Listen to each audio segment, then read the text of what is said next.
All right, everybody, and we're back.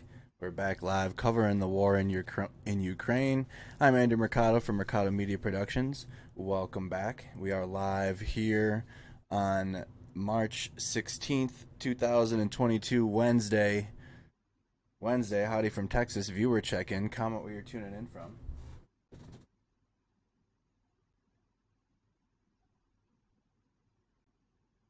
There we go. Comment where you're tuning in from. What city, what state, where in the world. Hey, Robert. How you doing? Robert Scott. I see you over there. How are we doing, everybody? Check on in. Thank you. Hey, how we doing? We took a day off yesterday. That means I don't have a day off on Friday. Friday is the new day off during the week. But since I took yesterday off, we won't be off on Friday of this week. Welcome back, everyone. Welcome. Georgia is tuned in. We got Waltham, Massachusetts tuned in. How you doing? Corpus Christi, Texas. I also have a secondary screen now. Yeah, I got two monitors going. Well, one monitor, and then I have my TV hooked up to my computer, so now I can use other sources pretty quickly. We got Pittsburgh, Pennsylvania tuned in. Nice. Brandenburg, Germany. Hope all is well for the United Kingdom. Sounds good. 2:30 in the morning. Atlanta's tuned in. How you doing, Brenda? Sydney, Australia is tuned in. Welcome, everyone. Welcome. Checking on our map, we have lots of updates going up into Belarus 6 hours ago. We have to check in on that. I'm going to read off the latest and then go into the latest news from the headlines. We're going to have lots of reading to do.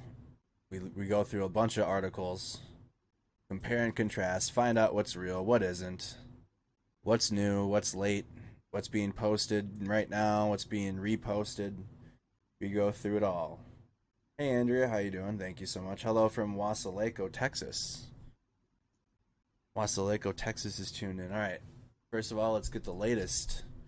Let's get the latest on our feed here. Tampa, Florida's tuned in. Thank you so much. What do we got here? Hi from Nova Scotia, Canada. Hello, Nova Scotia, Canada. All right. Moldova calls on Russia to withdraw from Transnistria.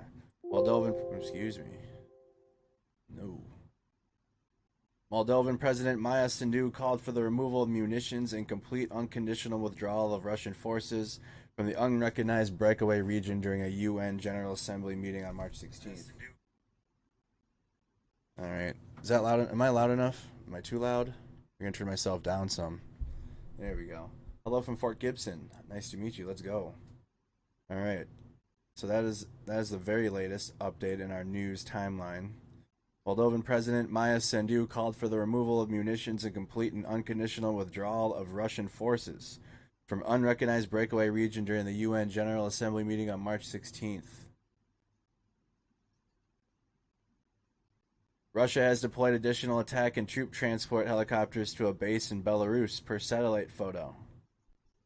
I had seen yesterday that the Ukraine military had taken out a big airfield with a bunch of helicopters. So they're getting more. Hey Carrie, how you doing? Aloha. Cannon, Texas, how you doing, YouTube?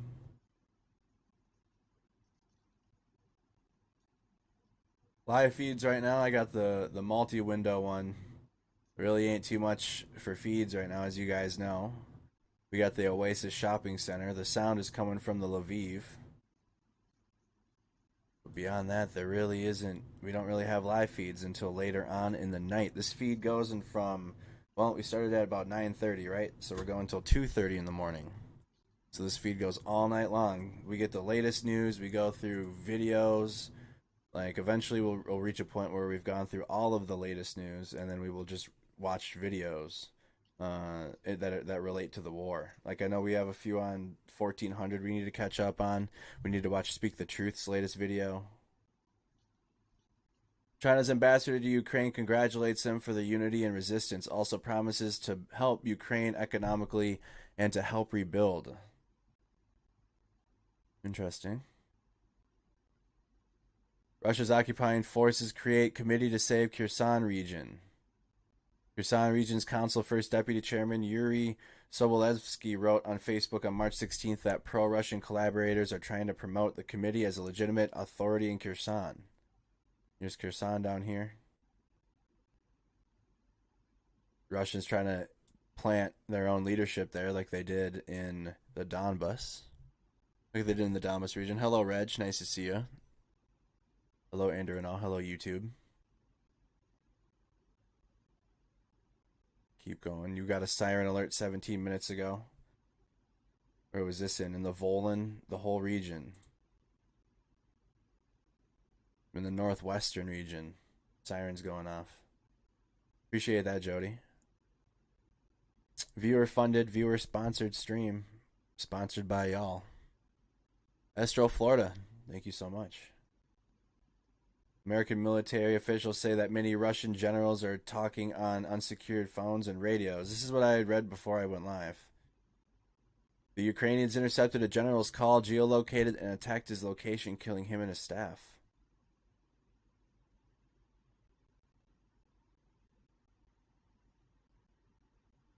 It's just that time of night. Breaking news comes out during the morning.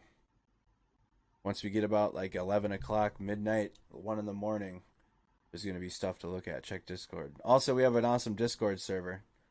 It's a community resource of information. Air raid sirens in the Cherasky region. They had air raid sirens in the Cherasky region and the Kyiv region. Well, where's the Cherasky region? Where's that? We know where the Kyiv region is. The Cherasky Oblast. This right here. So, Kyiv, the Kyiv Oblast, and the Cherasky Oblast. That's this whole region right here.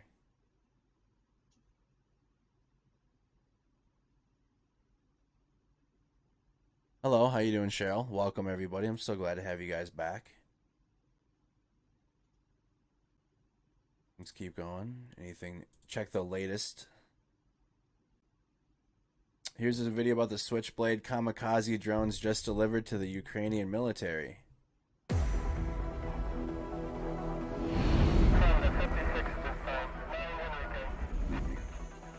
They got new drones.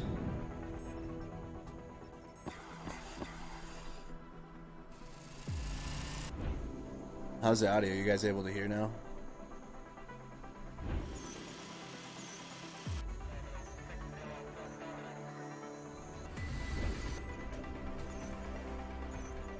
So there's a video of the drone capabilities that Ukraine just got.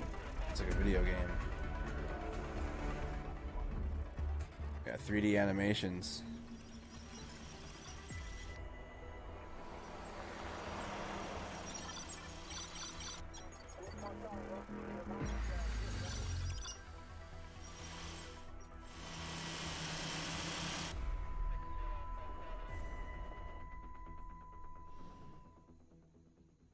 What do you mean, what's up? Yeah, I'm able to see your comment, not being able to respond in chat. I'm able to see your comment. Sometimes you have to follow. Comments are screwy. Why can't we comment in a thread? What you mean? Is it on Facebook?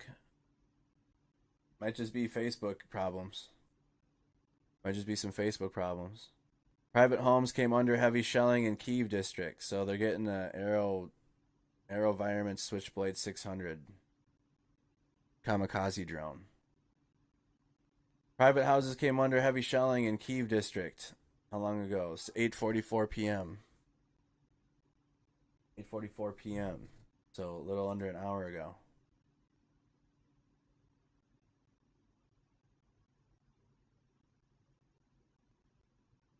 All right. I think there's nothing latest in the last hour or so. Canada closes its airspace to Belarus. There is no reply. Seriously?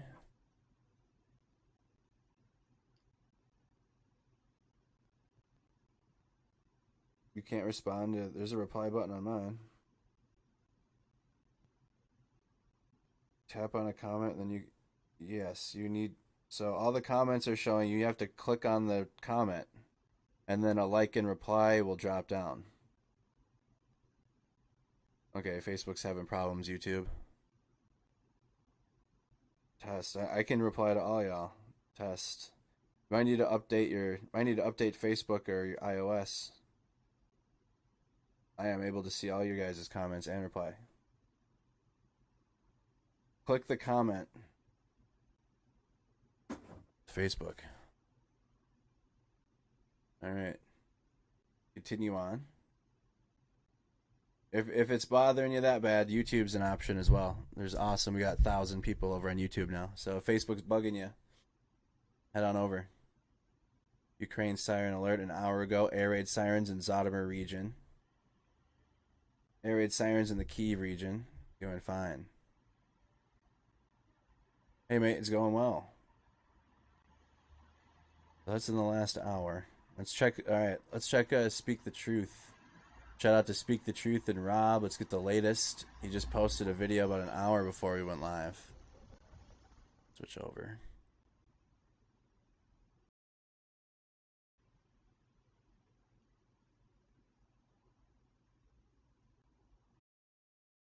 All right, we got 2 hours ago now. How are you? Again, this is Rob from Speak the Truth. Go give them a follow and a subscribe. Go give their channel some support and a view. We've been tuning into them and Rob's insight into the war. He's a combat veteran. He was a sniper in the army, so he has some insight on movements and what's happening in the military side of things. So we've been watching him since the beginning. All right, so let's tune in again. Speak the Truth, Rob. How are you guys doing? Welcome over here to the channel. If you guys are new, please do me a favor and subscribe. We're giving you guys daily videos on the Ukrainian conflict because it's ever changing. Right now, we're looking at my map. We're going to actually stick with the map that I have. I'm going to tell you guys right now, I feel like I'm able to update this thing much better than what you guys see anywhere else on the internet. Honestly, not just because I'm doing it, but more of the fact that I'm able to do it real time. And a lot of the images and maps that I'm finding are like 12 hours behind or 17 hours behind or like 24 hours behind. This one, I know that I've taken all the needed information I've found and I can put it on this map so it's overlaid correctly. Now we're looking over here in Kyiv. Now over here in Sumy, there's some stuff that has happened. We'll talk about it here in a little bit, but I just kind of want to tell you guys, we're going to stick with my maps. I kind of like it a little bit better and hope you guys do. If you guys are new, red is the controlled areas. You guys see the red areas, that's controlled by Russians. Blue is controlled by Ukrainians. The blue arrows and the ones you see right here around Mena, those ones right there are actually heavily fortified in defensive positions. So when you see them on here, that's pretty much it. These red dotted lines are the Russian front lines and blue is Ukrainians. So this video you guys are actually seeing is coming out of Gomel. Or Gomel. Anyway, it's right here. I just came over to Google it for you guys. So there's Gomel. This is actually in Belarus. And this convoy of trains, I call it convoy, it's actually just a train. Anyway, it's actually heading west, and it's clearly not in Ukraine, but it's about 18 trucks. And if you guys don't know, these are Euro trucks. They're pretty much just transport type trucks. I'm going to assume that it's just going up to replenish the stuff that they've lost on these ambushes in this northeastern side of Kyiv. They've lost a lot, and I don't assume that's what that's for, but here's that video for you guys.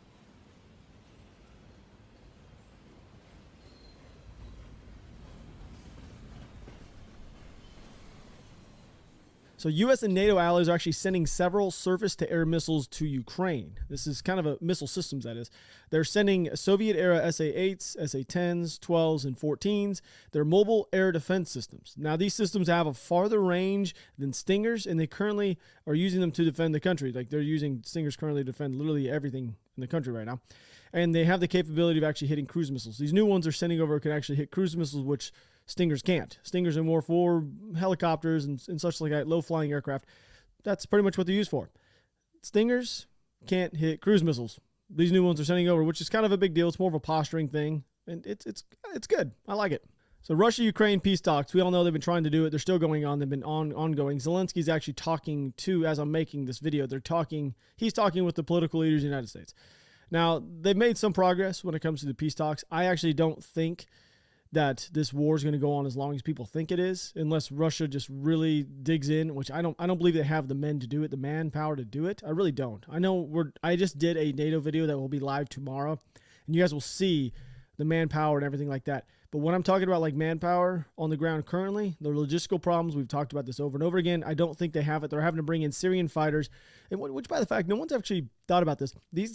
So yeah, they're running out of resources. They're gonna have to bring in foreign fighters. Let's check this quick. Check this fast. Kyiv Independence latest numbers from. We'll get a new one at like what, 1 in the morning. About 1 in the morning we'll get one, the newest one. This is their losses as of this morning. So if you guys stick around through the night, we will get a latest update on this. 84 planes, 108 helicopters. Fuel trucks hasn't changed. 13,800. Hello from Barbados. How you doing? Watching from St. Louis. Thank you. Again, all right, back to Speak the Truth, Rob. Syrian fighters that are going to be coming in are from a very hot climate. Very hot climate. Now they're going to be throwing them in days where there's highs of lower 20s. I know all y'all that live inside of areas where it's like 20s all the time are like, oh, that's not a big deal. But when you come from an area where it doesn't get below 70, yeah, throwing yourself into an environment without the right sleeping equipment, like sleeping bags, heaters, like everything that's right, it's going to be a little bit of a different tempo of fighting pace from those men. So just keep that one out there. But I do believe Russia is realizing that they're not winning this war. They're actually losing it, not just with their people, but actually physically losing the war currently. I mean, with the amount of casualties taken, they've had to reach out, like I said, to other countries to get men. But say they somehow bring in their top-tier fighters. Like we talked about this either. Their top-tier fighters or top-tier tanks, whatever you like to say. I don't think they really have that. They may have used these men as cannon fodder. I don't know. They may have done it. That being said, what does that really get them? The entire world's still going to shut them off. Literally shut them off from the entire ecosystem of the planet. Not like physically the ecosystem, but the economics. Like literally be shut off in the world. What are they going to gain from gaining this little chunk of Ukraine? I think they're starting to realize it, and that's why they're coming to these peace talks, and they're still not giving up with the main thing that Ukraine wants to be part of NATO. Because they don't want to have to deal with this in the future. Russia doesn't want to allow them to have. Apparently, there's certain type of weapons that may be a problem to Russia, and they don't want to allow them to have them, which doesn't make any sense. Any type of weapon should be a problem to Russia, but that's where they're starting to actually get somewhere with these peace talks. And I think that, well, it kind of all depends on what's going to happen today in America. I don't think we're going to send troops. That's not going to happen. I don't. So he must have made this before. Anyways, the update: United States provided an additional $800 million in Ukraine security aid, cutting edge armed drones. Let's type that in. Ukraine war, U.S. aid.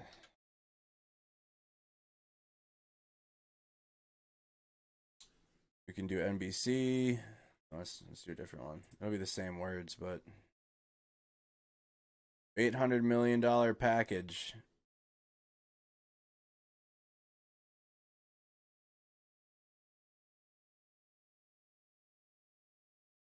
U.S. aid to Ukraine. Oh, $13.6 billion. Out of that, which part is the $800 million? I got the number written down. Oh, there's a bunch of different. Okay, so let's get into the specifics. All right, let's get into the specifics because there's money going everywhere here. Money going everywhere. How much aid has Congress approved? Let's just do the whole thing. President Joe Biden signed off an emergency spending package that included $13.6 billion in aid for Ukraine on March 11th. He just approved more today, so that's old news. On March 12th, just one day after Biden signed the spending package, the White House announced another $200 million. I'm looking for today. I'm looking for the article from today. Ukraine has received roughly $418 million annually from the State Department.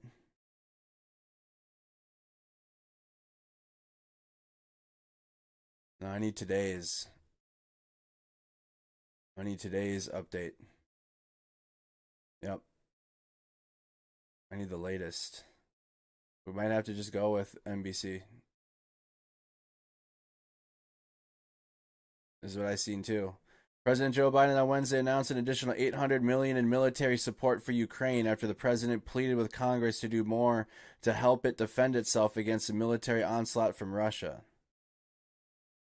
Speaking at the White House, Biden said the new aid package would drastically increase the amount of military support going to Ukraine, to include 800 military aircraft systems, 9,000 anti-armor systems, 7,000 small arms like shotguns and grenade launchers, as well as drones and other military equipment.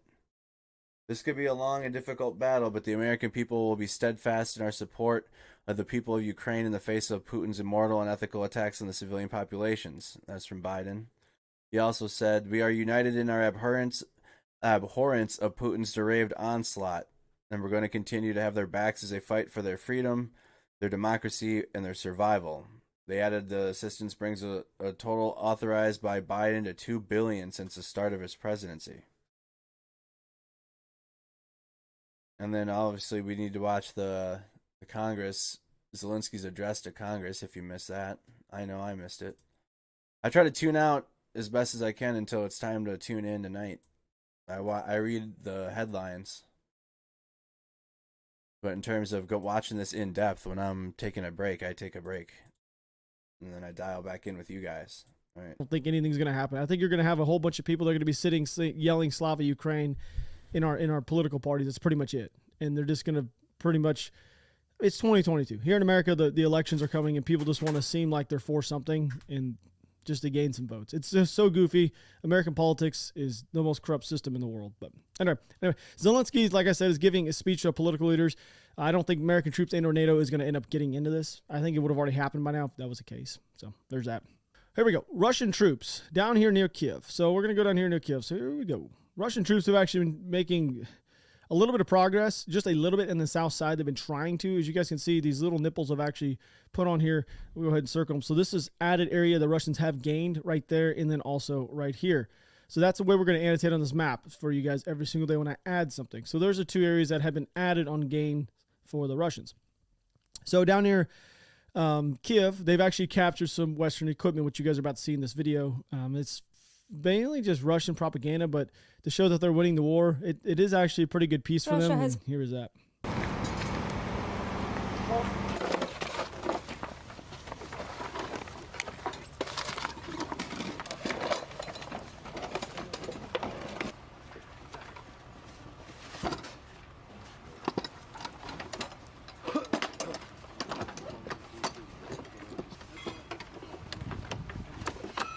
What is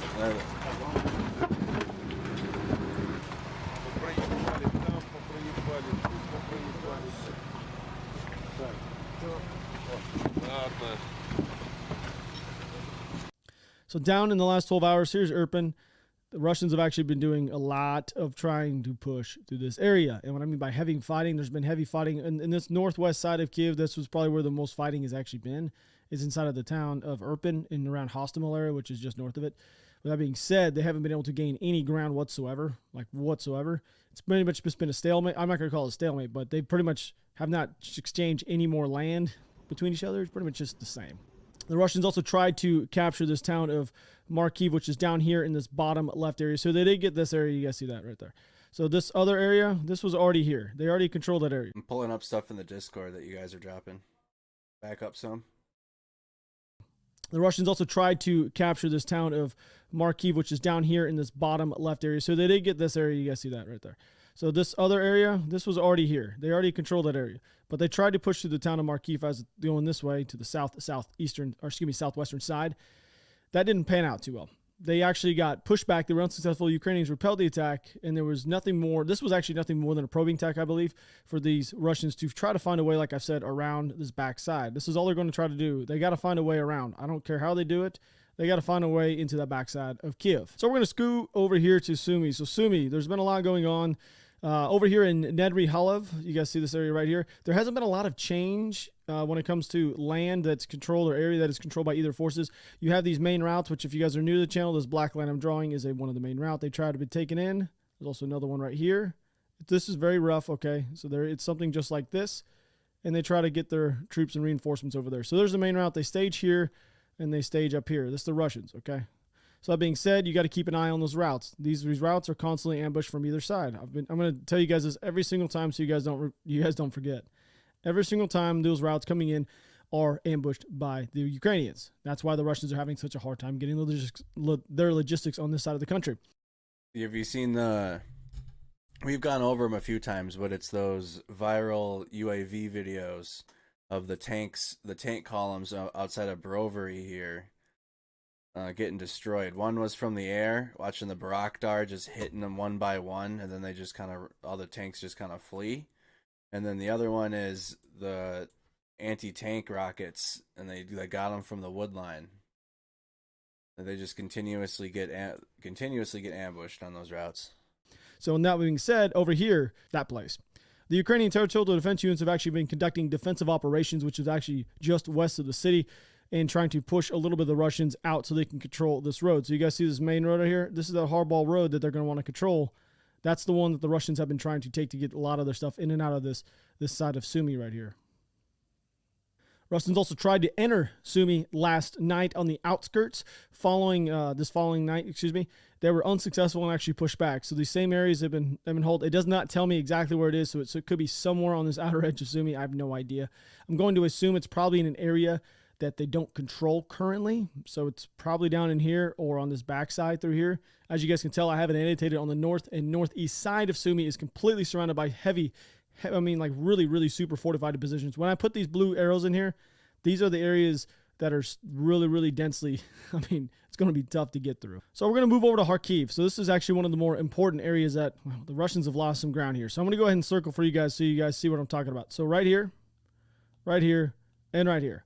They lost those 3 areas over the last 12 hours. Now, I did tell you guys over the last few days, they did move troops out of Kharkiv backwards to go and try to take Sumy. We know that happened. They did pull some of the men off that line. We also know, here's Belgorod, as you guys do know. So here's this. This area is a staging ground for the Russians. What they've been doing, they've been rotating their men in and out of there so they have men coming in and have men going out. All right, let's look at our map so we can get some familiarity with what he's talking about. Off our live UA map. That's right here. He's talking about Kharkiv and a group that had pulled back out from the outskirts of Kharkiv and went to go assist Sumy and try to take the city of Sumy. Neither cities have been taken yet thus far. Neither. Continue on.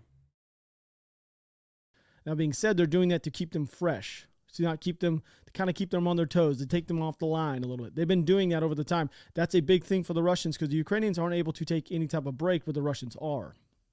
But with them losing these three chunks of ground right here, the Russians have actually added some ground. So you guys see over here to the more eastern side, just north of Kyiv, this has been added. So they actually moved some troops actually from that northern side. So when I say that the Russians have lost some ground up there, I don't know if they actually physically lost ground in casualties or if they just took those troops and pushed them over here because they thought that this area of Kyiv on this main route, you guys see these main routes coming out of here?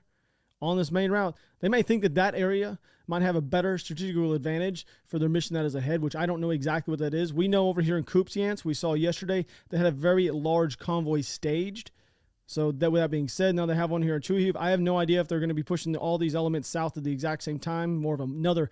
I keep saying they're going to do their secondary blitzkrieg. I don't know if they're just staging just in case these talks don't go well in the next week or so.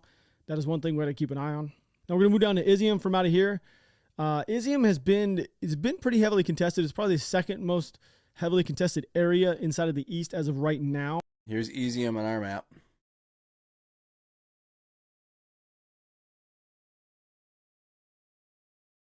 Here we go. Nope. Down a little further. Still haven't taken the whole city. Here's Izium.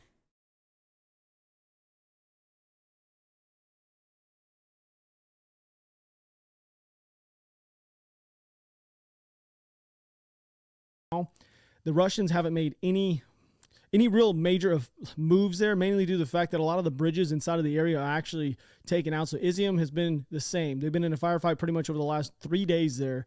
The north is controlled by the Russians, and the south is controlled by the Ukrainians inside of Izium itself. So if you guys were to look at it right here, this northern side we're going to say is Russians, and the southern side right here is still the exact same as it's been, is Ukrainians. All the bridges in the area are blown out, so it's actually somewhat impossible for them to get heavy equipment across unless they're bringing in pontoons, which they do have. We have seen multiple pontoons. And what I mean by pontoons, if you guys don't know, it's literally just a floating bridge to bring their equipment across. We could see this happen, but I don't think they're going to actually, if they're going to do that, they're probably going to go more upstream, I guess you would say, more north to an area that's not as heavily contested and bring those troops around. So somewhere up in here and then bring them around to the backside of Izium. I could see them doing something like that. But just going directly across, flapping a pontoon over a blown-up bridge, probably not going to happen. So Russians, we're going to move over here to Severe. And then especially since the Ukrainians have already blown up one of those pontoon bridges. We saw a video 2 days ago of that occurrence. The desk, because you guys do know this area is the one we were talking about. So over the last 24 hours, This is kind of a big deal. The Russians actually assaulted the town and the outer lying towns in that area, but they were actually not able to reach any sort of goal in securing any valuable area in the area, so they actually retreated. So the Russians did try to push through there, didn't make any advancements, move back. As you guys do know, this entire area that is in front of me on this map, you guys see this, all this blue and all this red.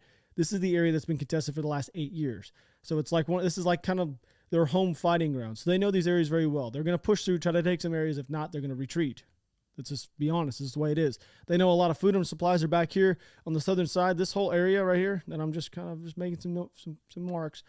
There's so much supplies back in there. They can just retreat and do these probing attacks. Because they have Donbas there. That's the Donbas region. Remember, Luhansk and Donetsk, the Donbas. They've had this. They declared the independence. Vladimir Putin declared the independence of these two before he invaded.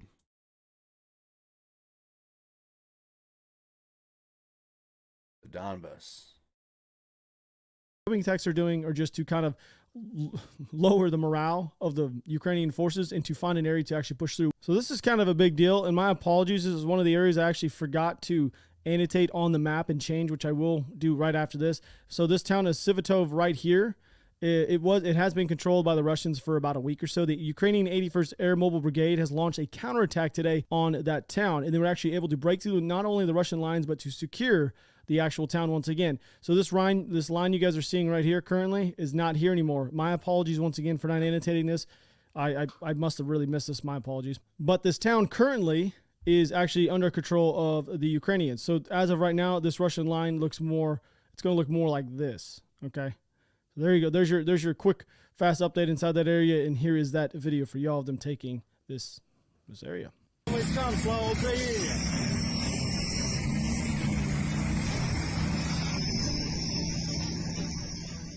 So just outside of Horvlinka, the Russians were able to actually break through this area in Horvlinka. You guys see these main defensive lines. I actually had to. I'm still very uncomfortable with, and I still don't understand the Russians leaving their equipment. Just like they leave them.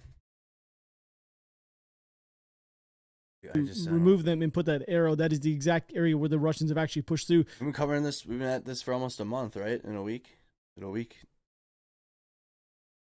Yeah, damn near a month. And they've got to a town called Pantelaminica. I'm going to jack that name up. My apologies.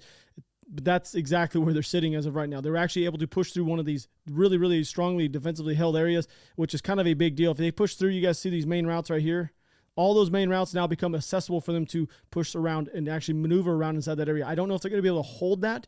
Like I said, these areas where these blue lines are extremely fortified, but them pushing through that is kind of a major deal. So we will have to keep an eye on it and where these troops actually down here for the Russians actually move out of Horvlinka, where they go. I don't really know. They could move north over here to Sloviansk, or they could start moving south. I do actually think they'll probably end up moving more north over to the Severodonetsk because that area is more important to them. Like I said, they push through that area. So if they do push through this and all the way go through, they're going to take Izium. I've said this multiple times. And if they do that, it's going to give them freedom of movement to go all the way down to Dnipro, which is kind of a big deal. So being said, we need to take and keep eye on these troops down there near Horvlinka that have actually pushed through. We're going to move down here to Mariupol. So over here in the northwestern... So again, frequent question that like every single time. How does he know all of this? He does... So he has people, I'm sure, or like social media people that do what we do and just go through the latest news stories, and then you update your map. So like if something like we get in our timeline has a geolocated event, or like our UA map, our live UA map is all geolocated news. All this map updates on our news story. So when you get a news story like, okay, this city down here, what's this? Skadovsk is taken back. Okay, Skadovsk, you get a video or clips or an update saying that this city was taken. So then he will update his map and then shade it red or shade it blue. It's all based off of reports on the ground on movements. And then future movements are based upon just looking at the map, understanding how much resources each side has, because he's been covering this since the beginning as well. And you make it with the future. Obviously, those are predictions and projections. So you take those with what you will in terms of the Russian military movements, but he's been pretty on point. The only thing he's been off of so far is guessing when Kyiv is going to get taken. He said that Kyiv was going to get taken in 3-4 days, like a week ago, a week ago or so. But that's the Ukrainian defense keeps holding them. They keep holding off the Russians every time. So it's he talks about the movements and the reporting on military movements based off of news reports that we also read. Outside of Mariupol, I'm going to go ahead and annotate for you guys right there. That area, there's a hospital. Now, the Russians actually took over the hospital, took the patients inside and the doctors actually hostages. And while being hostages of the hospital that they were just at, now the Russians are firing on Ukrainian positions from within the hospital. So the Ukrainians aren't going to fire back onto the hospital because they know who's inside. So this is one of those kind of things that's like, is this even right? No, it's probably not right, but it is also war. But it's also one of those kind of things like, if you're in Ukraine's position, what are they going to do? Allow them just to continue to fire on from these positions without being able to shoot back? So they kind of put them in a kind of a weird spot. But as of right now, there's a hospital that's literally under control by the Russians that has hostages that are doctors and patients while they fire on Ukrainian Ukrainian positions within the city. So the Russians did gain a little bit of ground just north of Mariupol, as you guys see right there. The little finger that comes off was added. Now the town of Velkia, they did try to take that one over. It did not pan out. The Ukrainians were able to hold them off and actually push them back. You guys see this little nipple right here near Holypol. So this area right here was also had another attack tried to be put on it, as well as over here just south of Zaporizhzhia. They did try to push through over here on the same time. All of them were unsuccessful. So as of right now, this whole line, as you guys have seen, has pretty much been held up. There's just been a little bit of ground that's been given up to the Russians right there, but not a single defensive position has actually allowed them to go through. Now we're going to move over here to the western side, and this is going to be near Kherson. Now a lot has actually happened over here. Now Mykolaiv, they've been repelling attacks. Same thing. Nothing's really happened. They haven't really gained a lot of ground. Some Russian troops have actually moved a little bit north right there. Just a little bit, not a ton, not enough to make any type of crazy annotation. We just know that there's an actually element of Russians that are actually just north outside of Chernihiv, which is right here. That being said, Kherson. Ukrainian forces have made a pretty good offensive push on Kherson earlier today. They hit an airfield, which was controlled by Russians. The two photos I'm overlaying right now show a photo of the day prior, and the satellite imagery is actually of today. The exact numbers haven't been... This is what I was talking about at the start of the stream. This is what I was referring to. So we see the satellite update in Belarus that they had gotten more. And that was late. That was the latest from that post, but that's what I had been referring to. We have new videos out too to look at. After this. There we go. What's this? New Russia has deployed additional attack and troop transport helicopters to a base in Belarus. So let's go back some. Is this the same base?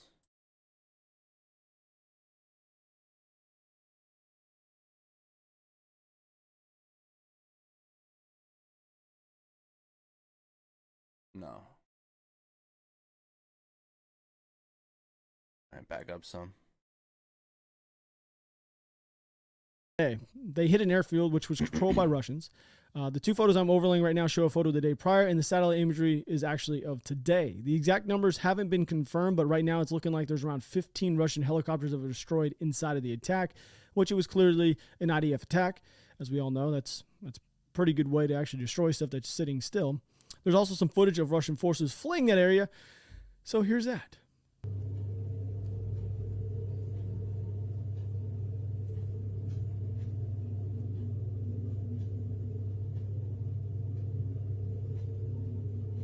Now that's kind of a big deal. We know them taking back over some airports, especially down in Kherson. Yes, Facebook is having chat issues. If you have an Android, Android chat issues right now. It's not. You might try updating your Facebook, but if not, I'm not. It's a known. It's known right now. Where they've been pretty. Go head to YouTube if it's a big issue, but even on YouTube you can't respond to individual comments. Anyways, thank you, Lynn. But I'm sure it'll be fixed eventually. Much lackluster when it comes to doing any type of offensive movements. That's pretty good. That means that they have some freedom of movement down there, which is a really big deal. If you guys look at the ground that the Russians do control right now, Mykolaiv right here, super heavily fortified, and they do control. Now, if they're able to actually push down to Kherson and actually make an offensive push on there, massive deal. Now, we'll say this outside of Odessa, which is down over here, as you guys do know. So there's Odessa Russian and Navy landing ships have been seen approaching the coast as of right now. So the images I'm overlaying, right now you have Russian Navy ships can be seen on the satellite imagery. The northern group in a line, so it's in this line formation that they have, appears to be led by a tugboat or a minesweeper. The vessel appears to be towing a mine-clearing device. So behind that is actually 2 landing ships. And then there's a second group that's labeled as Group 2 on the graphics you guys are seeing. That's in a square formation. That thing actually appears to be smaller warships such as missile corvettes. Those are the ones I was talking about. Well, you'll hear me talking about in the NATO video, which goes up live tomorrow. The southern group is labeled as Group 1, which is it's actually a cruiser. So this appears to have 2 Alligator-class landing ships and another landing ship. Well, there's actually multiple landing ships in that back group. There's also a smaller warship, possibly a missile corvette. So Russian warships have been sailed close to Odessa multiple times during the conflict so far, but there actually has never been a landing force with them. I think last time was more of, quote unquote, a probing operation, I guess you would say, of the water. I'm trying to figure out what's going on and get the lay of the land. Now they actually have, and it's probably weather permitted as well. There's a lot of weather that goes along with doing a landing like this. Weather is good over there. Clear skies. They can have air superiority at the same time. Not quote unquote air superiority. They can actually have air assets overhead while they land, which is a big deal. But with this being said, now a little bit more credible source with that coming through. And we're going to end it on the fact that if you guys were ever curious that a javelin works or not, here's a... All right, that's the latest from Speak the Truth and some of the movements that are taking place. I can read the latest now that we got. So if you're just tuning in now, here's the latest. The United States provided an additional $800 million in Ukraine security aid, including cutting-edge armed drones. Here's everything that we gave. New $800 million assistance package includes 800 Stinger anti-aircraft systems, 2,000 Javelin, 1,000 light anti-armor weapons, 6,000 AT-4 anti-armor systems, 100 tactical unmanned aerial systems, 100 grenade launchers, 5,000 rifles, 1,000 pistols, 400 machine guns, and 400 shotguns. Over 20 million rounds of small arms ammunition and grenade launcher and mortar rounds, 25,000 sets of body armor, and 25,000 helmets. In addition to the weapons listed above, the United States assistance committed to Ukraine includes over 600 Stinger anti-aircraft systems, approximately 2,600 Javelin anti-armor systems, 3 Mi-17 helicopters, 3 patrol boats, 4 counter-military and counter-manned aerial system tracking radars, 4 counter-mortar radar systems, 200 grenade launchers and ammunition, 200 shotguns, and 200 machine guns. What kind? Nearly 40 million rounds of small arms ammunition and over 1 million grenade, mortar, and artillery rounds. 70 high-mobility multi-purpose wheeled vehicles, Humvees. I'm sure they're trying to get rid of all those because the army at least phasing out of them. Into the new ones. I don't even know the new vehicle names. Secure communications, electronic warfare detection systems, body armor, helmets, and other tactical gear, military medical equipment to support treatment and combat, evacuation, explosive ordnance disposal, and demining equipment, and satellite imagery and analysis capability. In addition to the U.S. produced short air defense systems the Ukrainians have been using to great effect, the United States has also identified and is helping the Ukrainians acquire additional long-range systems on which Ukraine's forces are already trained, as well as additional munitions for those systems. So that's everything that we gave today, the United States. The U.S. Try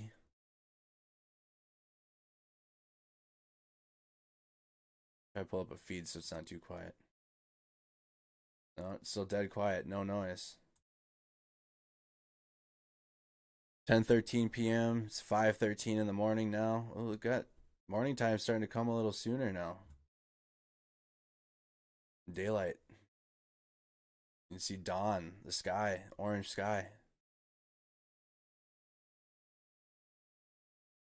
Melitopol mayor released from Russian captivity. Ivan Fedorov was released 5 days after being abducted following a Ukrainian special operation, according to Kyrylo Tymoshenko, deputy chief of staff for President Zelensky. He will return to his duties as mayor. So the Melitopol mayor has been released.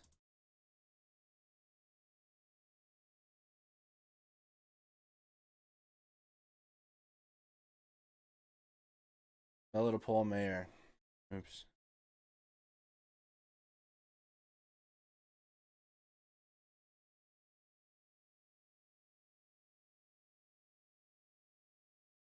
Melitopol Mayor Ivan Fedorov, who was abducted by Russian forces last week, has been freed. Ukrainian diplomat Alexandra Kurshyniva confirmed via Twitter. During the Driving the News What does that mean? The Ukrainian Minister of Foreign Affairs directed Fedorov's kidnapping as a war crime. Decried. And Ukrainian President Vladimir Zelensky warned that his capture could signal a new stage of terror in the war. Days after Fedorov, a second Ukrainian mayor, Yevhen Matiev, from the southern city of Dnipro, was also kidnapped. Ukraine conducted a special operation and rescued Melitopol mayor Ivan Fedorov from captivity in the occupied Luhansk. So that's the Melitopol mayor.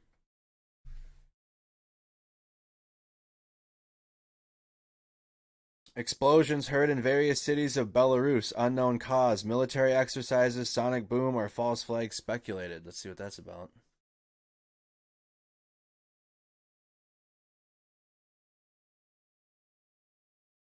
Going over the latest. Few facts, much speculation as explosions heard in Belarus. Reports indicate that booms are being heard in several areas of southern Belarus. There is no confirmed reliable information about the source of the blast, but the speculation over the mystery ranges from sonic booms to a false flag attack by Russia to an internal coup. An opposition politician opposed to Minsk alliance with Moscow claims 30 aircraft recently took off and 6 missiles were shot near Kalinovich, about 30 miles from the border of Ukraine.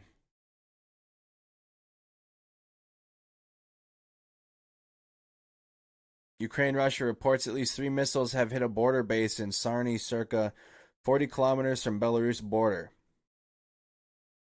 This does not seem to be consistent with explosions heard in numerous cities earlier.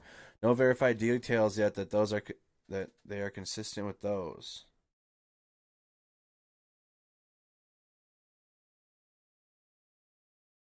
Check another one.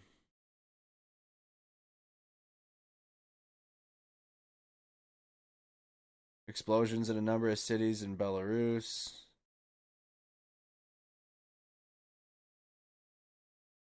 So, tracking that. Few facts, much speculation. So, just track that. We gotta track that. UN Security Council calls emergency meeting over Ukraine. The US, UK, France, Albania, Norway, and Ireland requested an emergency Security Council meeting for March 17th to address the humanitarian crisis in Ukraine caused by Russia's full-scale invasion. So that'll be tomorrow. Curfew in Kyiv from the 15th of March at 2000 until 17 March 07. It's a difficult and dangerous moment today. So that's 8 p.m. on the 15th until 7 in the morning on the 17th of March. It's a difficult and dangerous moment today. Mayor Klitschko says in a Telegram post with this announcement. And type that in. Kyiv curfew. It's a day ago old news, but Kyiv extends curfew to a whole day on Wednesday. So it'll end at 07, so it'll end in 2 hours, right? It'll end in an hour and 40 minutes about.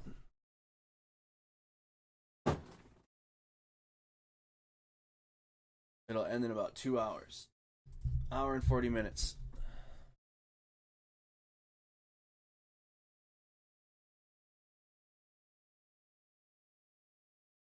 And then we'll get sound in the Maidan Square again. Back to Kyiv. Right.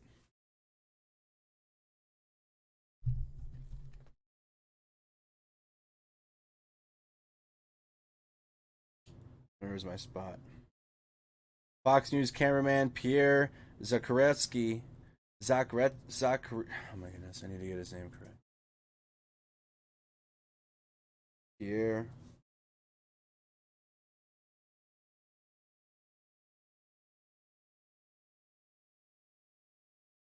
There we go. Just going over the latest, the Fox News journalist on AP News. How do I properly say his last name? I'm all about proper pronunciation. Ski, 55, and Alexandra Zakrzewski, 55, Zakrzewski. and Alexandra. One more time. Say it properly. No, go back. This thing works sometimes. Alexandra Sasha Kurshyniva. No. Zakrzewski. Zakrzewski, 50. Zakrzewski, 55, and Alexandra Sasha. Pierre Zakrzewski. That's how you say it. Zakrzewski. All right. 2 Fox journalists killed in Ukraine, underscoring dangers. Pierre Zakrzewski, a veteran videographer and 24-year-old Ukrainian journalist working for Fox News, were both killed when their vehicle came under fire outside of Kyiv, the network said on Tuesday. This was yesterday. But again, we give updates. We have, do we have mod? We should have a mod on Facebook. Hold on.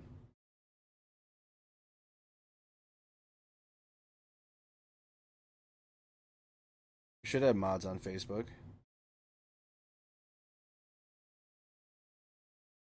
We'll get that taken care of. Zakchev, one more time. Pierre.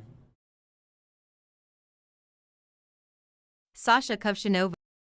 Zakrzewski, 55, and Alexandra Sasha Kurshyniva were. Alexandra Sasha Kurshyniva. One more time. I gotta say their names properly. Were traveling Monday in.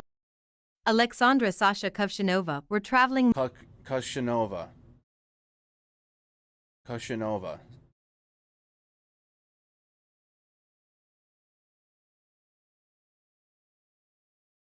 right.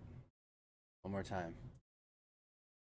Hey, don't feed the trolls on Facebook, you guys. Pierre Zakrzewski, 55, and Alexandra Sasha Kurshyniva were traveling Monday in Harenka with Fox News reporter Benjamin Hall, who remains hospitalized. ENT. The Expressions program at PEN America. Russia. Today is a heartbreaking day for Fox News media and for all journalists risking their lives to deliver the news, the network's CEO, Suzanne Scott, said in a staff memo. On Sunday, documentary filmmaker Brent Renaud, another veteran of covering war zones, died when Russian forces opened fire on his vehicle in Irpin, also outside of Kyiv. The death of 3 journalists in a short span underscores the dangers faced by people chronicling the war in Ukraine, even those with extensive experience reporting from conflict zones.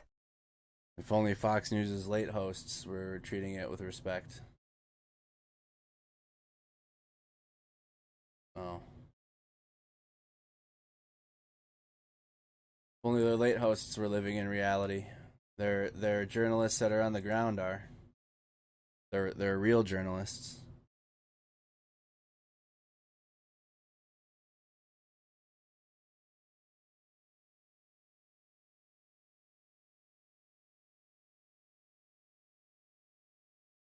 All right, let's continue on. Just going over the latest headlines. Russia has officially withdrawn from the Council of Europe. Let's look that up.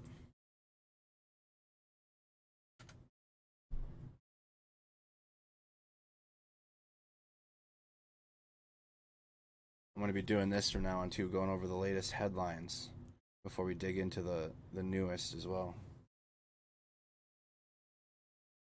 Russia.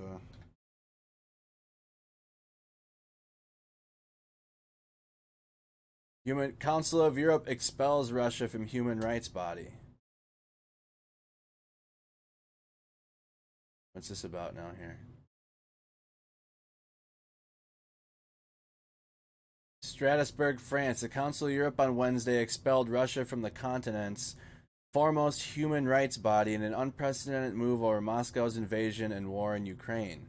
The 47 Nations Committee of Ministers said in statement that the Russian Federation ceases to be a member of the Council of Europe as from today. In a highly symbolic move, after the decision, Council of Europe staff went outside of its headquarters in Strasbourg and took down the Russian flag, nearly folding the tricolor before it was taken away. Despite the pomp, it was unceremonious to end 26 years of membership in the group.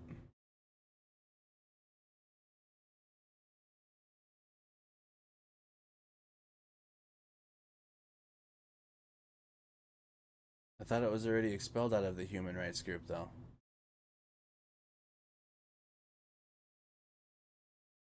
Brexit. Russia withdraws from Council of Europe ahead of expulsion vote.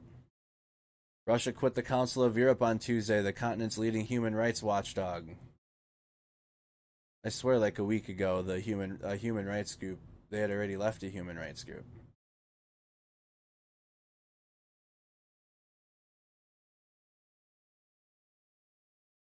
Okay. NATO leaders meeting March 24th, 2022 at the NATO headquarters in Brussels. President Biden has confirmed he's going to travel there. Let's look that up. NATO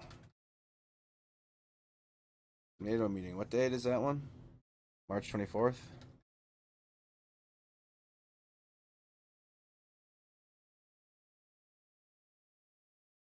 Secretary General announces extraordinary NATO summit. I have convened an extraordinary meeting of the allied heads of state and government on 24th March 2022 at NATO headquarters in Brussels, Belgium. We will address the consequences of Russia's invasion of Ukraine, our strong support for Ukraine, and further strengthening NATO's deterrence and defense in response to a new reality for our security. So they're having a meeting in Brussels, and Biden's going to be there on the 24th. We can all look forward to more thoughts and prayers from NATO. All right, so that's happening. The electricity grids of Ukraine and Moldova have been successfully synchronized with the continental European grid. This will help keep electricity and stable lights on. Their electricity system and stable lights on. Let's look that up. Ukraine electricity grid.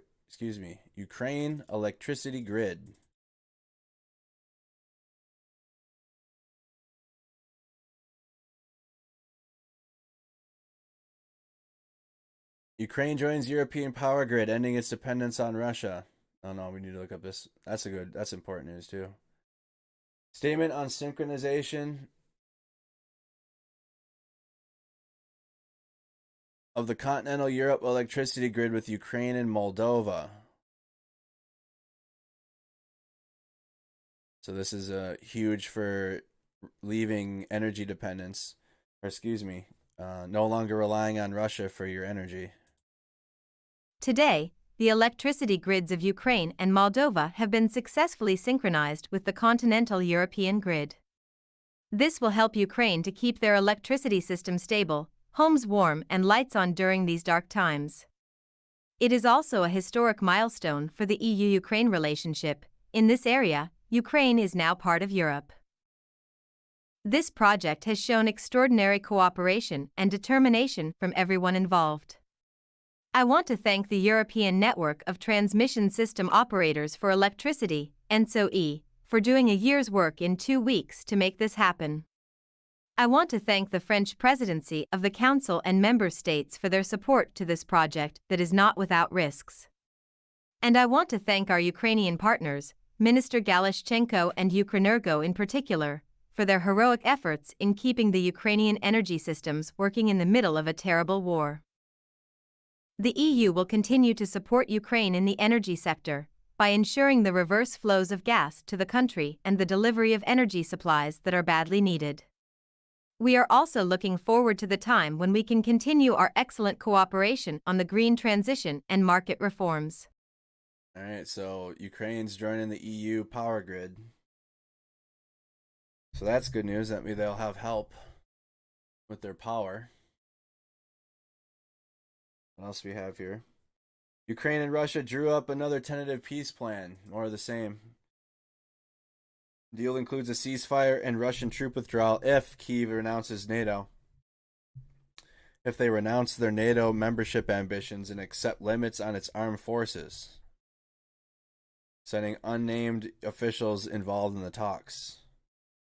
The Czech Republic's Prime Minister calls for a massive urgent arms transfer to Ukraine. International Court of Justice orders Russia to immediately suspend all military operations that it started in Ukraine on February 24th.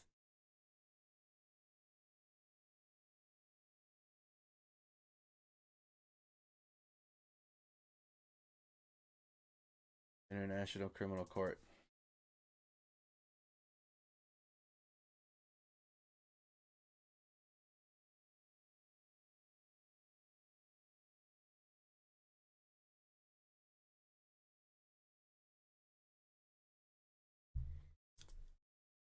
International Criminal Court of Justice orders Russia to cease hostilities in Ukraine. This is the latest from the the Hague Court. The United Nations highest court on Wednesday ordered Russia to stop hostilities in Ukraine. The International Court of Justice, or ICJ, granted measures requested by Kyiv, although many are skeptical that Russia will comply. 2 weeks ago, Ukraine asked the ICJ, also known as the World Court, to intervene, arguing Russia violated the 1948 Genocide Convention by falsely accusing Ukraine of committing one and using that as a pretext for the ongoing invasion. The Russian Federation shall immediately suspend the special military operations it commenced on February 24, 2022, the court's president, Judge Joan E. Donoghue, said. Countries that refuse to abide by court orders can be referred to the UN Security Council, where Russia holds veto power. Great. The Kremlin not expected to comply.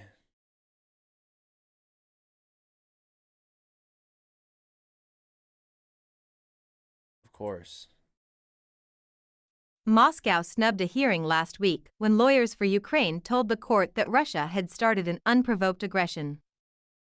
The invasion brought cities under siege, civilians under fire, creating a humanitarian catastrophe and refugees fleeing for their lives, argued David Zients, a Ukraine legal team member. Earlier this week, Russia argued in writing that the Hague-based court lacked jurisdiction to hear the case and that nothing in the convention forbids the use of force.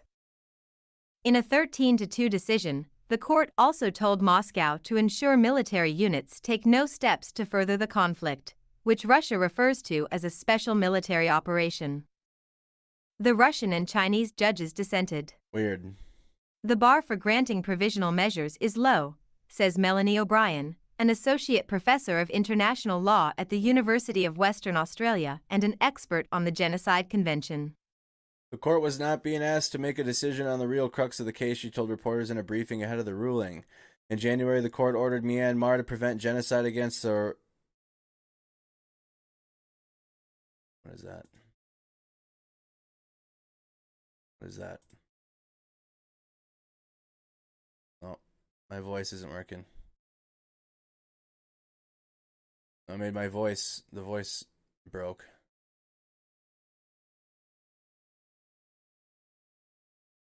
It's not a perfect software yet. The Rohingya people. I want to say that properly.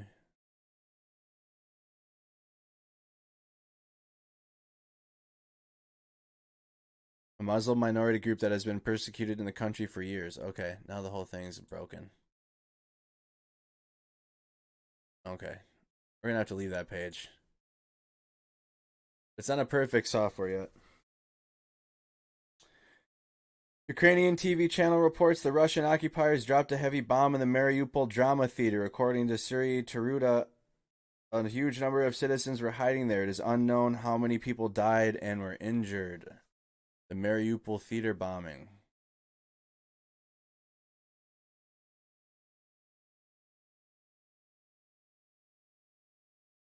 Oops.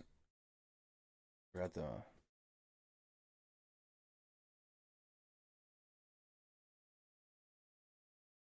Let's go to Reuters. Ukraine says Russia strikes Mariupol theater sheltering residents. So this was earlier in the day today. Mariupol's down here. Again, another... Add Mariupol, Kharkiv, and Chernihiv. 3 cities that just continuously get bombed on a daily basis. They still haven't taken the city of Mariupol yet.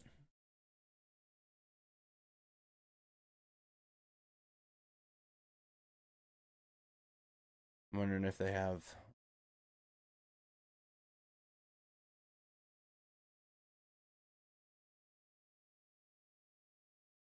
Skip this.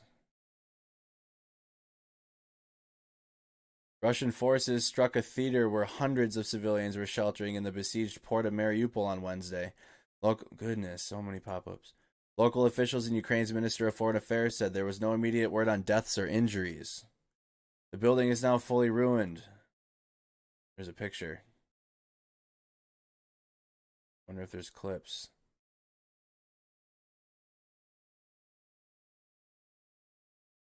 I don't know if this is a video clip of it or not.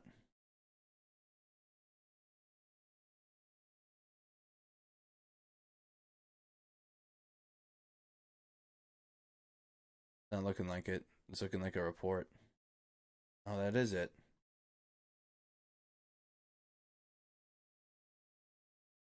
How can I hear what's... Oh.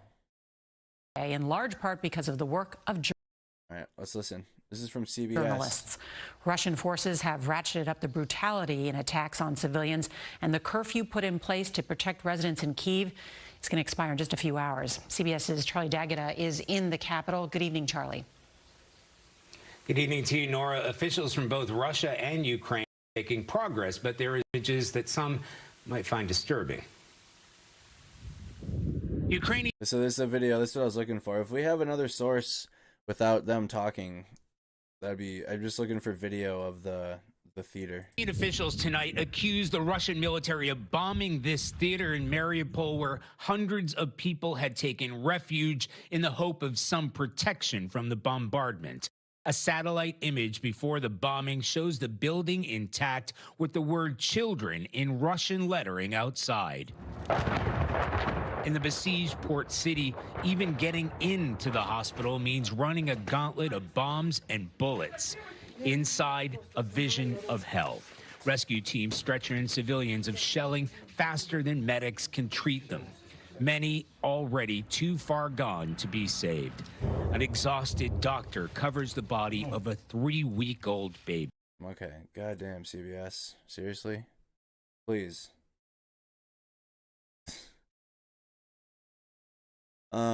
Thank you. Better source. CBS, don't give a fuck.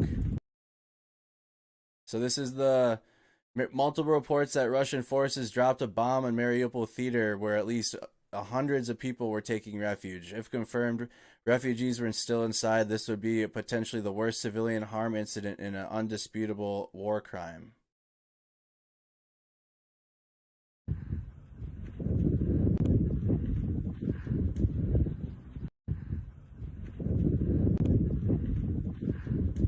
So that's more. Do we have, is there other clips of that? Comment in our Discord server. Oh, we suppose we could just search it here. Mariupol. Russian forces purposely destroyed theater in Mariupol where civilians were taking shelter, Ukrainian officials say. So, this is going to have sensitive material no matter what.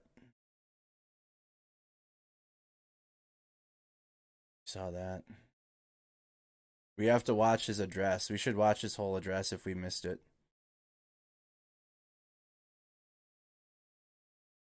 Where's the drama theater inside before Russia?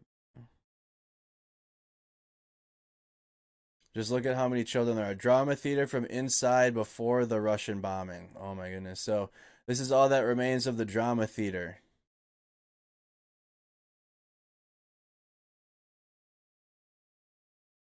And this is a video of what it was before. Right before the bombing.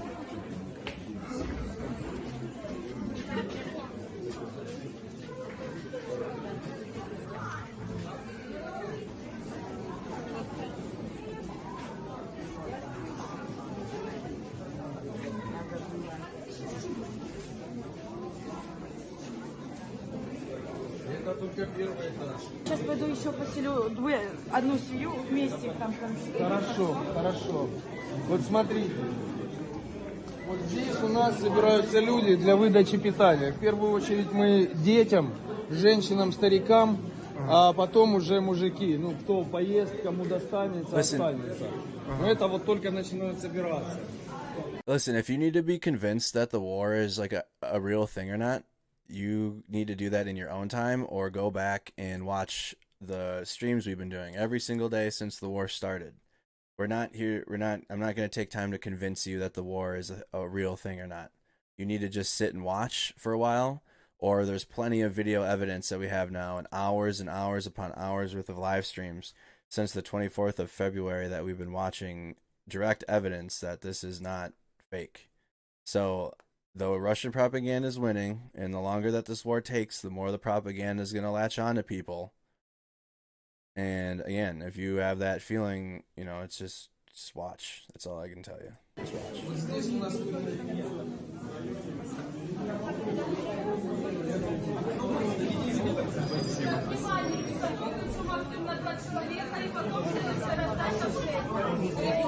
И у всех детей температура 39, у многих. Я не знаю, что мне делать.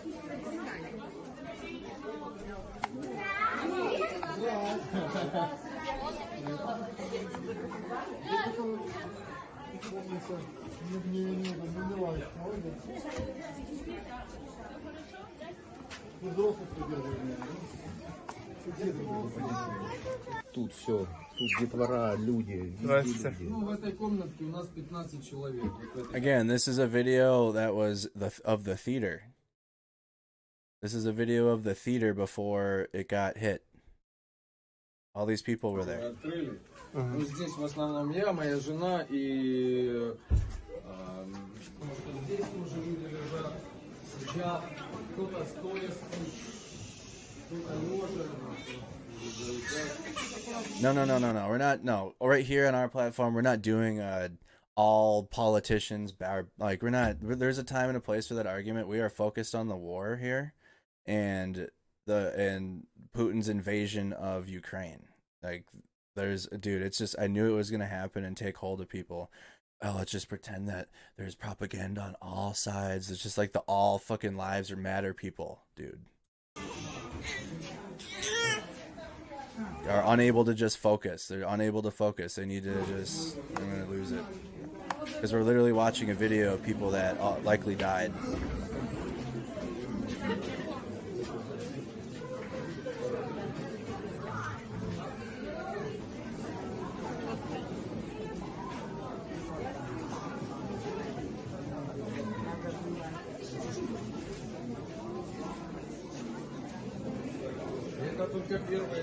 Сейчас пойду еще поселю одну семью вместе там. Хорошо. Вот смотрите. Вот здесь у нас собираются люди для выдачи питания. В первую очередь мы детям, женщинам, старикам, а потом уже мужики. Ну, кто поест, кому достанется, останется. Но это вот только начинают собираться. Вот здесь у нас...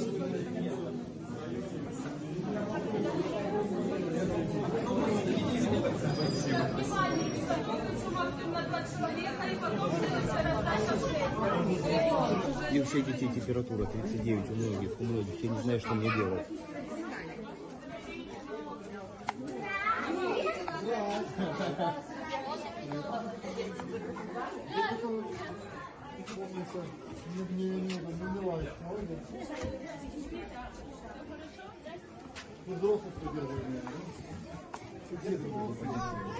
Тут все. Тут детвора, люди. Ну, в этой комнатке у нас 15 человек, вот в этой, которую открыли. Ну, здесь в основном я, моя жена и здесь тоже люди лежат. Я кто-то стоя, кто-то лежа.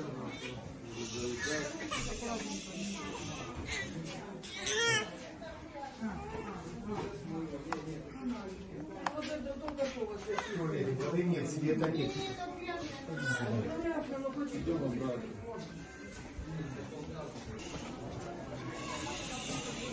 Здесь люди организовались. Да, мы попросили заколачивать окна, как-то организовывать.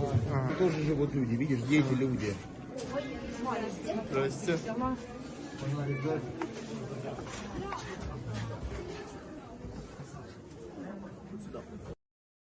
Well, that video you just watched again is now, this is what's left.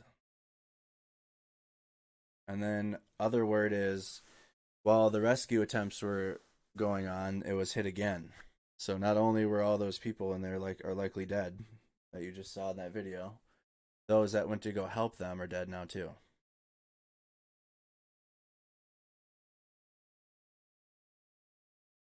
All of them are now under the rubble. There's a satellite image.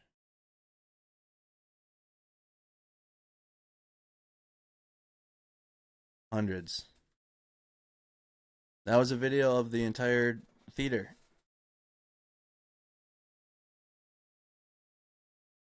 All the people.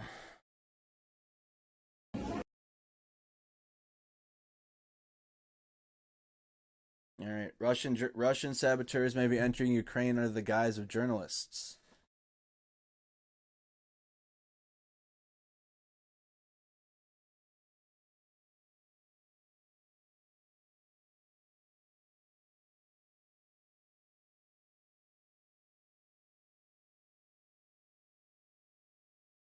All right, we got another video too. This is this the theater? Bombed a theater where hundreds are thought to have been sheltering in the Ukrainian city of Mariupol, local authorities have said. Sergei Orlov, Mariupol's deputy mayor, told the BBC that between 1,000 and 1,200 people were inside the theater. The number of casualties is not yet known. Mariupol, a port city in the southern Ukraine, has been encircled by Russian troops and subjected to a relentless barrage of shelling attacks. Russia has bombed a theater where hundreds are thought to have been sheltering in the Ukrainian city of Mariupol.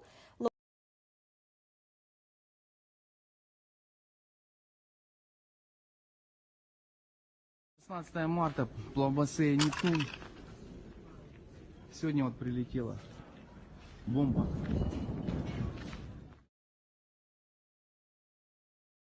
It's unclear how many casualties. So there was a strike at the Mariupol swimming pool as well. Building was used as a civilian shelter for women and children. So not only was the theater hit. Hold on.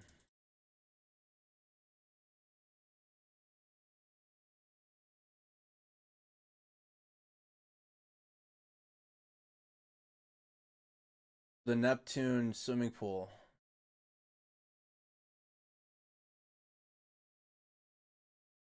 Public swimming pool used as a civilian shelter in Ukraine, hit by a Russian bomb. Military strikes hit a building in Mariupol, Ukraine that houses the Neptune pool, according to video shared by Ukrainian official. Its authenticity has been confirmed by CNN. Maxim Kok, Mariupol City Council official, said the building was used for civilians with only women and young children hiding within it. This is a CBS source.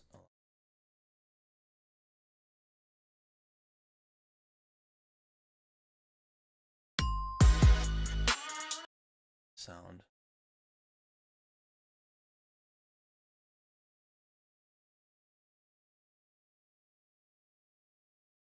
What can we do though?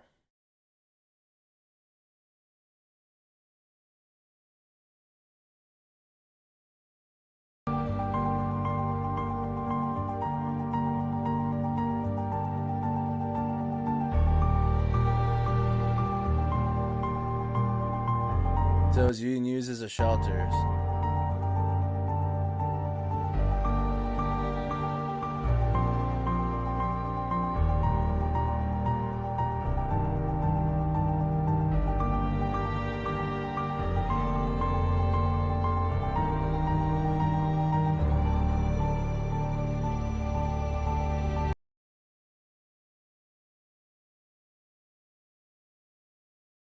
Russia, I have so many pop-ups on here. Russia accused of bombing a theater and a swimming pool.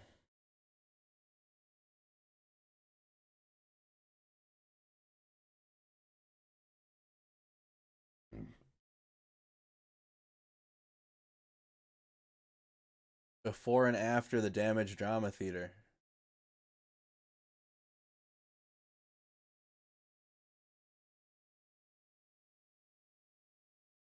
Wow.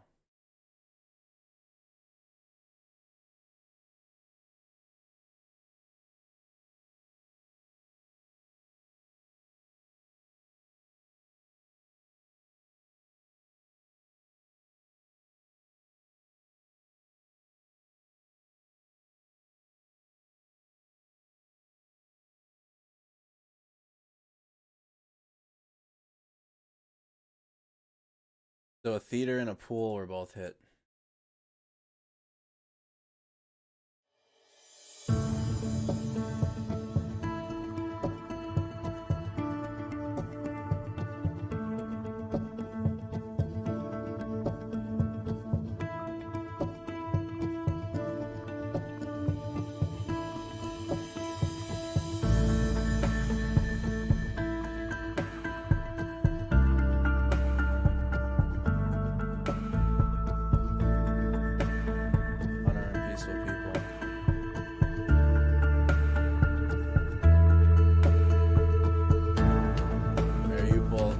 Again, Mariupol's over here.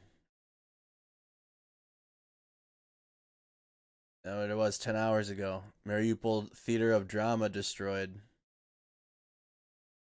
And then this is the Neptune swimming pool. So Theater of Drama and the Neptune swimming pool. So you've seen this Ребят, video. 16 марта, плавбассейн Нептун. Сегодня вот прилетело. This is the swimming pool. Бомба. Посмотрите, что случилось. Авиаудар. Я был ответственный, кормили по 5 человек в день. Вот. Зовут меня Максим Ткач. Прилетела авиабомба. Я вот вам показываю, что произошло. Привалила девушку беременную, внутри все разрушено. Здесь, да, здесь находились только беременные девушки и девушки с детьми до 3 лет. Военных не было. Смотрите, что случилось с Нептуном. Внутри все. Девушку беременную привалило. Но сейчас пытаются ее откопать. Вот такие вот дела. Будет еще связь, выйду еще, покажу много чего интересного. Но продолжаем. Thank you, thank you.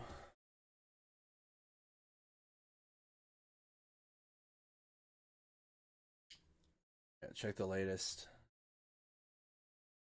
It gives me a stomach ache, y'all. Not gonna lie. I hate sitting here.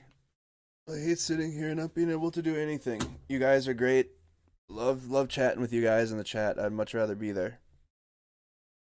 That's the other thing that bugs me is I get to sit here and just read dumbass comments and I can't be there in person.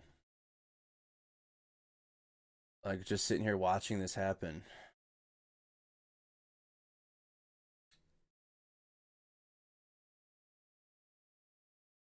More than 7,000 Russian troops have died since Russia's invasion of the Ukraine. We've been touching on this for like a week now, since the reports have been over 12,000 from the Ukraine side. But more than 7,000 Russian troops have died since Russia's invasion of Ukraine began, according to American intelligence estimates. The number is greater than that of American troops who have been killed in over 20 years. So Russia's lost more troops than America lost in 20 years. In 20 years in the War on Terror.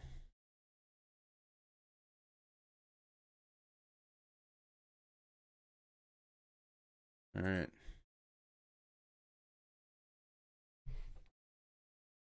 Appreciate that, Cleve. Thank you. And Gato says, power to the people to fix the world. Yeah. It doesn't, like, I can get through my day. It's just when I see it's the war crimes on the civilians. That's like the latest. Or we gotta wait. What is it? About to be 11 o'clock? Yeah, the theater bombing got me. What's this here? And this was 16 hours ago. Russian units from the 4th Guards occupation base are leaving the region in the Roki Tunnel, heading to fight in Ukraine. Russian units from the 4th Guards occupation base. Okay, why?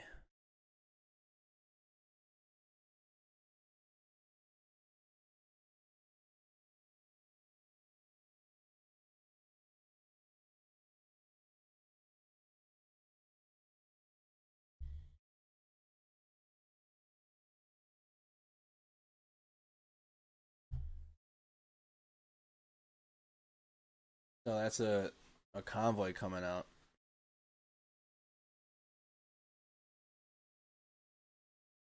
What is this? A KA-52MI. Oh, man. I also want to go over that some 1400 videos and see the latest in Russia.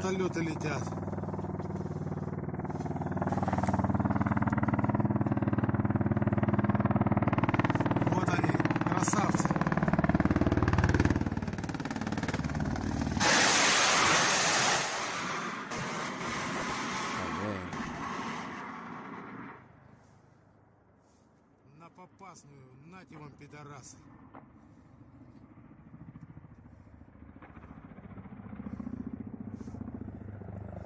Второй.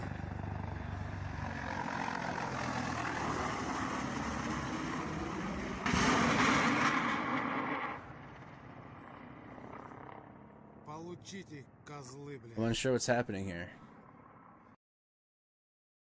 Is there an explanation? They fire S-8 rockets at ground targets on greater distance. Unguided rockets dating back to the mid-80s. Firing at high inclination will reach further, but even worse accuracy. They seem to be expending munitions so they can return to base, fearful of man-pads and AA defense. Oh.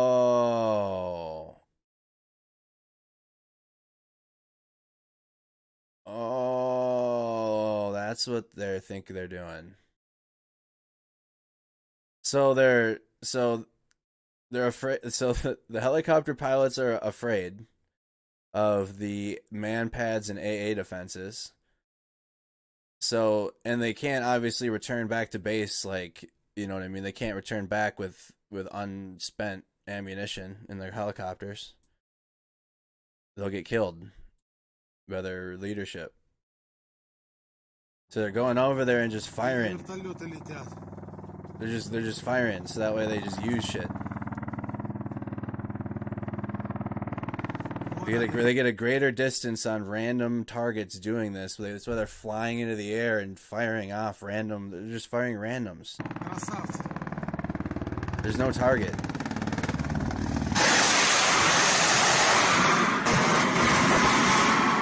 They get greater distance doing that. There's no accuracy though. They're just firing off. They don't want to.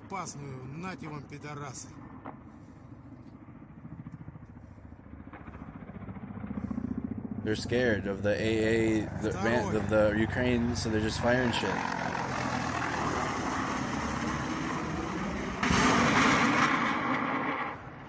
At first, I thought these two helicopters were going after each other, but they're not. They're just getting some air, firing their rockets off, and then returning so they don't get shot down because their AA defense. No, it's not getting blown up. They're firing rockets.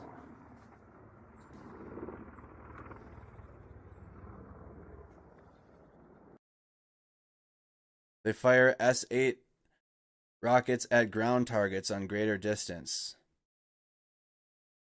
The S-8 and modern S-80 FP are unguided rockets dating back to the mid-80s.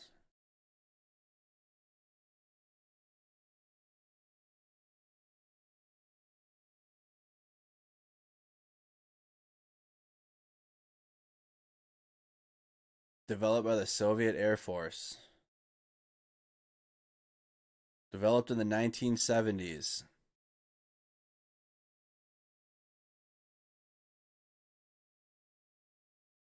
Yeah, that would make sense.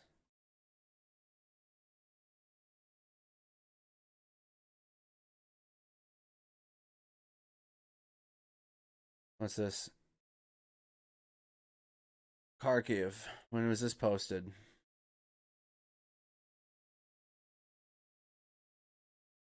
The burning of the market in Kharkiv yesterday. So this was a market in Kharkiv. Here's Kharkiv. Top right. To the east.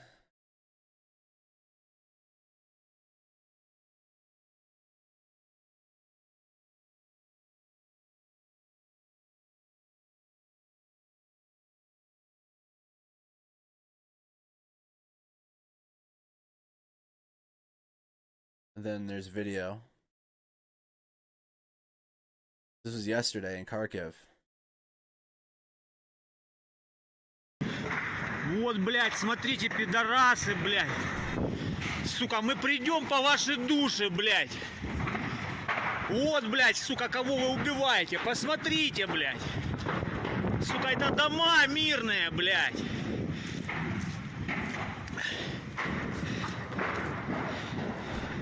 Сука, вот он, блядь, ебучий ваш русский мир, нахуй. Героев труда, блядь, добро пожаловать, нахуй. Пидорасы, давить буду, нахуй.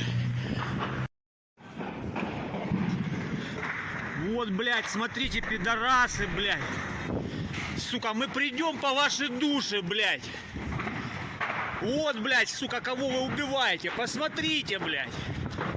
Сука, это дома мирные, блядь. Is it too loud? Is the... Let me see.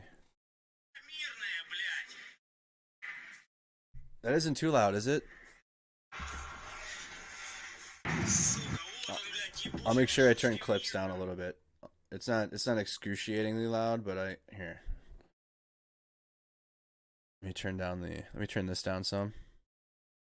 And that might be better. Turn that up a little bit. Maybe I don't want clips too loud. I'm trying to mastering the audio. I'm mastering the audio. Again, this is the market in Kharkiv. It's not too loud. Okay. Вот, блядь, смотрите, пидорасы, блядь. Сука, мы придем по вашей душе, блядь. Вот, блядь, сука, кого вы убиваете. Посмотрите, блядь. Сука, это дома мирные, блядь.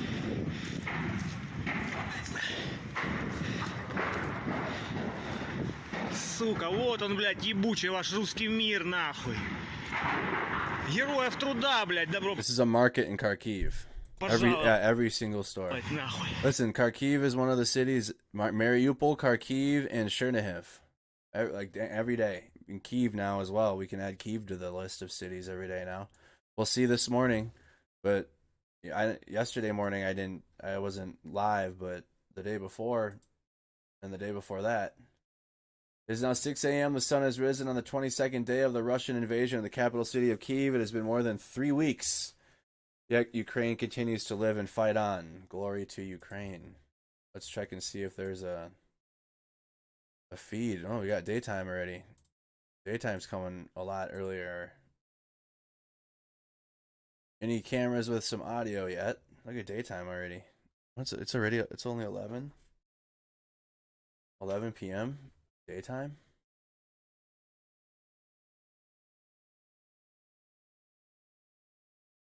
$6:03 in the morning. Hoping we can get an audio feed here. If not, also we need to play President Zelensky's address. Do we have Zelensky's address? I need to play that. I want to take my...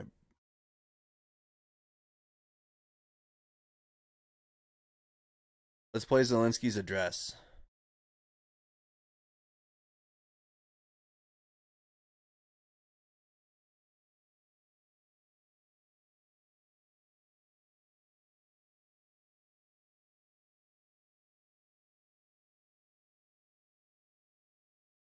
And we need to type it into YouTube.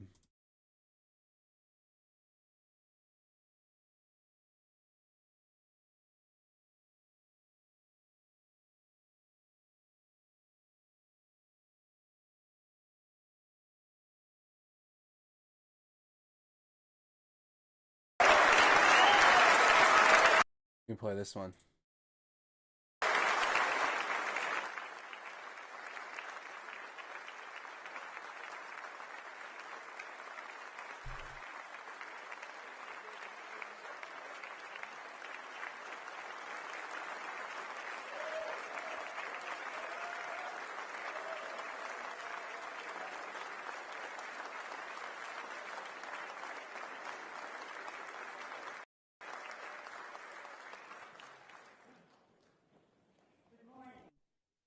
Good morning, Mr. President.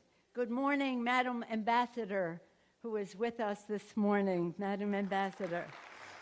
All right, we're going to watch this. The video he shows is all right. So we're watching it in its entirety. So that's what. So Teresa says there's a video. This has graphic content. Well, they showed it to Congress yesterday. They showed it to Congress. Let me see. Where is it? Yes, there is. I'm seeing it towards the end of it.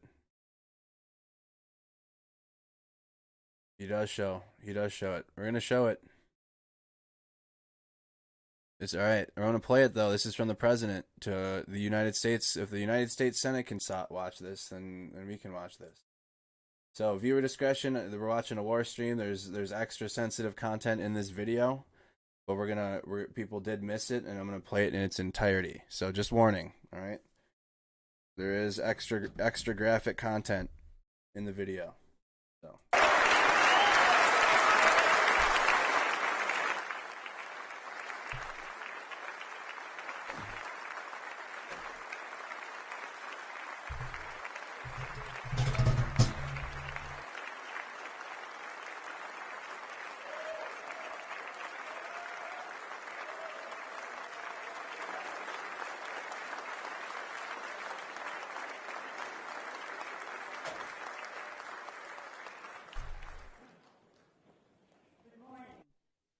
Good morning, Mr. President.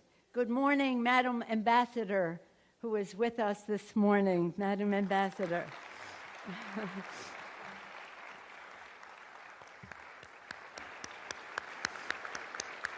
Ambassador Makarova.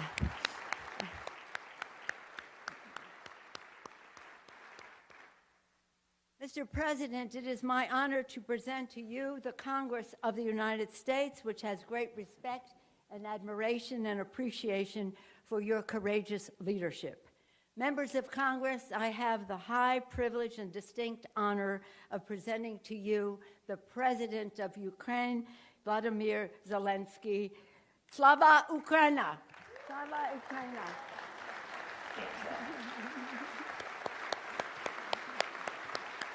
Glory to heroes.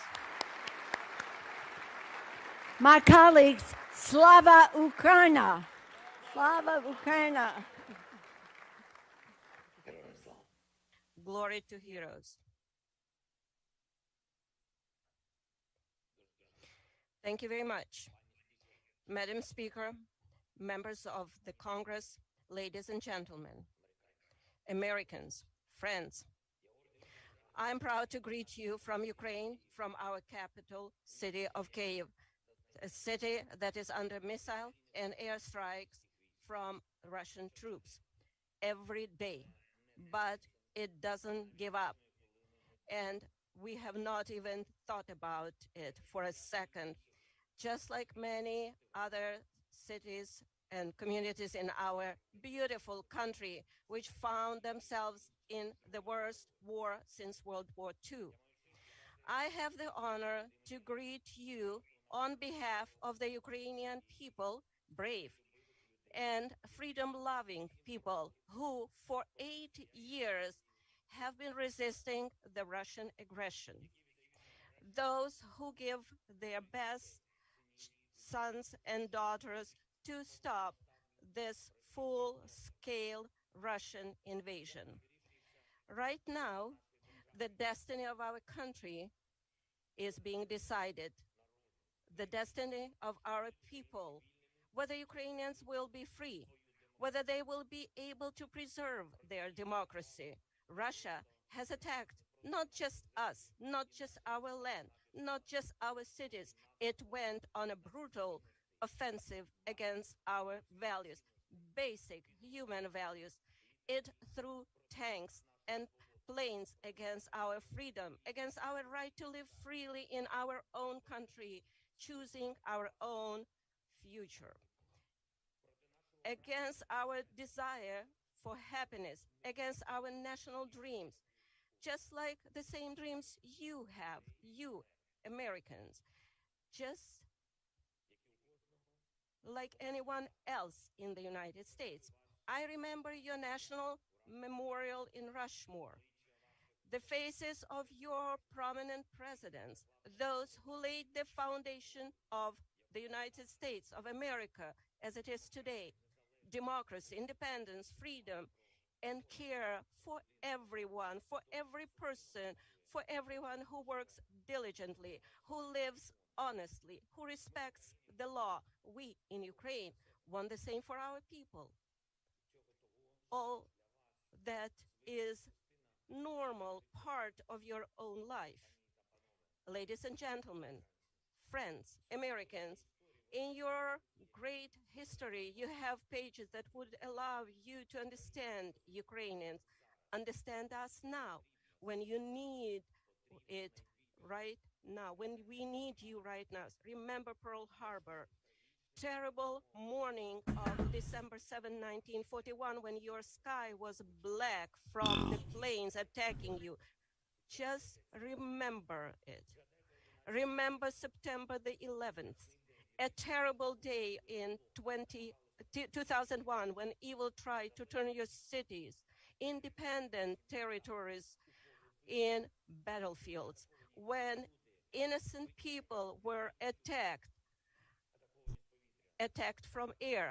Yes, just like no one else expected it. You could not stop it. Our country experience the same every day, right now, at this moment, every night, for 3 weeks now. Various Ukrainian cities, Odessa and Kharkiv, Chernihiv and Sumy, Zhytomyr and Lviv, Mariupol and Dnipro. Russia has turned the Ukrainian sky into a source of death for thousands of people. Russian troops have already fired nearly 1,000 missiles at Ukraine, countless bombs. They use drones to kill us with precision. This is a terror that Europe has not seen for 80 years, and we are asking for a reply, for an answer to this terror from the whole world. Is this a lot to ask for, to create a no-fly zone over Ukraine to save people? Is this too much to ask? Humanitarian no-fly zone, something that that Russia would not be able to terrorize our free cities.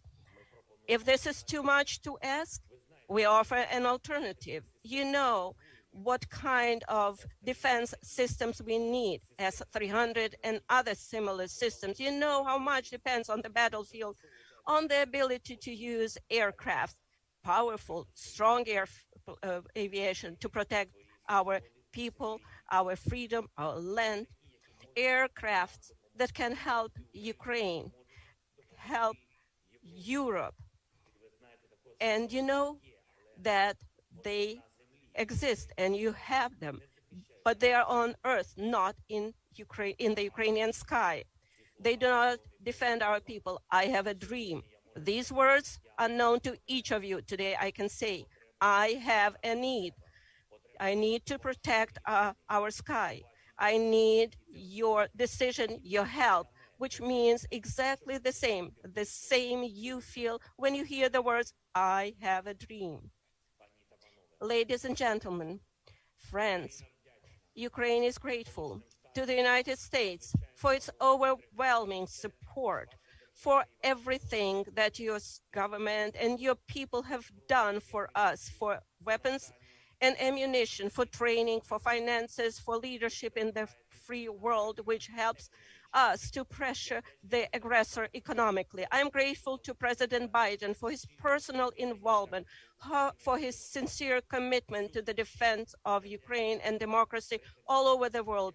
I am grateful to you for the resolution which recognizes all those who commit crimes against Ukraine, against the Ukrainian people as war criminals. However, now, it is true, in the darkest time for our country, for the whole Europe, I call on you to do more. New packages of sanctions are needed constantly, every week, until the Russian military machine stops.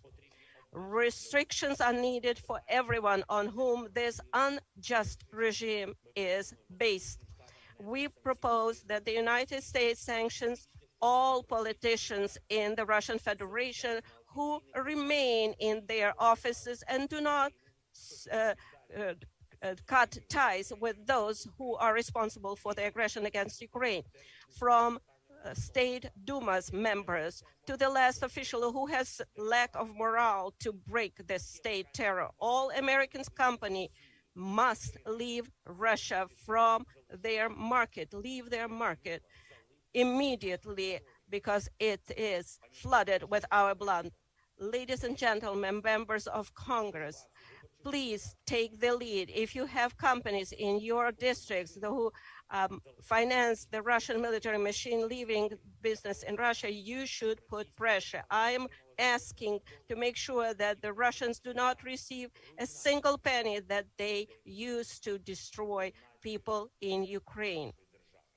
The destruction of our country, the destruction of Europe. All American ports should be closed for Russian goods.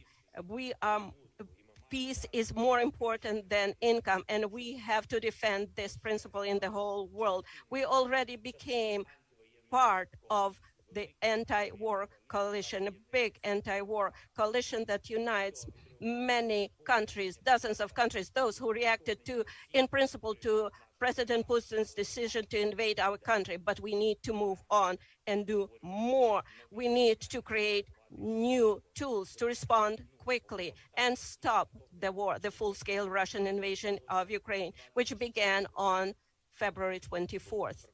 And it would be fair if it ended in a day, in 24 hours, that evil would be punished immediately. Today, the world does not have such tools. The war of the past have prompted our predecessors to create institutions that should protect us from war. But they, unfortunately, don't work. We see it, you see it, so we need new ones, new institutions, new alliances, and we offer them. We propose to create an association, U24, United for Peace, a union of responsible countries that have the strength and consciousness to stop conflicts immediately, provide all the necessary assistance in 24 hours, if necessary, even weapons, if necessary, sanctions, humanitarian support, political support, finances, everything you need to keep the peace and quickly save the world, to save lives. In addition, such association, such union could provide assistance to those who are experiencing natural disasters, man-made disasters, who fell victims to humanitarian crisis or epidemics. Remember how difficult it was for the world to do the simplest thing, just to give vaccines against COVID to save lives, to prevent new strains. The world spent months, years doing things like that, much faster, to make sure there are no human losses, no victims.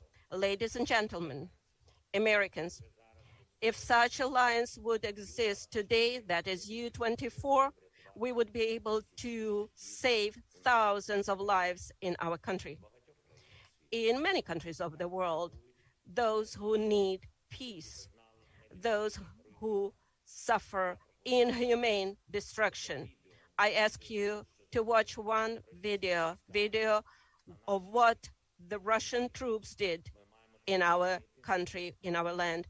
We have to stop it. We must prevent it, preventively destroy every single aggressor who seeks to subjugate other nations. Please watch the video.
And in the end, to sum it up,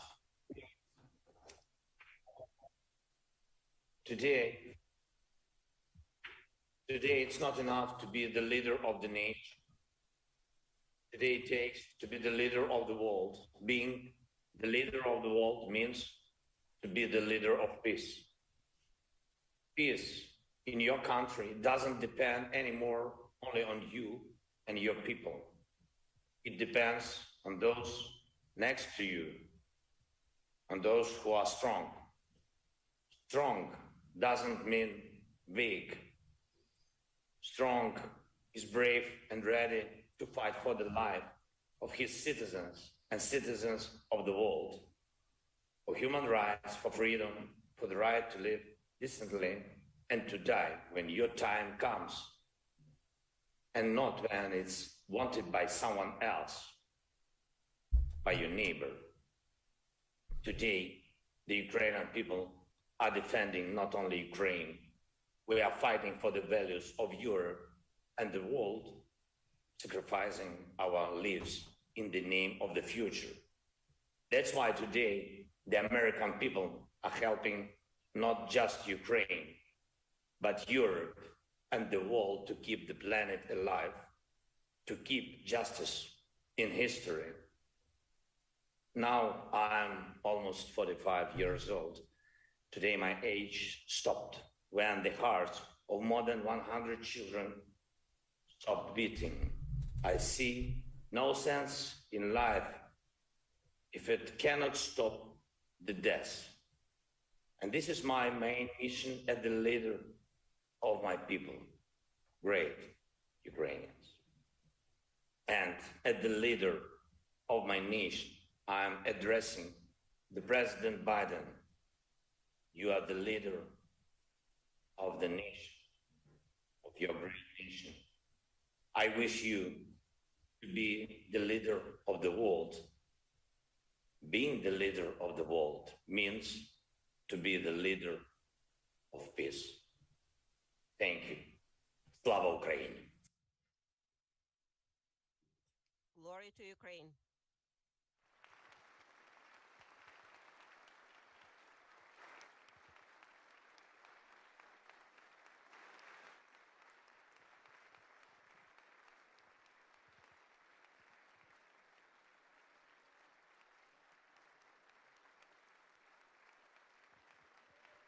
Thank you for your support.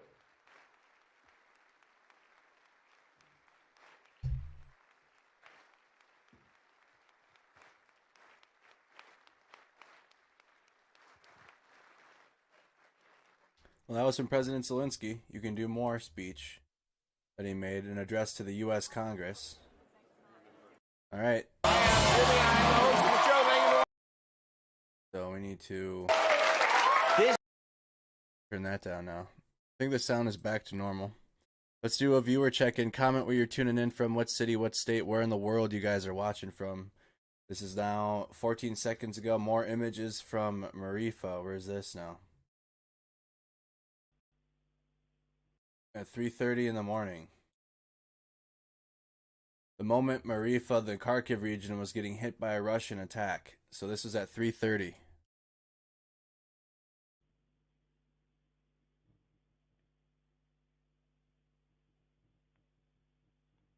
Osceola, Florida. Dallas, Texas is tuned in. Cleveland, Ohio.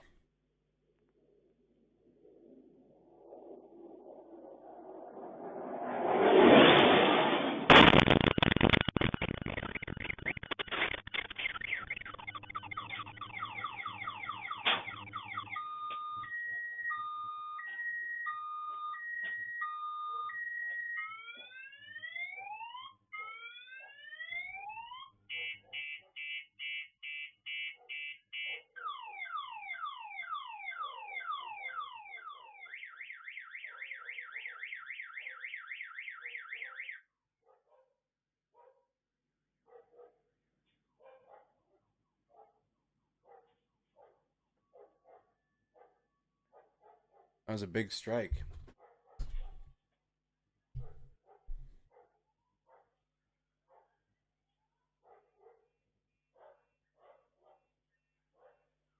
We're gonna have to replay that one back. Oh my goodness.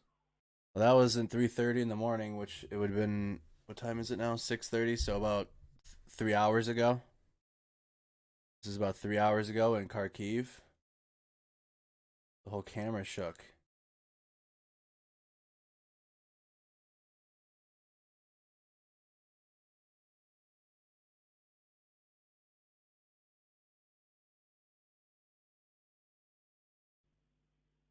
The whole camera shook on that one. Morris in Tennessee sending love. How you doing?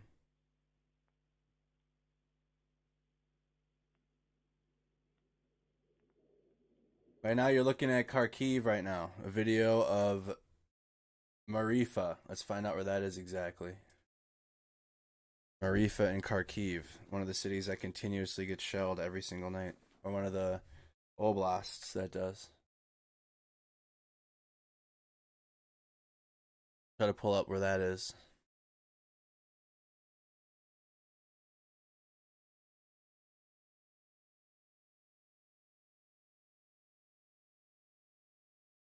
Mariupol. Or Mariupol. The Mariupol. Kharkiv. To the south. To the southwest. Central District Hospital.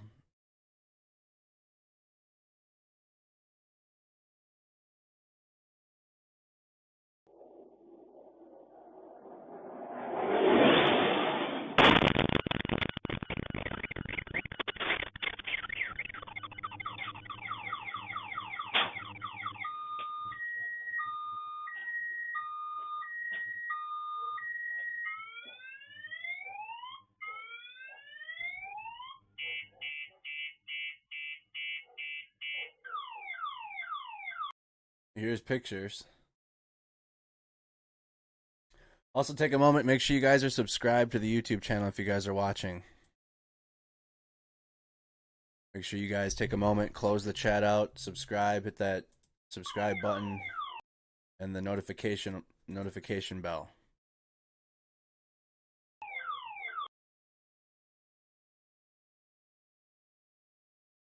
As well as Facebook, make sure you're following. The news from Mariupol is so bleak. The bombing of a theater packed with kids that this made me cry with laughter. Oh, I don't know. John retweeting. Here's some of the Russian helicopters apparently damaged in the Kherson airfield tarmac, where ground forces are staged in bunches.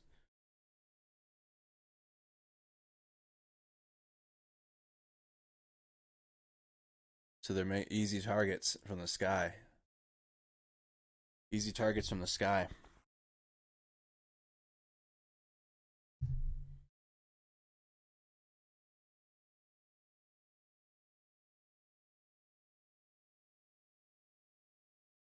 UAV video from the Ukrainian military reportedly showing artillery strikes in the eastern military district's 35 combined arms in the Kyiv Oblast. This is from yesterday, so more UAV. Why?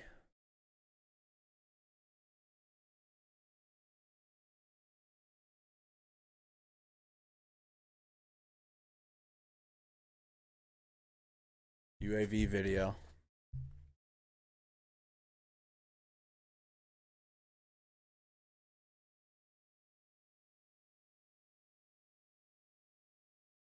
Baraktar likely.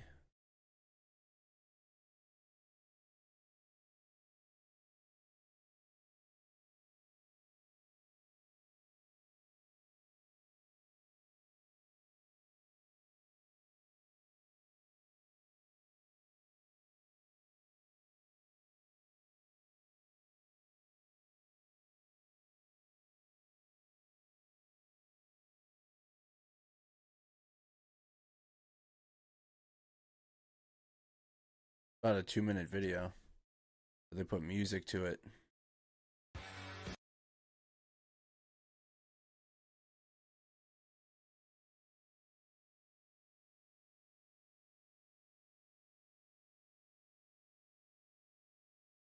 They hit this whole base.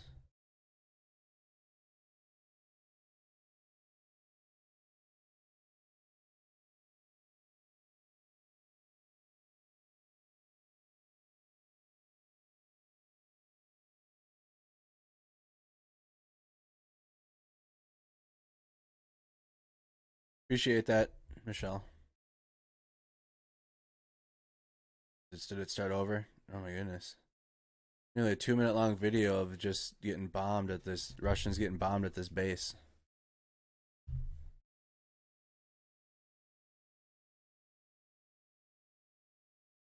Outside the second half, there's two, oh my goodness, there's 2 halves. Nearly a 3-minute video.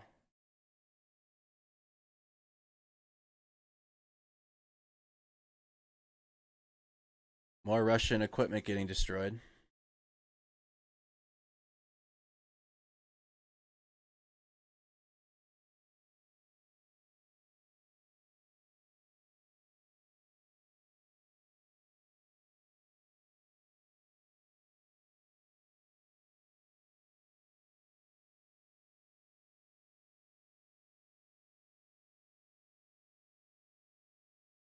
There's nothing neutral about this at all. If you're pro-Putin in this, you're a loser. Like, I don't know what else to tell you. If you're pro-Vladimir Putin, you're a loser. Just like he is.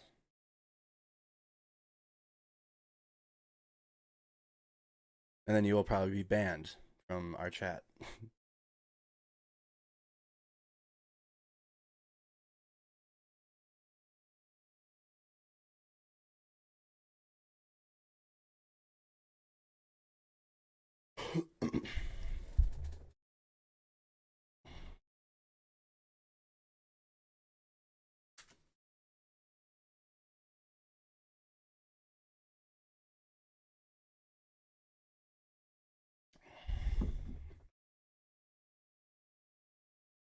All right.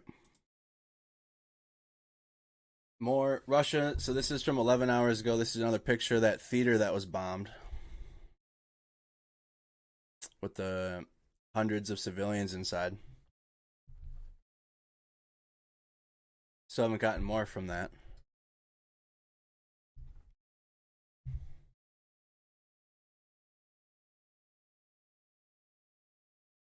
More images from Kharkiv.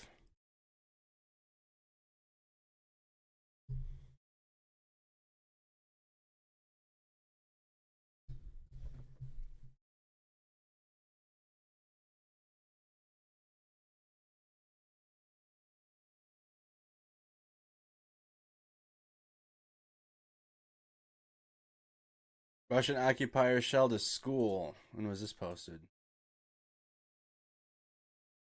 Well, it's morning time. This is what it looks like in Kyiv now. Do we have any audio feeds yet?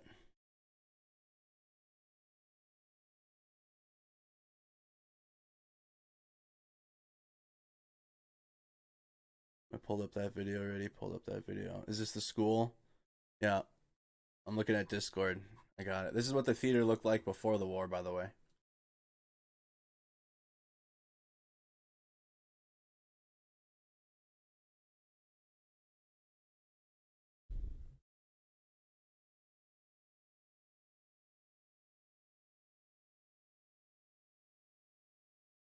And then here's a school in Kharkiv. Looks like it was posted this morning.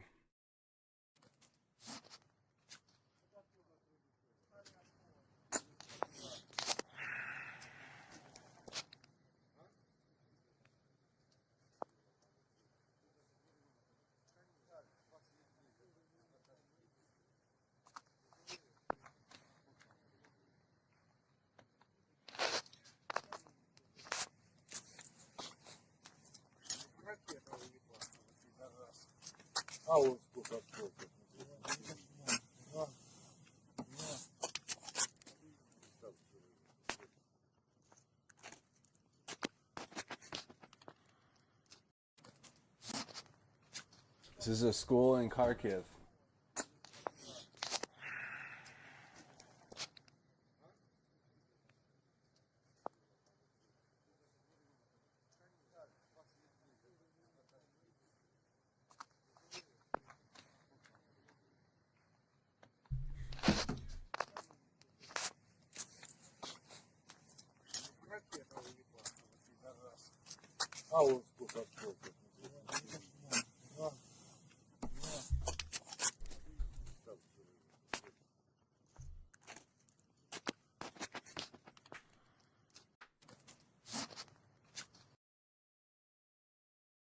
Next. So we're waiting for more on that. School in Kharkiv. That is the latest this morning. School in Kharkiv.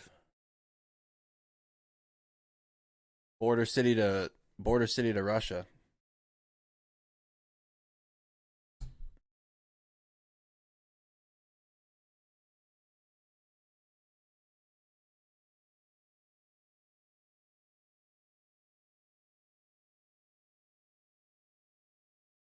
Waiting to see more, hear more. President Biden branded Putin a war criminal. John Sweeney replied, Vladimir Putin is a war criminal in Chechnya in 2000. I was a child, the year 2000, I was 7 years old, so I didn't even know what was going on in the world. Chinese ambassador to U.S. Qin Gang said that Russia's war against Ukraine is not good for China.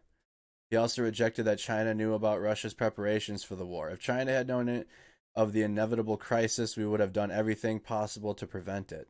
Right.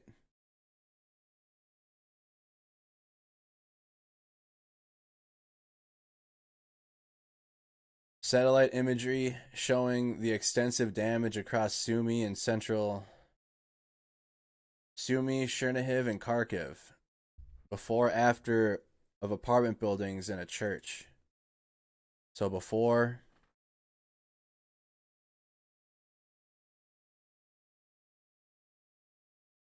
after.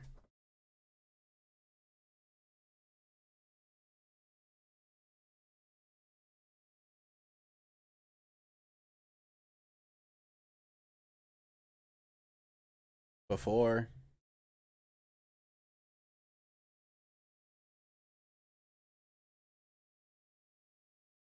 After.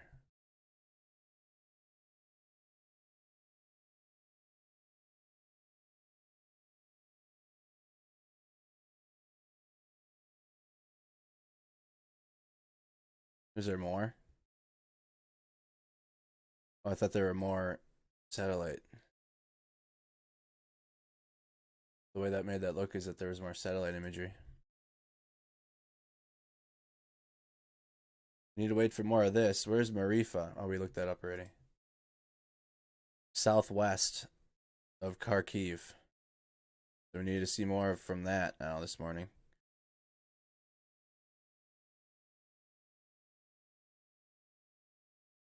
Here's what it looks like in Kyiv. Still no audio.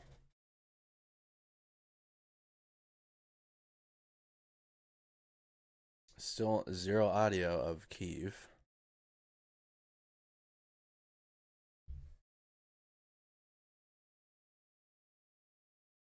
Kyiv live.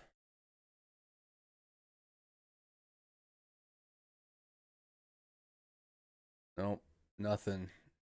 Nothing good yet. Nothing good.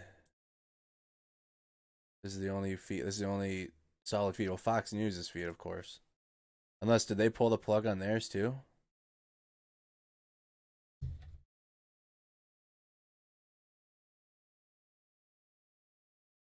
Oh, they don't have a feed anymore? Oh, dang. They don't have a live feed of Kyiv no more? Fox News, Kyiv. Dang. Oh, they don't. Live look. Stream recording not available. Fox reporters. No, the one that held they had a live feed. We'll find it. Do they have the English dub of it?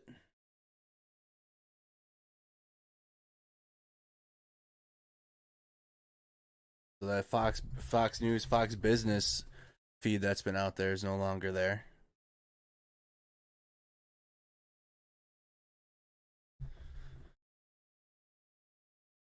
What is this here?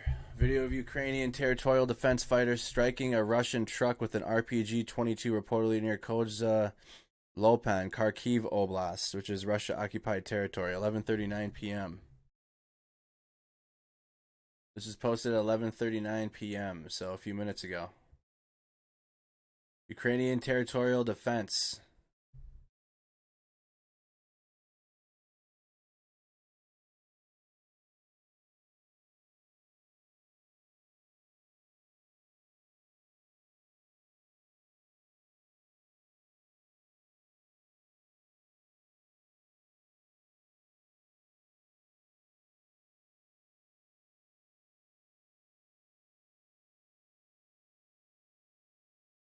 Wow.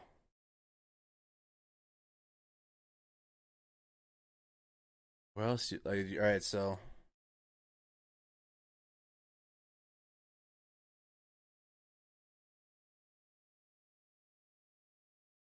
they took out the driver and the passenger, or at least the passenger.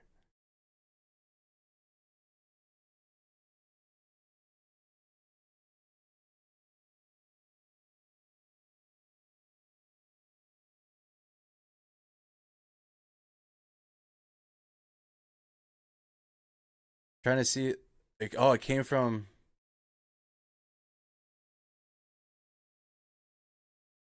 right here. He hit him. He hit him right behind this fence line right here. Look at the fence. Right here. You see my cursor? He's right behind here. There's an RPG. So he's right behind this fence here. This is a Russian truck. Oh yeah, there's people in the back. Right here.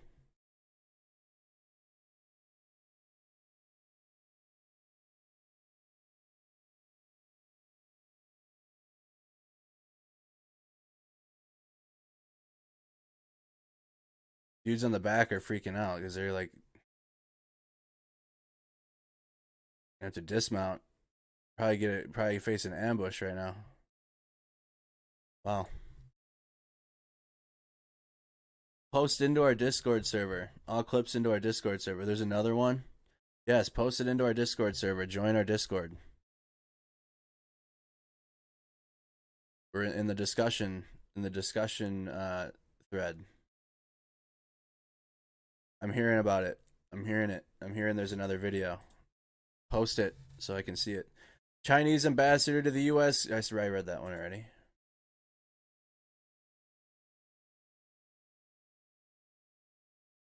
Oh, is this the first one? The full video of that ambush by Ukrainian territorial fighters on a truck. Is this the one?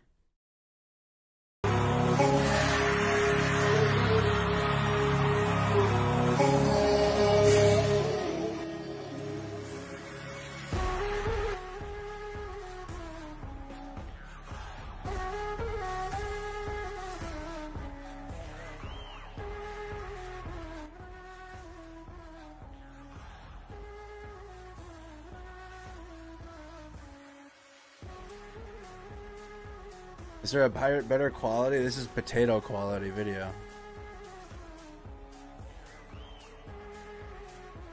Alright, this is clearly the video. Is there one without the music and then better quality? Is this the only one? It has video and it's potato. It is? Yeah. It sounded like this is the one. Is there, if we can find a higher quality one, I'd be appreciative. Got the music and it's hard to see. Because I'd like to stop it and alright, music turned off. So this is the first person view of that. They were in a car and pulled off and saw it coming down the street.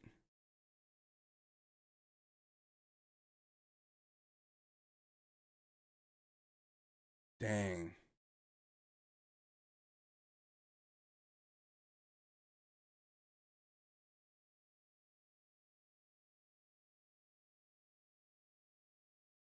Yeah, he did. He pulled over and pulled it out.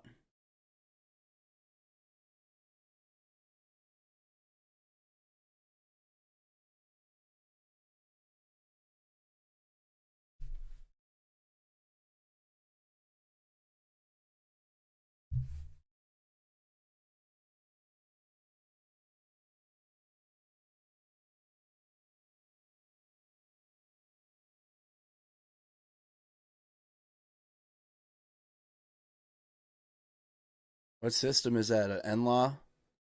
See, look at, so the car pulls off.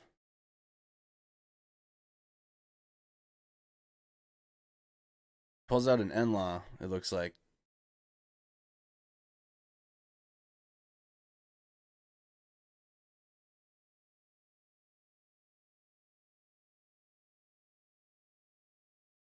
Yeah.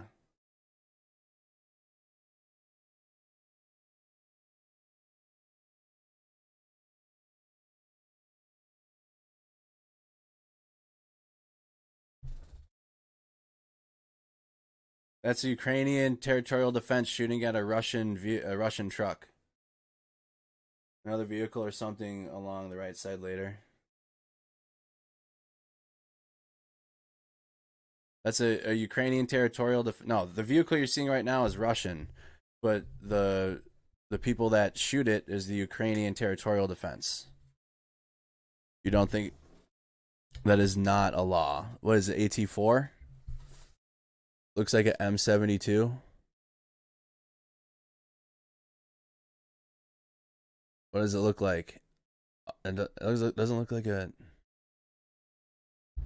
It doesn't look like an RPG 7. Let's play it again. Remember, they got everything. They got all the anti-tank rockets. So they got all of them. The N-law has a difference maker.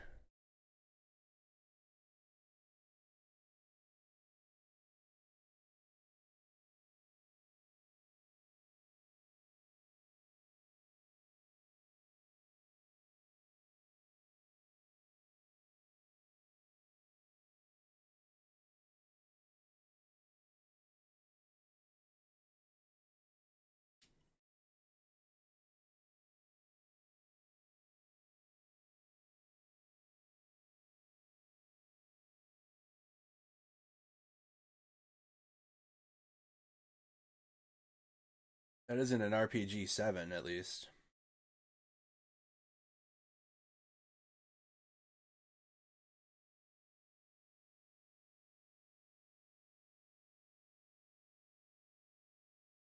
There's a good look at it.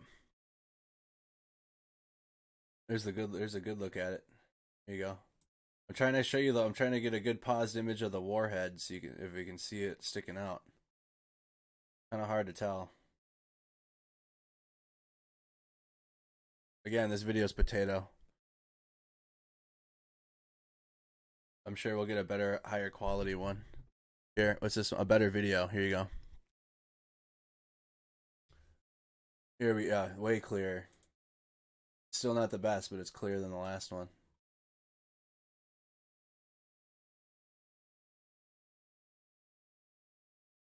Play it full speed. Is there audio to this video?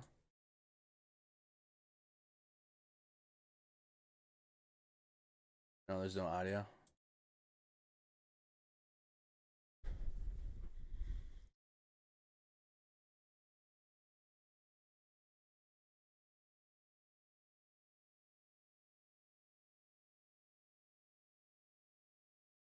Oh, you can see that way clear. That's not an RPG. What I do know is that's not an RPG 7.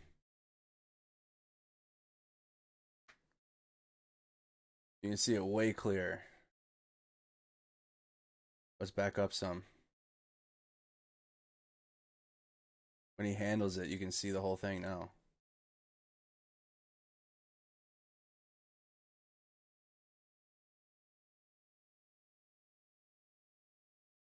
M72. It's an RP. So we have someone saying RPG 22.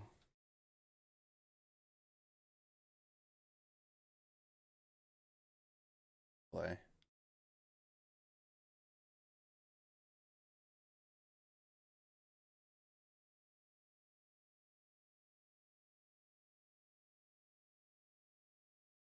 There's no audio yet. No. This is like the clearest picture of it.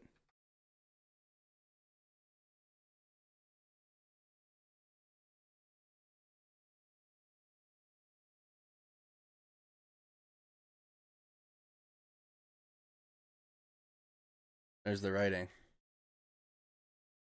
It's not an M72? So we got an RPG. Let's look at an RPG 22. We're learning our weapon systems that they're having over there.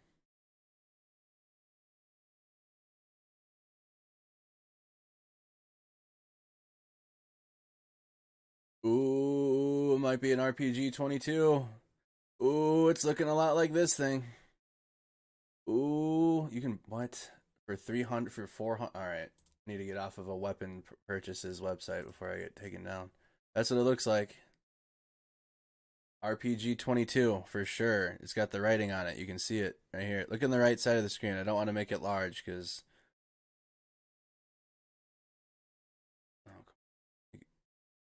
make it large. That's the one. RPG 22. 100%. Who was saying it? Whoever was saying it in the chat. What was it? Jeffsman was saying it over and over again. RPG 22. That's exactly what it is. Literally. Like you can see the writing in the arrow. There's the writing in the arrow. Oh, it is. That's the one. I haven't seen an RPG 22 used. It looks very similar to the AT4, doesn't it? Not really. No, it doesn't. I don't know why. No, it doesn't. so many anti-tank rockets. They have all of them in Ukraine. They basically have every single one ever made right now. And Richard, yeah, a bunch. So RPG 22, which the one that most people relate to what an RPG looks like if you played Call of Duty or any type of, game, you think of the RPG 7. There. When you think of the RPG, you think of this one, right? The RPG 7, where you can see the warhead and it looks like that. So I don't think I've seen the 22 until right then.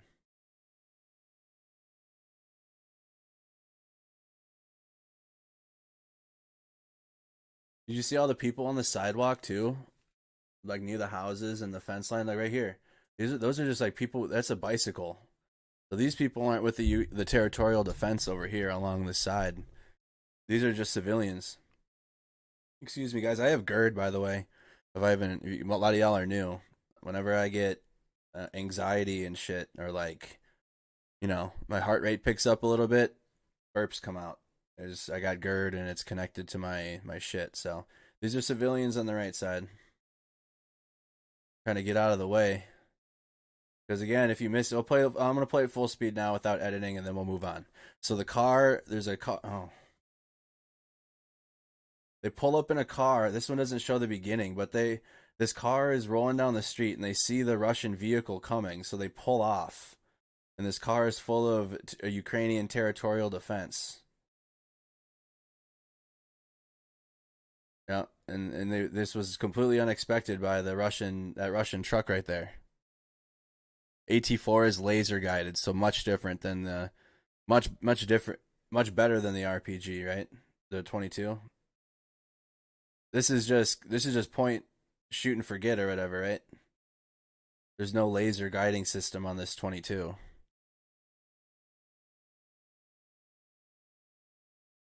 Shoot and forget, right?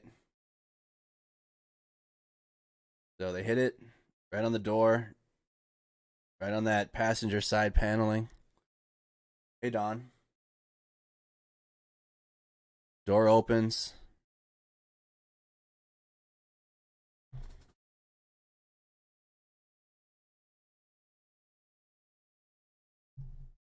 Yeah. AT4 is not guided. I realized I was a mic, 88 mic. We didn't get to play with this stuff. We just transported it on a pallet. This is Jonathan Ferguson, the keeper of... Okay, we're going to get taken... Start getting into gun videos, we're going to get flagged. Single use, fire and forget, yeah. Alright, let's move on. So that was another ambush. Ukrainian territorial defense. 4th Russian general killed.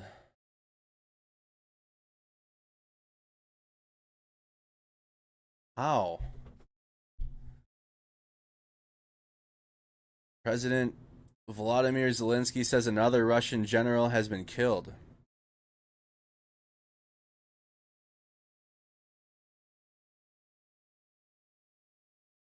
That Azov battalion got him.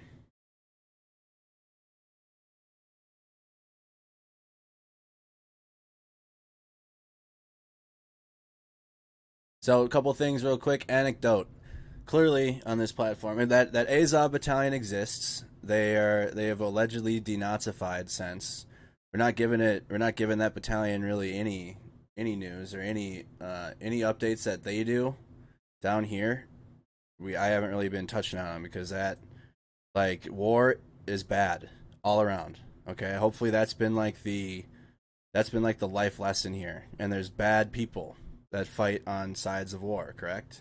So I'm not glorifying or giving any extra attention knowing about that Azov battalion. It's not like we're avoiding it or pretending that they don't exist. The propaganda behind that is Russia justifying their entire invasion of this country because of that battalion. 2% of the country voted far right. Only 2%. So the propaganda of invading Ukraine due to a Nazi government is garbage, right? Complete garbage.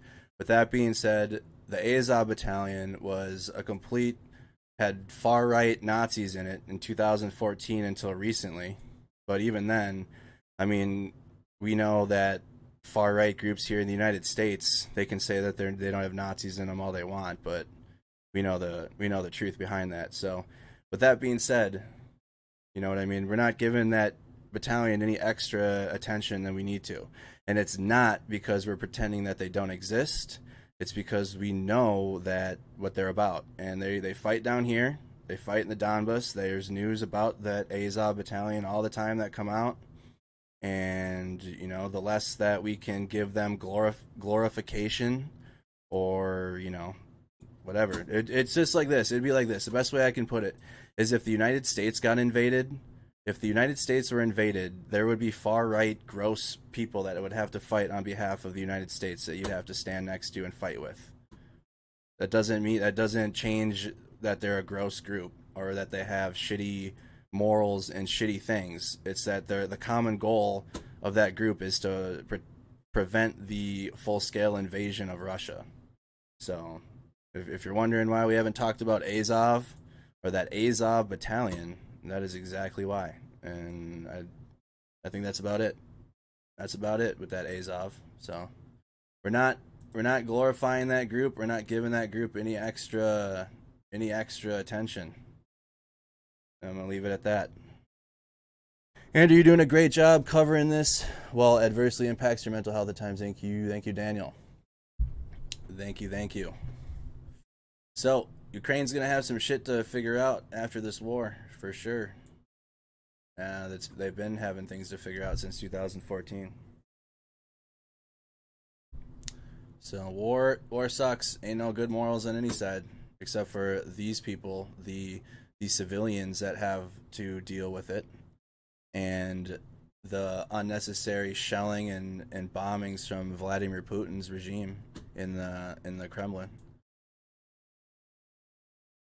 But even now, I'm not excited, or I shouldn't say excited, but the idea of just mercenaries going to Ukraine still, I think there's going to be severe ramifications from that. Severe ramifications from mercenaries going to Ukraine and fighting. We got more video coming out now. And I've talked about it a couple times, but the franchise, and I am going to play it, but it's called Metal Gear Solid. And the Metal Gear Solid franchise, you know, touches on war economy and the need for war to continue because of governments and how much money that it generates governments, and it's disgusting. And in the franchise, in the Metal Gear Solid franchise, by the time you get to the fourth game, there's already private military companies, and they're just fighting war to continue economy going. It's a fantasy, and it's a fiction. But like, dude, the way that I'm seeing this going is that there's private military companies like getting contracted to go there from all over the world. And so I'm concerned with what's going to happen beyond this war. I'm very concerned with the people of Ukraine and getting the situation directly handled that we're watching, and the civilians that are going to have nowhere to live after this. And I'm concerned with the country of Ukraine and how much is going to be left. But even beyond this, like just the amount of war fighters and people that are getting called there. I'm getting concerned with the future beyond this. Obviously, we have the concern of what we're looking at right now here in this video that we're going to watch. But I'm very concerned with how much just war fighting is just like apparently becoming a call. And I'm hoping that this doesn't become a residual event. Oh yes, I'm hoping that it doesn't become a residual event and this becoming longer than, like, we don't need another 20-year war like we just had in the Middle East.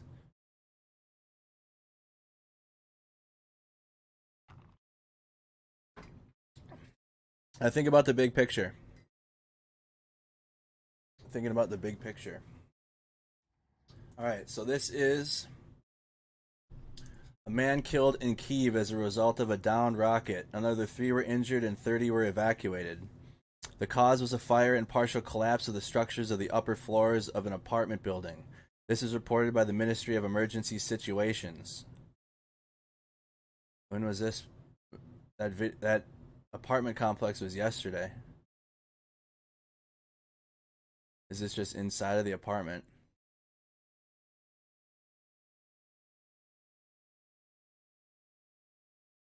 I want to know, was this another 3 were injured? An apartment building. More images from Kyiv. I'm not quite sure when this was. It doesn't give the date. Was this yesterday? Was this today?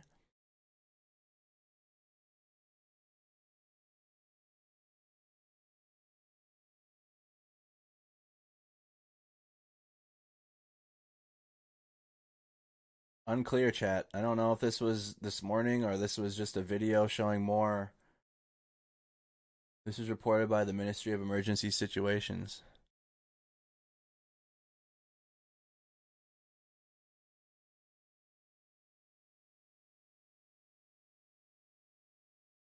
All right, unclear if this was this morning or if this was just video from yesterday. And was killed in Kyiv as a result of a downed rocket. I know, it was posted at... I get that. It's when it was posted. That doesn't mean that it was from this time. And I want to tell you that this happened today and it didn't. So this was posted at 11:51. This was posted 15 minutes ago. Unclear. I need to see more video. I don't know if this was today or if this is a video from yesterday showing more damage. Nexta usually does a good job of not posting old videos, but...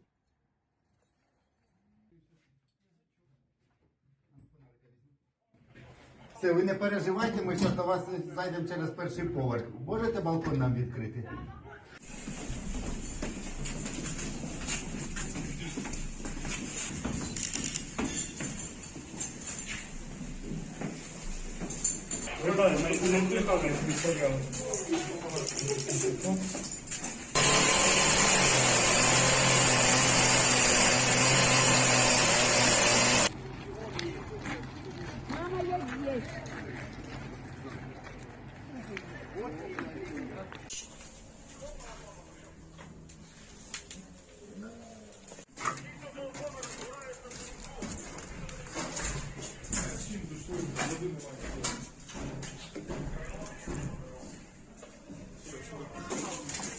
Еще потяни!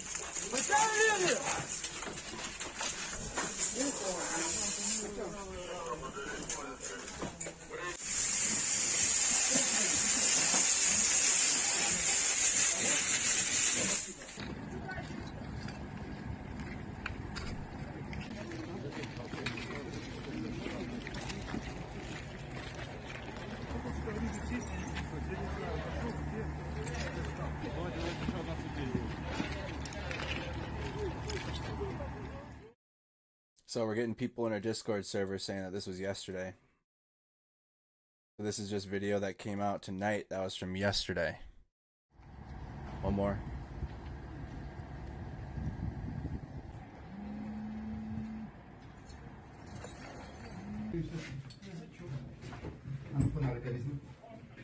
Все, ви не переживайте, ми зараз до вас зайдемо через перший поверх. Можете балкон нам відкрити?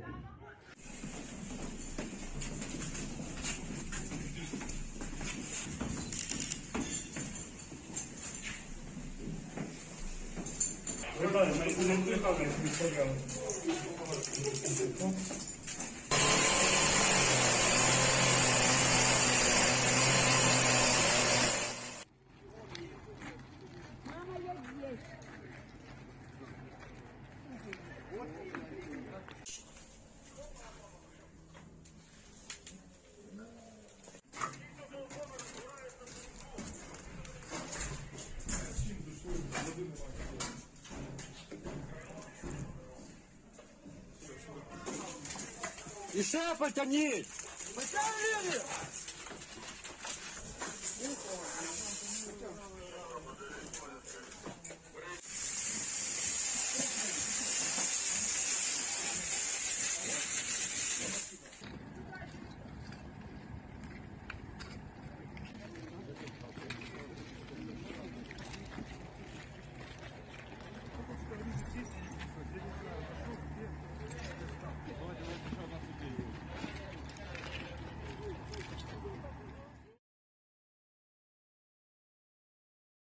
All right, let's look at the latest.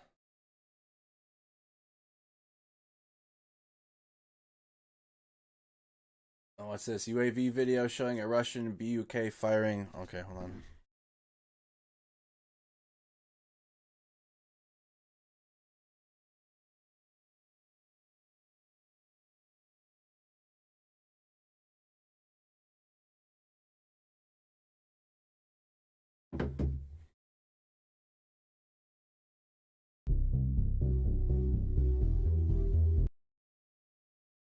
With the music, dude. All these UAV videos have music.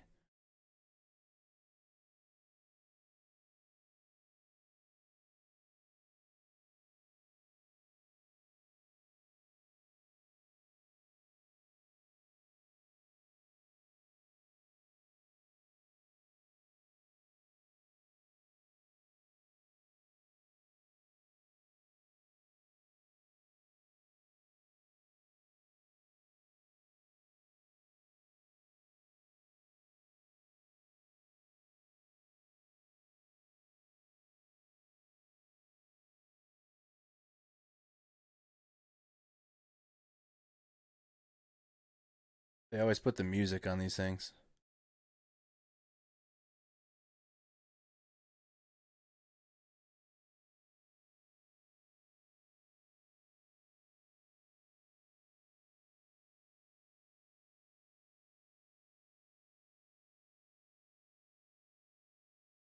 Where is this exactly? UAV video reportedly showing a Russian BUK firing on a target before being destroyed by Ukrainian artillery. There's more reports, Darren, of Russian bombing and planting landmines on evacuation routes for Ukrainians.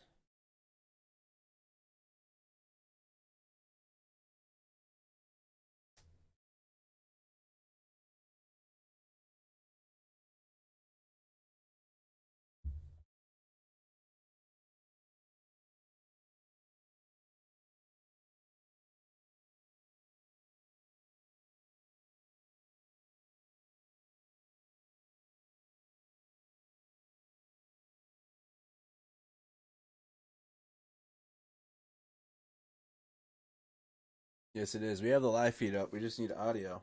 We need an audio feed from it.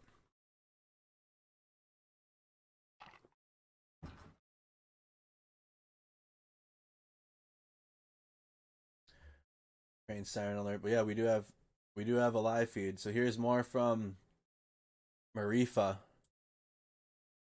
southwest of the city of Kharkiv. Last night in Mariupol. So this is a video just being posted.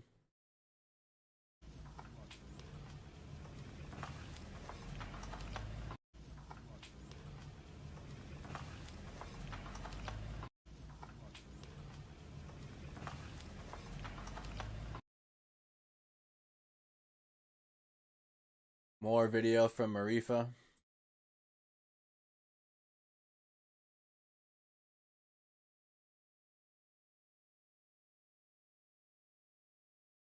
Picture.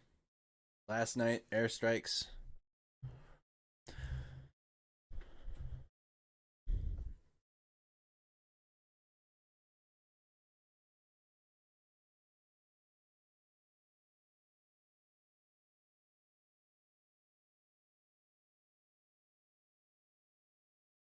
You saw that UAV video already?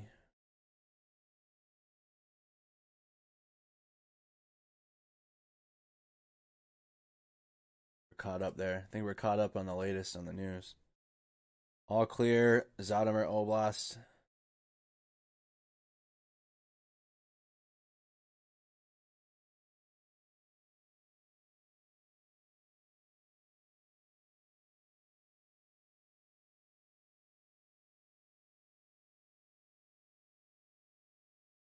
Twitter sucks, dude.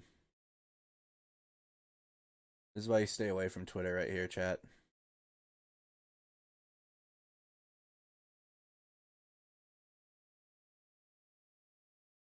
According to a new report of the armed forces of Ukraine, the enemy, without success in the ground operation, continues to launch missile and bomb strikes against infrastructure and densely populated areas of Ukrainian cities.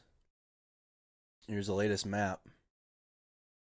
We can check and see if there's any map updates, but we're getting the updates before the map even now, too.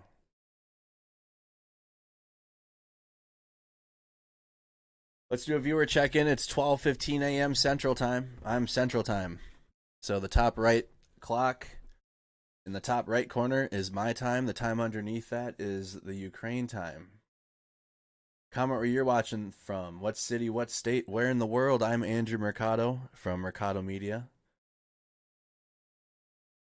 We are live on YouTube and Facebook. Please take a moment. We have 1,600 tuned in right now and subscribe to the YouTube channel. We're nearing 40K. We're about we're at 35,000. We have 5,000 more to get to 40,000. We're getting there, y'all. Thank you again so much for supporting Facebook. Follow if you haven't. I'm not seeing any audio feeds yet. No audio feeds yet.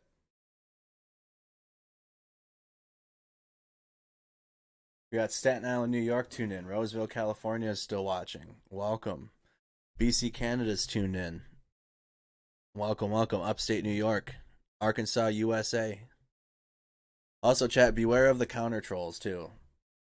It's funny, I've noticed. Like, there will be blatant, ignorant trolls that are going to shout against the message that you don't want, but then there will be trolls that pretend to be on your side or whatever. Like, I saw a troll that had, oh my goodness, they're creative, that's all I can say. Puerto Rico, still here, sounds good. Hello from Sarnia, Ontario, Canada. How you doing? Maggie Valley, North Carolina. Kingman, Arizona. Minnetonka, Minnesota. Hi from Zimmerman, Minnesota. Welcome. How are we doing? St. Paul, Minnesota. Independence, Missouri. Sandstone, Minnesota. Neon, Wisconsin. Berkeley, California. Thank you, thank you. Antarctica.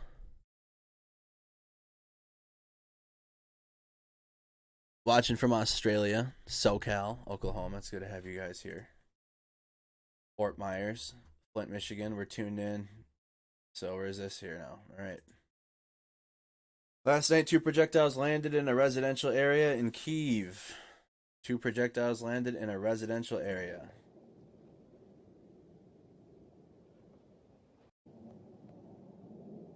Not really seeing too much from that video.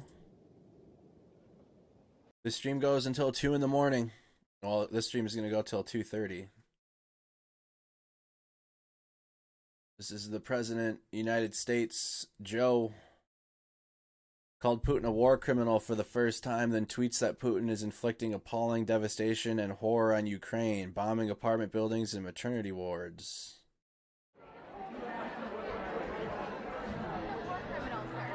Oh, I think he is a war criminal.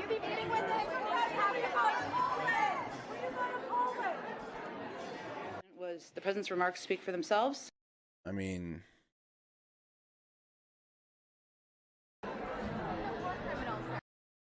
there's more of the reporter going, Is Vladimir Putin a war criminal, sir? Oh, I think he is a war criminal. I think he is a war criminal. So it's not really his own origin. It was more him affirming what the reporter said.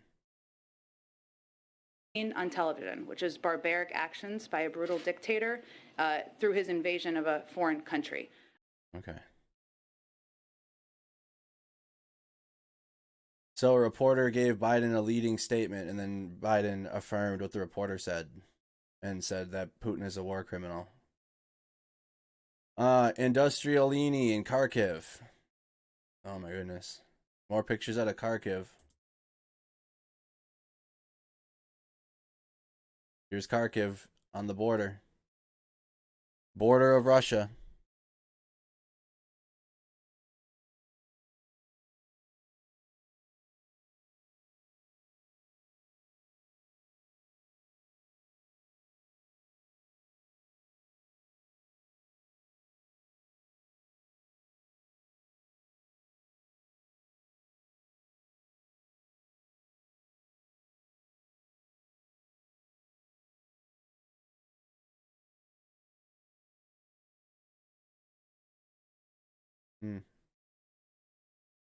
And then here's the blast in Mariupol. We saw this a while ago. This was just posted. We saw this like a half hour ago now, but Mariupol, which is southwest Kharkiv. Here's the video.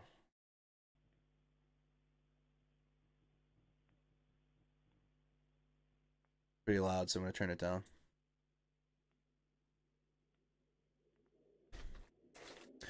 Yeah, we can. Do we have an English version of it? I've been asking for it in the Discord.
The whole camera moved.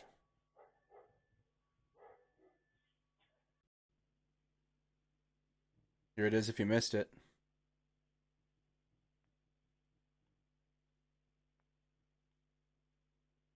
Is it in the war room though? I'm only looking in the war room for links. Post links in the war room.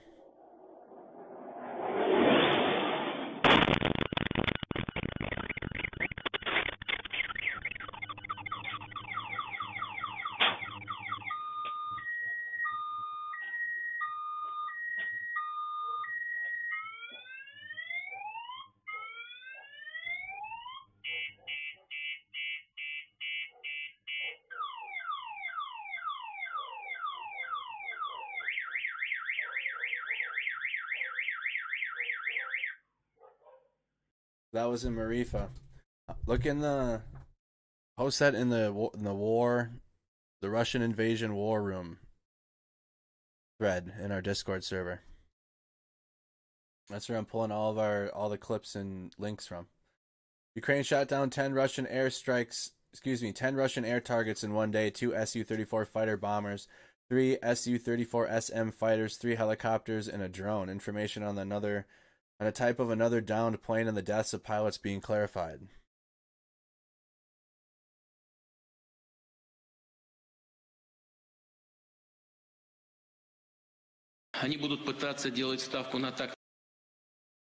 So this is Putin's response. I have translated and added subtitles to the latest video by Vladimir Putin 2 hours ago. It was yesterday. Please don't let it go to vain. I want everyone to see what a speech of true fascism looks like.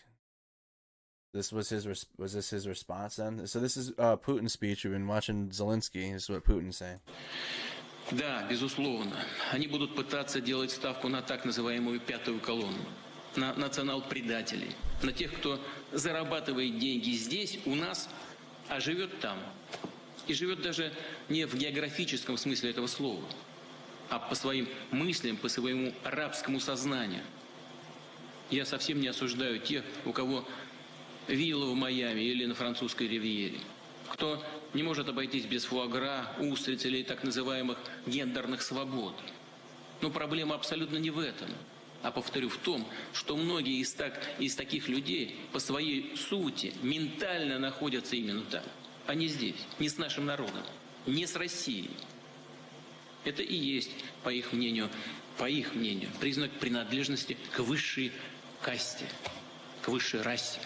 Подобные люди готовы и мать родную продать, только бы им разрешили сидеть в прихожей у этой самой высшей касты.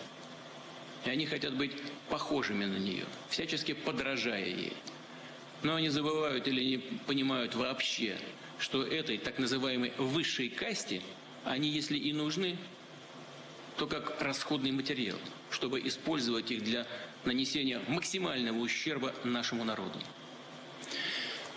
Коллективный Запад пытается расколоть наше общество, спекулируя на боевых потерях, на социально-экономических последствиях санкций, спровоцировать гражданское противостояние в России и, используя свою пятую колонну, стремиться к достижению своей цели. А цель одна, я уже говорил об этом – разрушение России.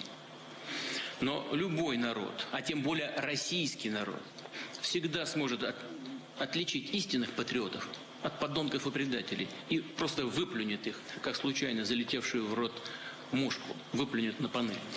Убежден, такое естественное и необходимое самоочищение общества только укрепит нашу страну, нашу солидарность, сплоченность и готовность ответить на любые вызовы. Oh dear. The West is trying to spit into us, so self-fulfilled prophecy is so he, oh my god, dude. Любой народ, а тем более российский народ, всегда сможет отличить истинных патриотов. But any people, even more so the Russian people, will be able to distinguish true patriots from the scum and traitors. True patriots. And there's only one goal. I've already spoken about it, the destruction of Russia. I have already spoken about it. So he's already self-prophesized this happening. Like he has been. He's been telling his people that this is going to happen now, and he's made sure he has done everything in his power to make it happen. And so when you've already propagandized your people so much to believe everything you say, or, you know, that's the only thing you can believe, you're forced to believe it, otherwise you'll face imprisonment. Now Russia is being so isolated from the world, and now he's going to use that. Now he's going to use the position Russia's in to validate his prophecy that he's had for Russia. He's prophesized this to Russia through propaganda, and now he's made it happen. And he's gonna call it, he said, distinguished troop, dude, for sure. This is what they want. This is what.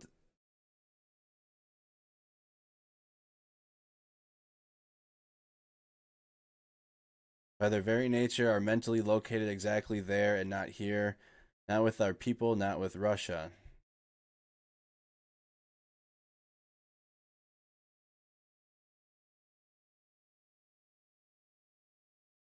Oh.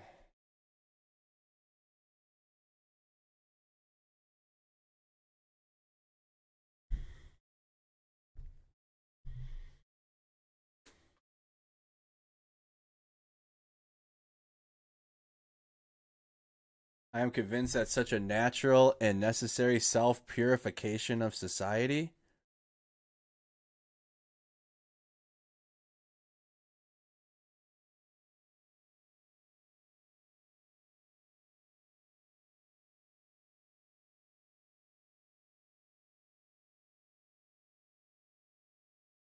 that sounds That sounds Hitler-ish right there. I am convinced that a natural and necessary self-purification of society.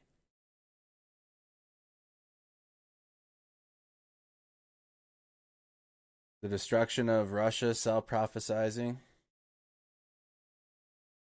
The collective West is trying to split our society.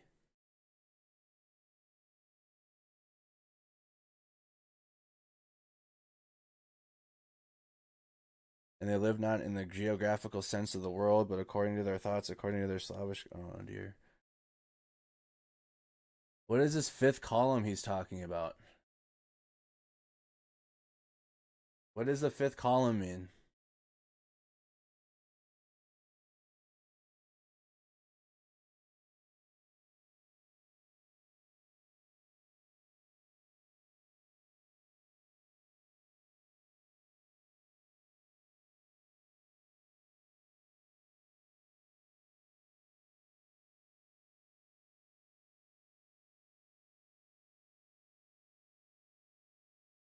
The fifth column, clandestine group or faction of subversive agents who attempt to undermine a nation's solidarity by any means at their disposal. This term was conventionally credited to Emilio Mola Vidal, a nationalist general.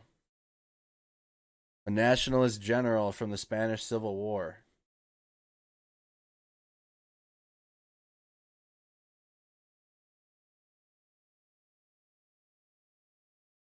A fifth column is any group of people who undermine a larger group from within, usually in favor of an enemy group or nation. The activities of a fifth column can be overt and clandestine.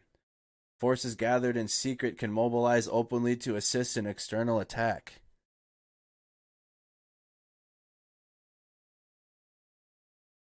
What the fuck?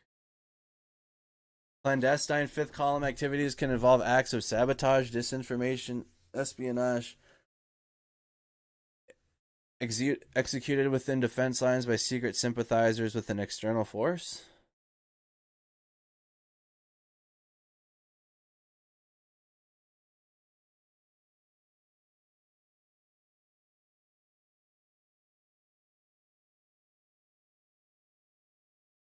The term fifth column originated in Spain. During the early phase of the Spanish Civil War, it gained popularity in loyalist faction media in 1936 and immediately started to spread.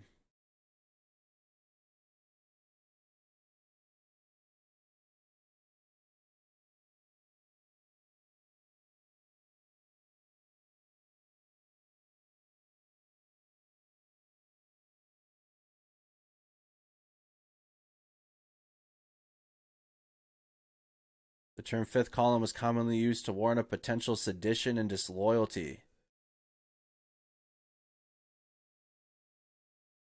A fear of betrayal was heightened by the rapid fall of France in 1940, which some blamed on internal weaknesses in a pro-German fifth column.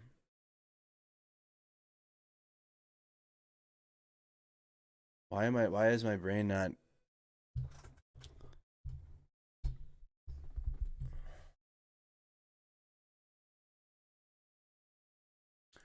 My brain isn't comprehending this right now.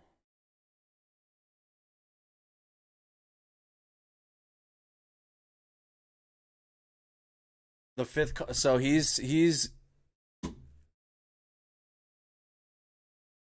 national traitors. So fifth column is like people within the Russian government that would like stop him then. So fifth column is like a group of collaborators, like a group doing... I need a video or something to explain that to me further. So he is self-prophesizing this too. He's predicting this to happen. We'll bet on the so-called fifth column. So he's already saying that the West is going to bank on traitors within the Russian Kremlin. He's like, the West is banking on a mutiny. Да, безусловно. Они будут пытаться делать ставку на так называемую пятую колонну, на национал-предателей, на тех, кто зарабатывает деньги здесь, у нас, а живет там. Those who, so he's on those who earn money here with us but live there. And they live not even in geographical sense of the word, but according to their thoughts, according to their Slavish consciousness. I do not at all judge those who have a villa in Miami. He's gone full-blown nationalist, like full-blown now. I mean, not now, but he's been that way. But his speeches are full-blown.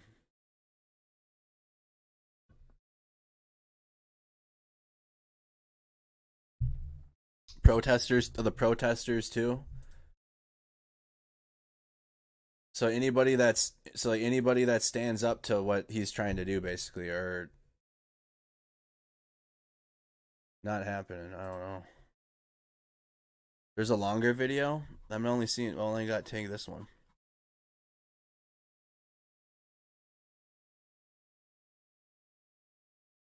I only got tagged on this one.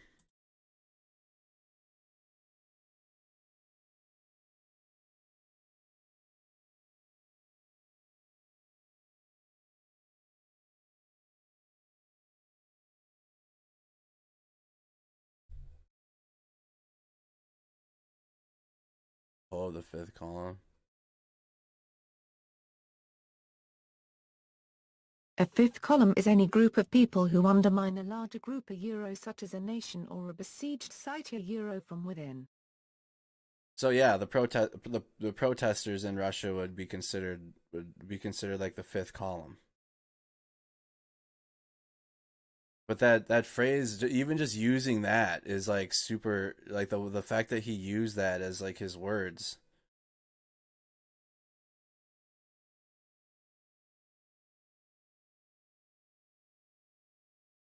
What he used that language to describe.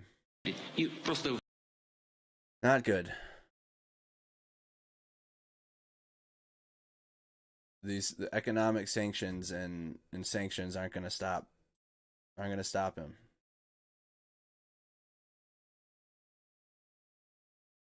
What do we got here? Destroyed Russian equipment in the south. So pictures of some more fresh destroyed Russian equipment.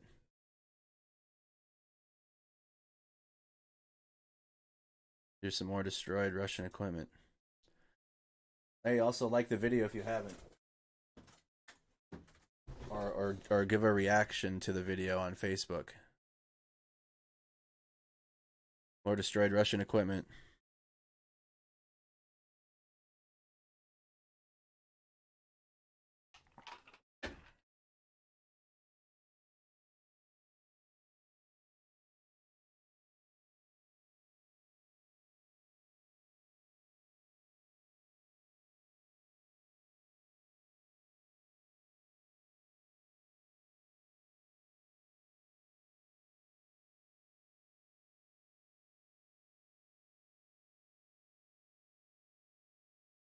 Nothing new. That was picture.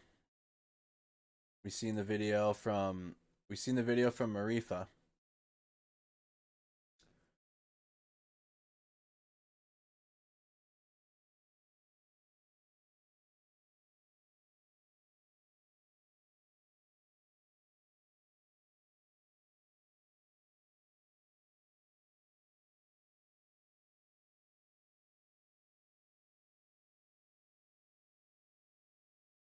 Respect.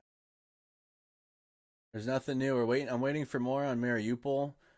Ukraine swapped 9 Russian soldiers to free the detained mayor of they had to make a deal to get the mayor of Mariupol. They handed over 9 Russian soldiers. Ukraine and Russia at war. What you need to know right now. March 16th, Reuters. Ukraine handed over 9 captured Russian soldiers to secure the freedom of the mayor of the city of Melitopol, who was detained last week, the Interfax Ukraine news agency quoted a senior official as saying on Wednesday. The office of President Volodymyr Zelensky earlier said Mayor Ivan Fedorov had been released but gave no details. Ivan Fedorov was released from Russian captivity. For him, Russia received 9 captured soldiers who were born in 2002 and 2003. These are actually children. Interfax Ukraine quoted Zelensky press aide Daria Zarevnaya as saying. Well, Report ad. that was an exchange to get the mayor back. Melitopol, here's Melitopol, if you don't know where that is. Melitopol. Oh, what the heck? There it is. Russia controlled.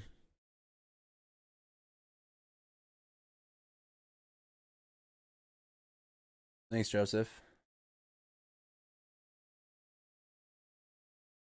Melitopol.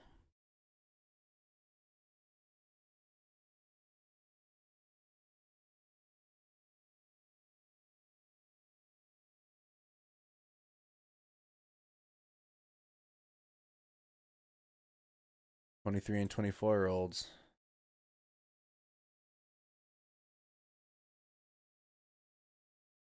Well, because of the war in Ukraine, the American biopharmaceutical company AbbVie has suspended the supply of Botox and fillers to Russia, the most popular products in Russian aesthetic medicine.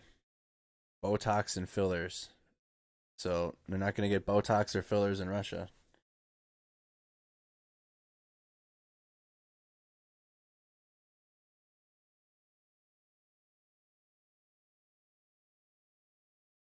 What is this here? 12:39 a.m. Morning in Ukraine. Believe in the warriors of Ukraine. Is there music to this? Of course.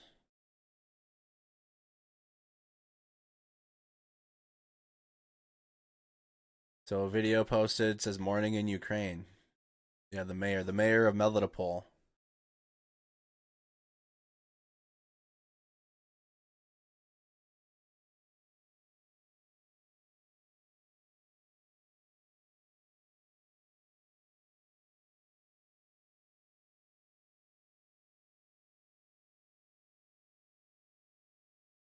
Wonder what time we're gonna get a feed.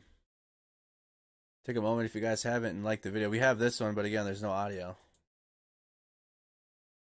No audio to these. Directo TV was out there the other day.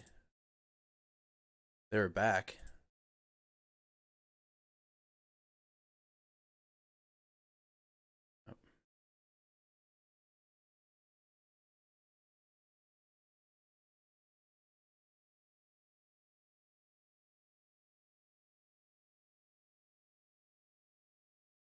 Is this Lviv? I mean, we have Lviv.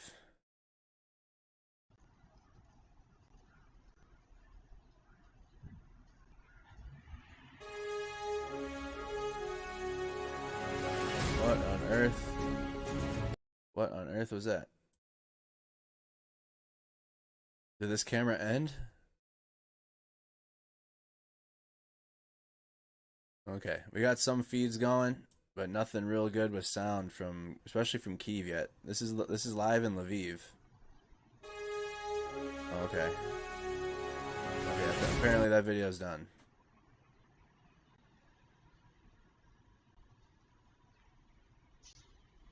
Sky News came on. Apparently that one's done.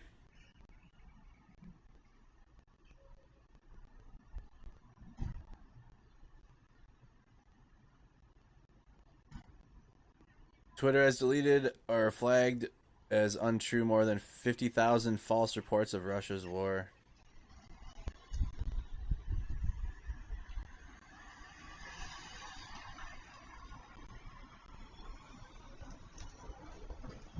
Fighting the misinformation war. Too loud. It's good to have some background noise, but we don't need it that loud. Dead silence was bothering me for a while, though. Nothing new right now. Oh, let's go to a video. Let's watch a 1400 video. In Russia. I don't know how they're pulling these videos off still. Oops.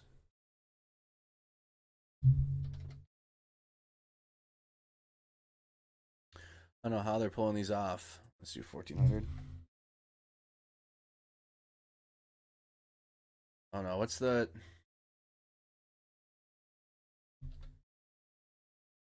Maybe I don't think they're...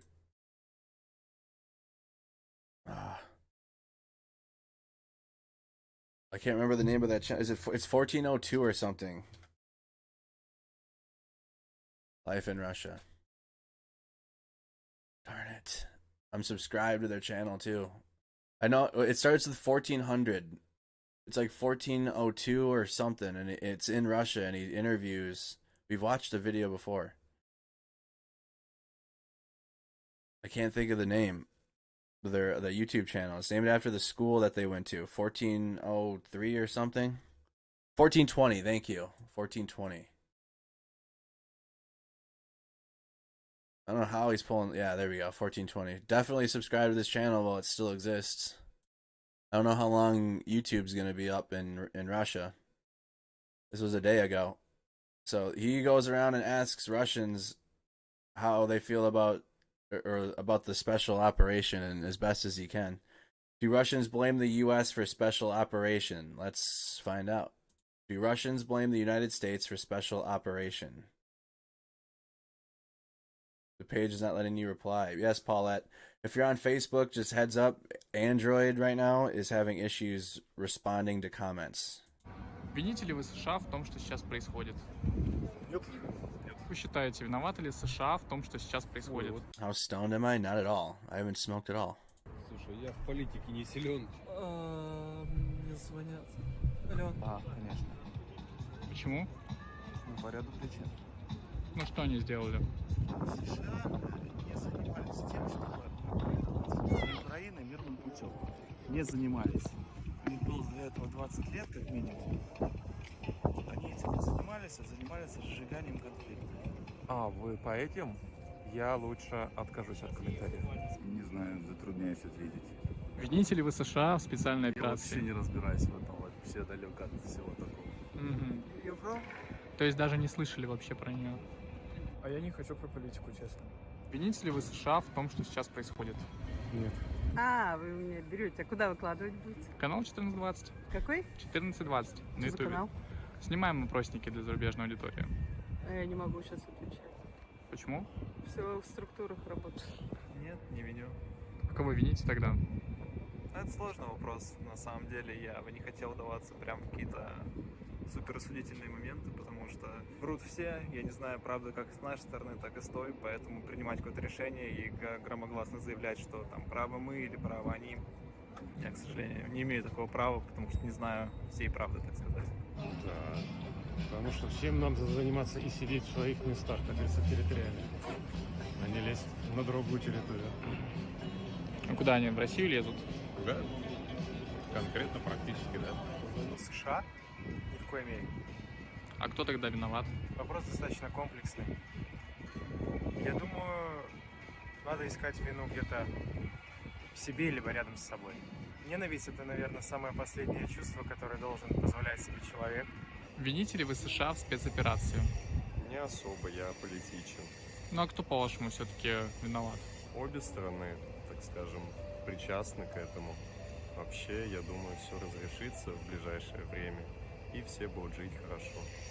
Я за мир. Винил, да, потому что они как бы провоцируют соседние страны наши, которые и размещают свои хотят разместить ракетные комплексы. То есть они лезут на чужую территорию, грубо говоря. Более того, когда они вторгались в другие страны, на протяжении 23 лет они покорили 11 стран и убили больше. You know, I'm going to ask this question to the chat. Do you think, this is probably this is probably a good question.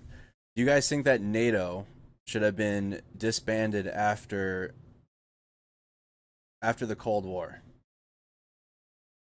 Like in the 90s when Russia was rebuilding in the early 90s? Do you think NATO should have continued? Or do you think that they should have disbanded? Because if you know history, NATO was a response to Russia. We got no. So I'm just genuinely curious to the chat. You think so? We have definite people that think that they should have been disbanded, and think that they should have kept going and remain as they are. So I'm gonna ask that question. 9 миллионов людей, то есть это как бы им прощалось, а сейчас что творится, непонятно. Actually, let's do a poll. I want to do a poll so I can see actual numbers. Скорее всего, да. Правды нигде нет. Типа нельзя чему верить. I'm gonna put it in the chat in the poll. Очень хорошие аргументы со стороны России в том, что типа США все-таки имеет к этому отношение. Мне кажется, что здесь все имеют ко всему отношение, а чему верить непонятно. Честно говоря, я плохо разбираюсь во внешней политике, но войну не поддерживаю. Вините ли вы США в том, что сейчас происходит? Это про Украину? Ну да. Нет. А кто виноват тогда?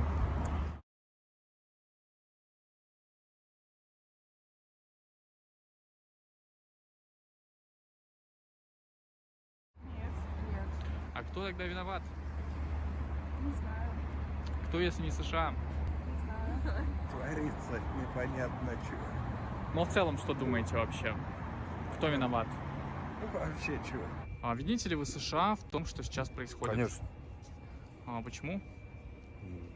Почему? Ну, потому что, блядь, почему не знаю, блядь, что сказать даже. Как почему? Вот, Кто заведует у нас мировым капиталом? Разве не они? Угу. Ну а что в этом плохого? А что в этом хорошего, когда у нас один монополист, который может диктовать условия, как ему выгодно? Начинается, да. Он сказал, не о политике, около политики. Мы делаем YouTube-каналы. Главное, YouTube, чтобы не закрыли, так все нормально все. Да, мы никого не виним, нам главное, чтобы YouTube продолжал работать. Вините ли вы США в спецоперации? Нет. А кого вините тогда? Текущее положение в стране, экономическая ситуация в стране. Никого не виню, честно, никого не виню. Я не мыслю понятиями вины. Я считаю, что ответственность есть, а вины нет. Я не знаю, не задумался. Ну а кто виноват все-таки? Виноват. Даже не могу предсказать. Весь мир с ума сошел.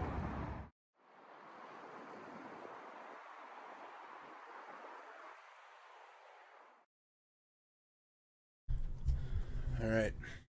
I have that poll up in the chats now. That's been like the big question. Вините ли вы США в... All right.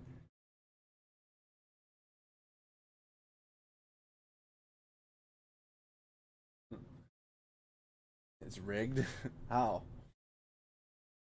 Alright, what is this here? Aftermath of Russian strikes in Mariupol. So that video that I showed you of the camera that is on the gate, and then it gets knocked off, and then you hear the sirens in the background. That was, I think I showed that maybe 20 minutes ago, 30 minutes ago. Here's daytime view. Вот младшая школа в Мюрифе. Вот старшая, то что осталось.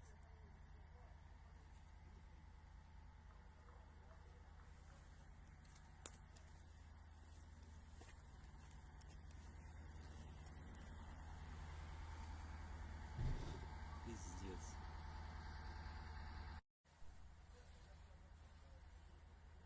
Вот младшая школа в Мюрифе. Вот старшая, то что осталось.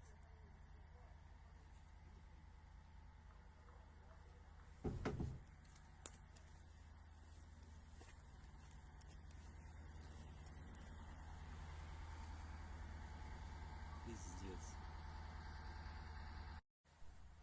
What's this video now? Trophy, I don't know.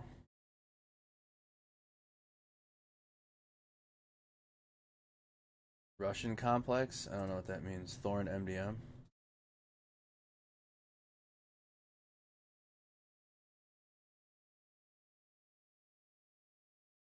Thank you much for your coverage and also taking the time researching. Of course, Crystal.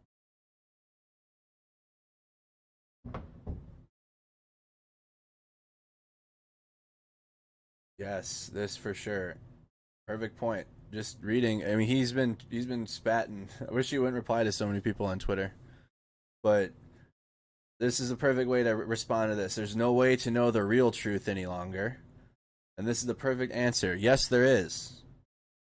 Reading comprehension and media literacy. Sometimes even me here, sitting here, I'm reading it 3 times to fully understand what the words that are being said. There's laziness with the news too, and then it's creating, well, the news is lazy, and then the people consuming the news are lazy too. We can't stop people from lying, but we can certainly figure out what a lie is. It's not that hard. It's really not. Reading comprehension and media literacy.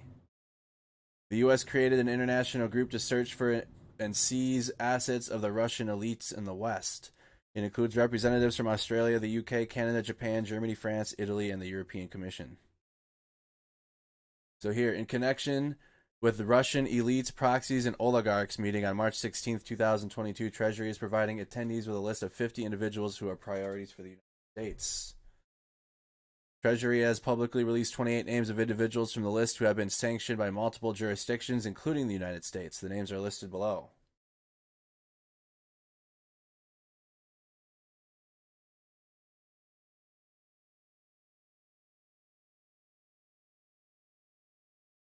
You guys know any of those names? There's names. Not sure. Let me see. Any that we can... Oh, Vladimir Putin's on there. Why is he number 17? Oh, is it in alphabetical order? Yes, that's why.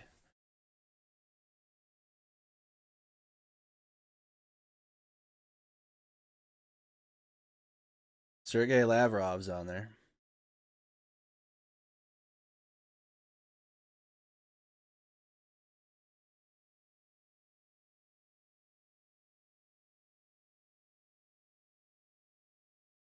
Yeah, because this is not appealing. What I'm doing right now will not like that's I think my viewer analytics are perfect. It's perfect for me because it's my age range, 24 to 55. But Zoomers or like the new generation aren't gonna sit through this, and this is boring to them, and it's long and drawn out, and it takes time. Headlines and clicks and those draw more attention than sitting and spending time with things. This is Mariupol. We saw this video. We've seen this video already.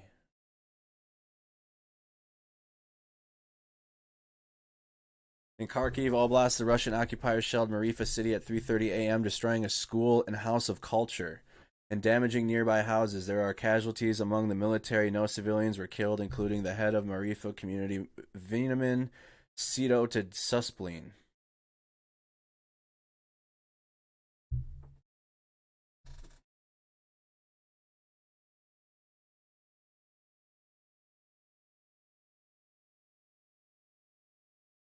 Here's more video of Mariupol. So we're tracking. This is video and picture coming out. So it's a school as well. A school and a house of culture were destroyed. I wonder if we can find this. Mariupol. A school and a house of culture. What's happening here?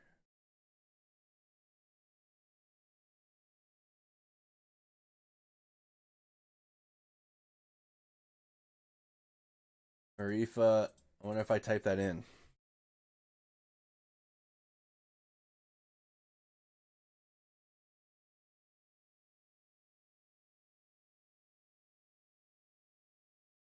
A manor house? That's not in Mariupol though. Do we have the coordinates for the House of Culture? Here's a video. Oh, that's old video. School and a House of Culture.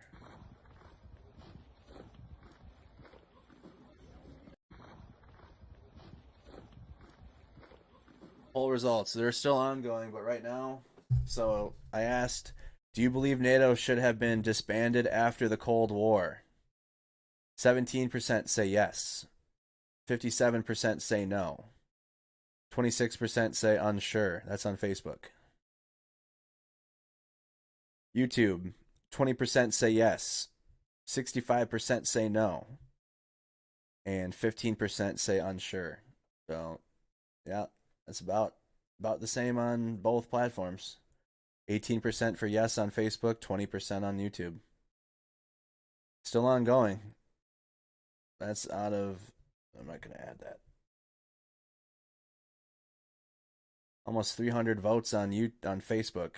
369, nice, on YouTube. That's the results thus far.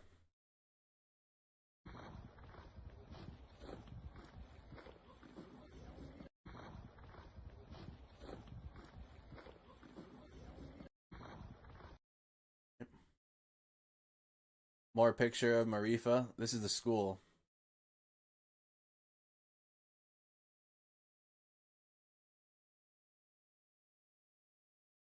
I know. I wish we had the feed for it. School in Mariupol.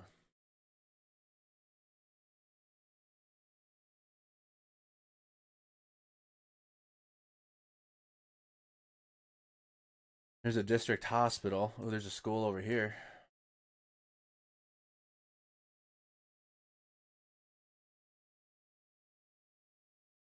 That doesn't look like the same school, though. Wonder if, do you have the coordinates for the school?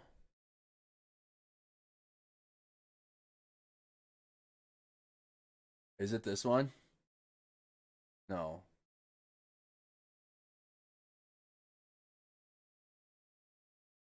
Looks similar, but no, this one's longer. No.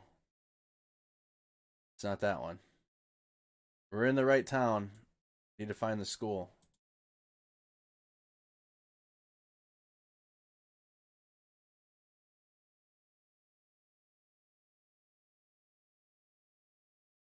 I do too, though. I miss the bells and the birds. They'll come back once the sun comes online.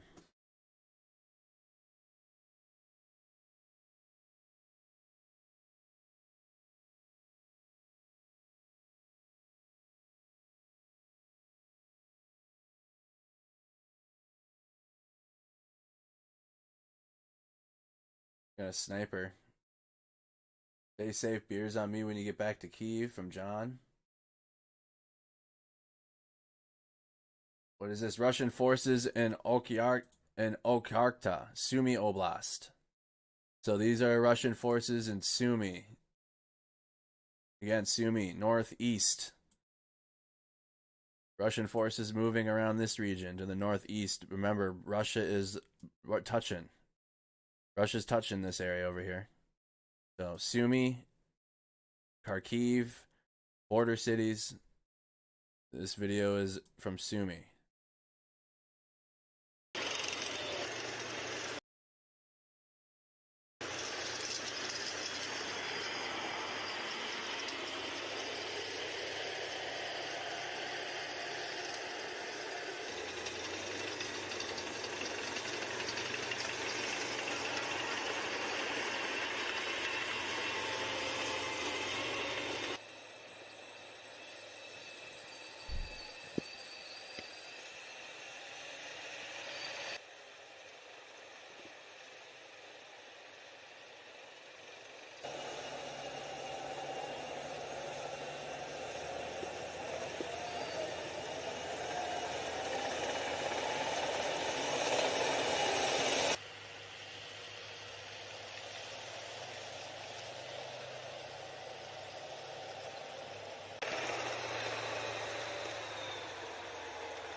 There's the sign saying that they're going to that district.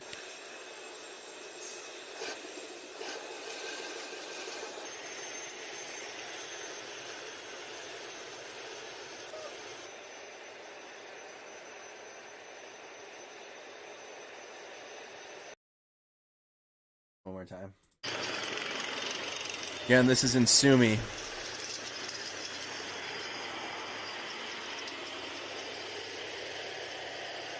This is in the Sumy region.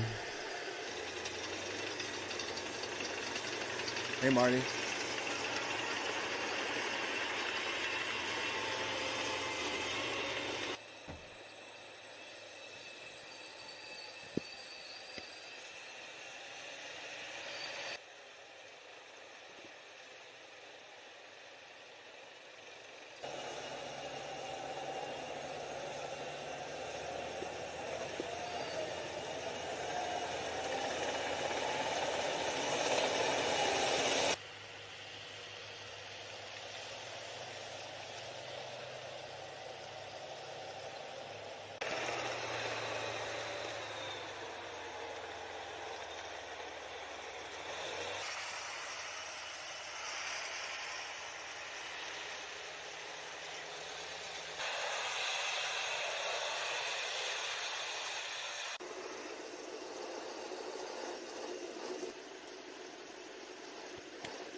Bet you we see a Baraktar UAV video tomorrow or later. Baraktar UAV video in the Sumy region. What's this? All right, Ministry of Defense. Is this the update? 12:58 a.m. Yep. Also, while we're reading this, let's do a viewer check-in. We're at another hour. Top of the hour viewer check-in. 1 in the morning. 1:06. If you guys could like the video if you haven't on YouTube, hit the X button, close out the chat, like the video, make sure you're subscribed. If you want to comment on YouTube, you need to subscribe, which is free to do. All you do is just the subscribe button. Where are we at here? Region. That's me. That's you guys right now on YouTube, right? Close the chat. Subscribe. I'm already subscribed. And then hit the notification bell. Hit all. So you're good to go. Like the video. This is us right here on YouTube. Mercado Media Productions. Also on Facebook. We're also live on Facebook right now. Mercado Media Productions YouTube, Mercado Media Productions Facebook. Thank you, Casey. Prescott Valley, Arizona. Hello from Arizona. Oh, all of Arizona's checking in right now. Omaha, Nebraska. Ontario, Canada's tuned in. That's what I'm talking about. That's what I'm talking about. Right here. Mercado Media Productions. Drop a follow. If you guys haven't, follow on Facebook, 92,000. Trying to get to 100,000. Exclamation mark notify in the chat on Facebook if you have not done so. So you follow. Puerto Rico tuned in. Carbon Hill, welcome. Puerto Rico's tuned in. You Puerto Rico. Kansas, upstate New York, how you doing? San Francisco's tuned in. Welcome. Also on Twitter, y'all. So Facebook, YouTube, and then the Twitter page. Mercado Media Productions at MMP LLC News on Twitter. Seattle here, go Hawks. I also will tweet out updates on Facebook. So if I miss a stream or a stream will be late or even just updates, we tweet from here as well.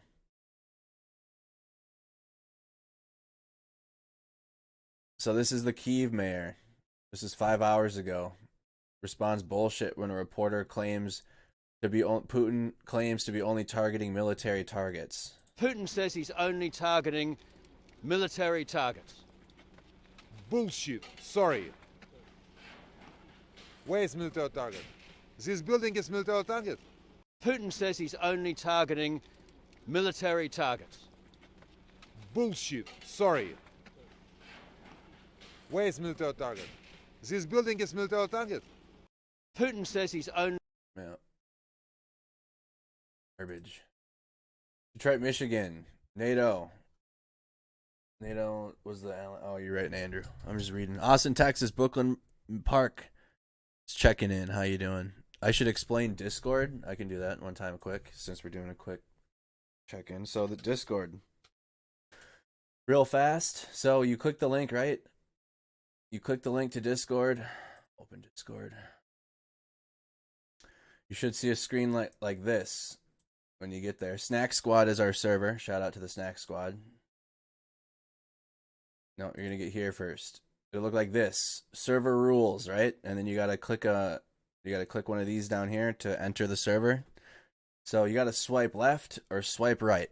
If you're on mobile device, you only see one panel at a time. And if you can see on my screen, there's 3 panels. There's this panel over here on the left. Let me click a better one. There's a middle panel, right? The middle panel, which you likely see on your screen, that you can scroll up and down and read things. And then the right panel is everybody that's online. I'm scrolling it right now. Or everybody in the server.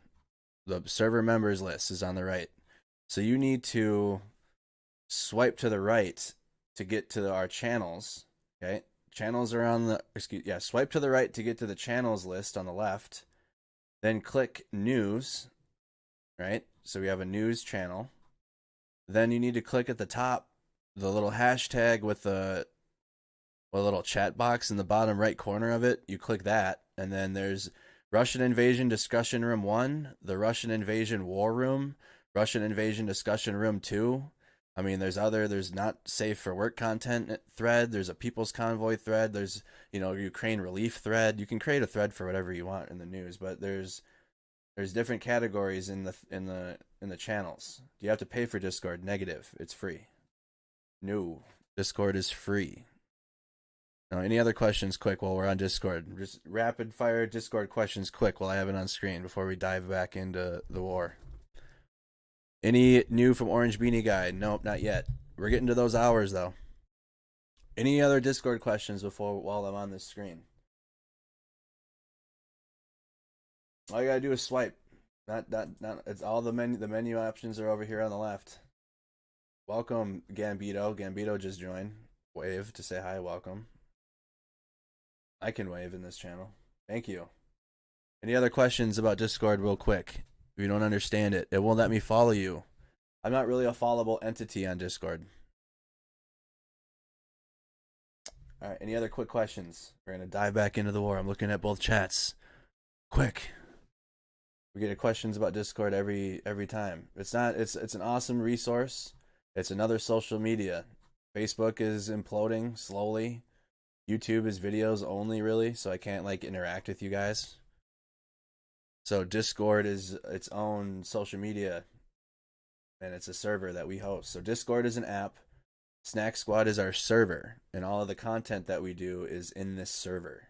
Gaming, news-related content, memes, food. Do you have to create an account? Yes. Yes, you do. Any other quick in Discord questions? I don't have a softball server. We have a softball section under sports. So under the sports channel, we have a softball thread. Snack Squad Softball Club. All right, going once. Can you get a member status in Discord? You can get a server booster status. You can boost the server, which will then give the server more emojis and features. You can connect your YouTube account, like if you become a member of the YouTube channel, you can, and Facebook too, which I'll explain. You can connect your account. So you go to user settings, connections, and then see how I have all of these connected. I have my BattleNet, my Facebook, my Gift Hub, my PlayStation Network, my I don't have Reddit, but I have Twitch, Twitter. I have all of them connected. Here, this is what I have. It's YouTube, Twitter, Twitch, PlayStation, and Facebook. All right. You can connect all of these to your Twitter. The YouTube one, you'll get a badge if you're a member. All right. Is that it for Discord? F Discord. Anyone else? We have nearly 4,000 in our Discord server, so I know a lot of you guys have been asking. We have nearly 4,000 in the server now. All right. Are you under the same name on Discord? We are Snack Squad on Discord. The link in the description. Link is in the description. It'll take you right here. You'll see the logo.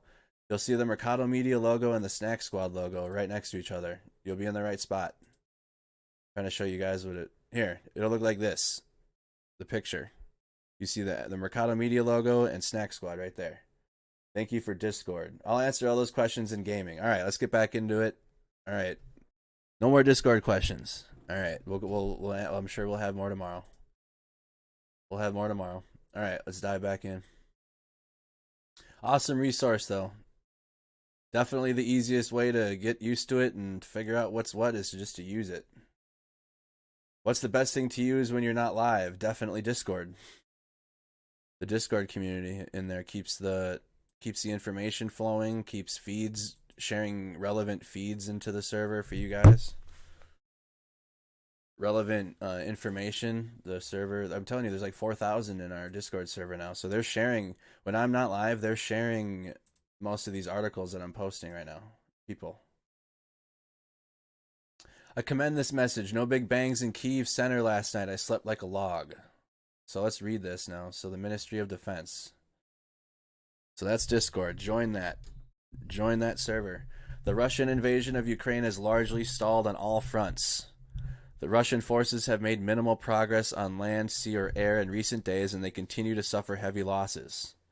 Ukrainian resistance remains staunch and well coordinated. The vast majority of Ukrainian territory, including all major cities, remains in Ukrainian hands. So that's the latest from the United Kingdom intelligence update. So steps to get into the Discord. 1, you need to download the app. Or you can use on the website, I suppose. But the app works the best. So download Discord in your app store. And then once you make an account, then you need to click the link in our description of our video so you get the link into our server. And then you join our server, and then you're in the Snack Squad Discord server. What's this now? A large convoy of military equipment was spotted near Homel in Belarus. It is heading towards Dobrush in the direction of the Russian border. Spotted near Homel. Where's that?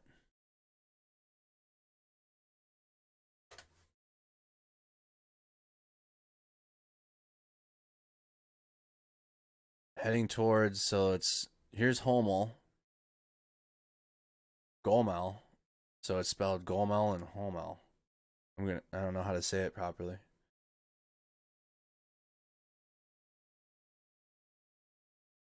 Amel. Okay, neither way. I was wrong both ways. Amel, and they're heading towards where? Dobrush. Where is that? Homel, Belarus. Got that. Okay. Homel, Belarus. Okay.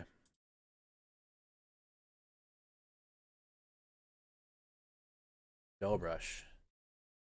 So they're going from here to here. Towards Russia. Yep. This road will take you right into Russia. This M10.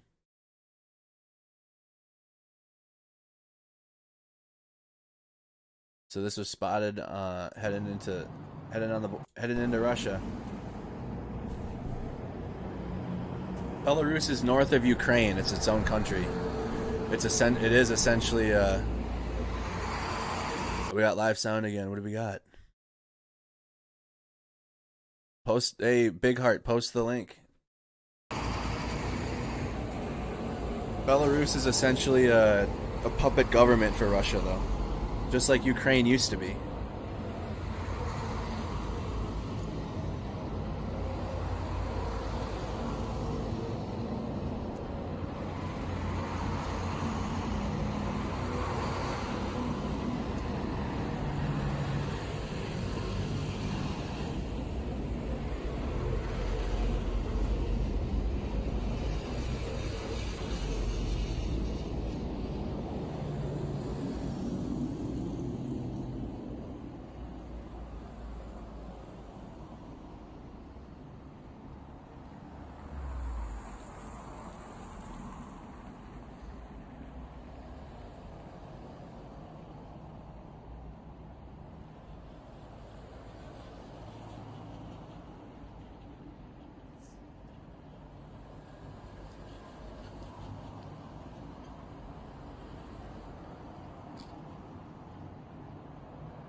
That's a lot of vehicles.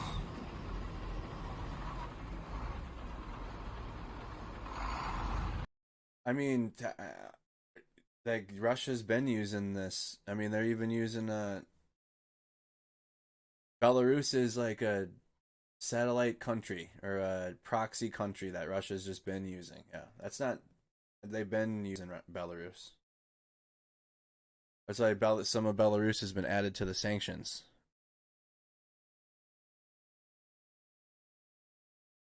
Someone said that there's audio back on the feed, but I'm not seeing the link.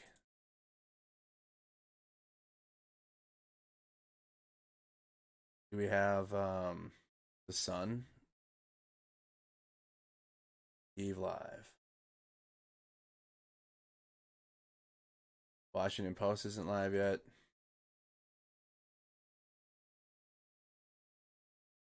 Nothing yet.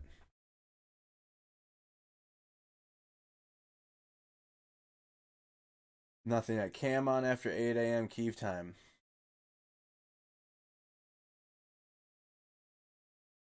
Which one? I mean, they're on, but there's no audio. This one is audio in Lviv.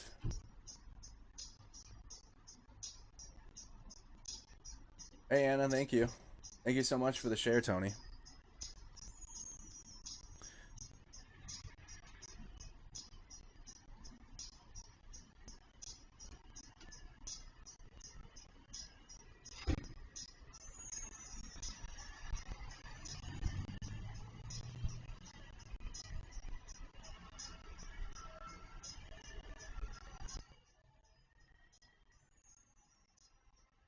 So there's plenty of audio of that.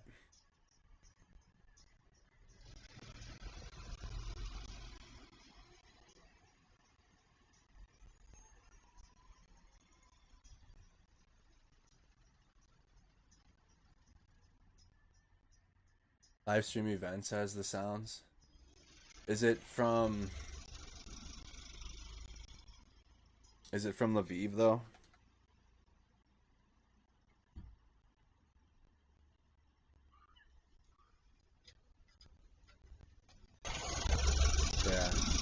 Yeah, their sounds are from Lviv. That car that just drove by is that one.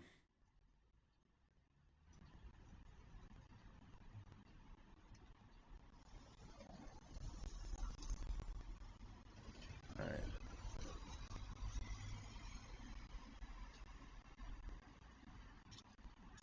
Now let's get the latest.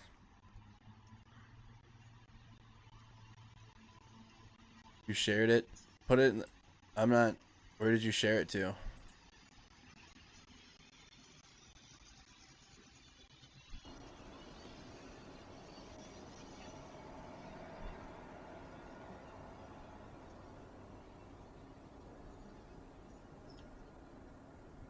Camera 4.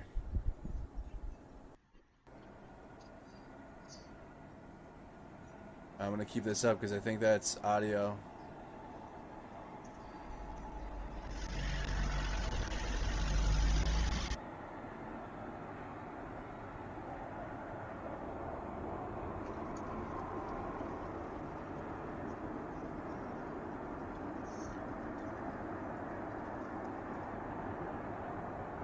That's audio from Kyiv.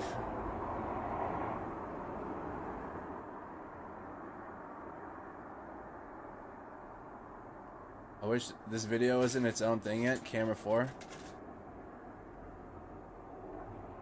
Do we have a singular feed for this one?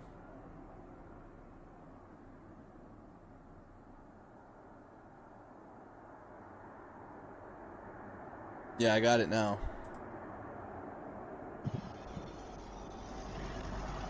This feed has Lviv. That's Lviv. This one sounds like this camera, like we've been listening to. This feed sounds like the bottom right.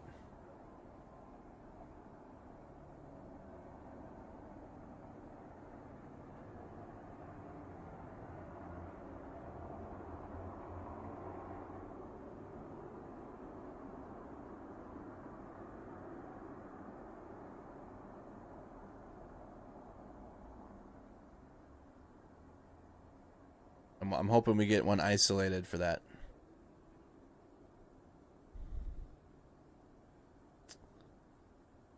Russia attacks Mariupol. Yep. Mariupol, home to 21,500 residents, was hit by an airstrike at 3:30 a.m. on March 17th. So a local school was damaged and a local community center. Local school and local community center.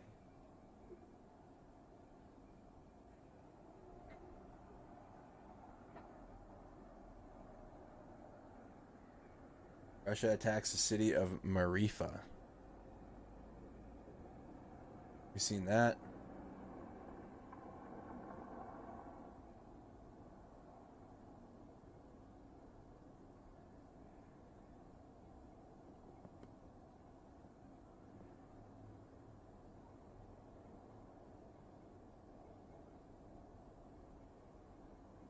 Nothing new. Here's the latest from the Ministry of the Intelligence.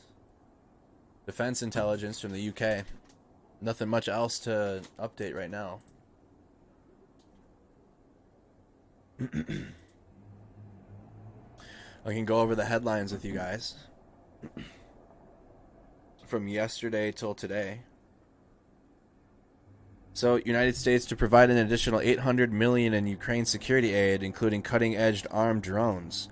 The Melitopol mayor has been released from Russian captivity. Ivan Fedorov was released 5 days after being abducted following a Ukrainian special operation.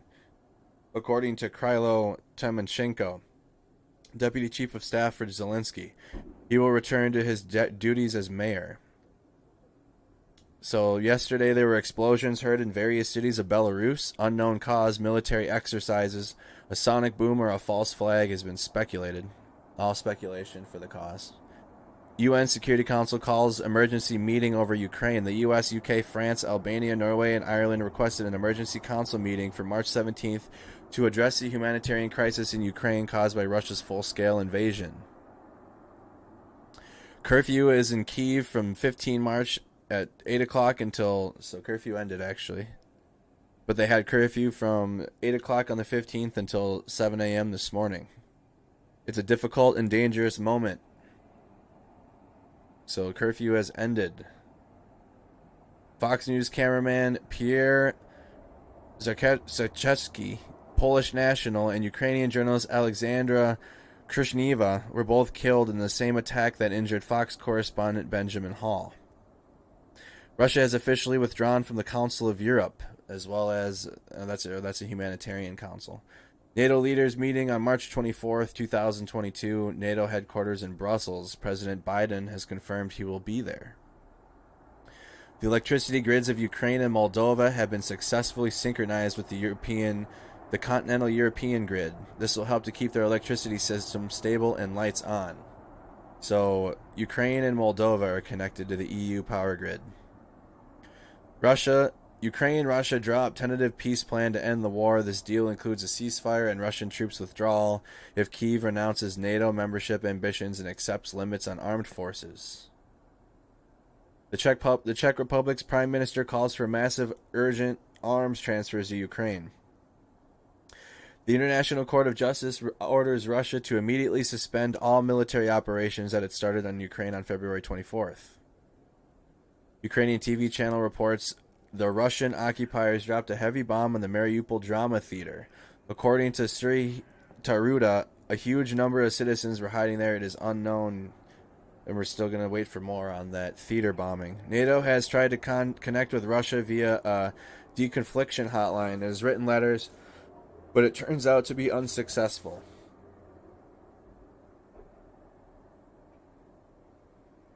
That is the latest headlines from yesterday. More to come today.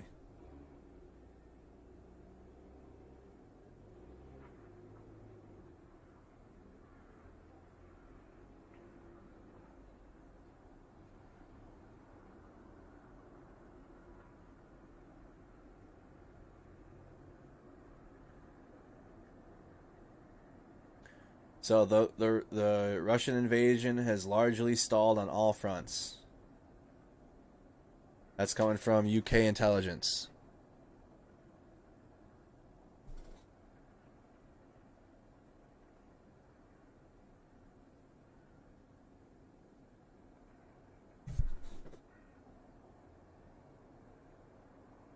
Russian invasion of Ukraine has largely stalled on all fronts.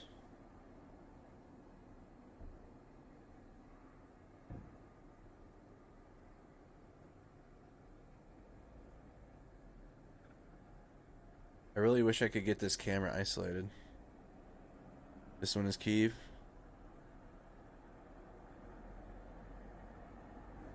Right, we have that. Yeah, I have that audio going right now. That's audio from Kyiv in the background. For sure.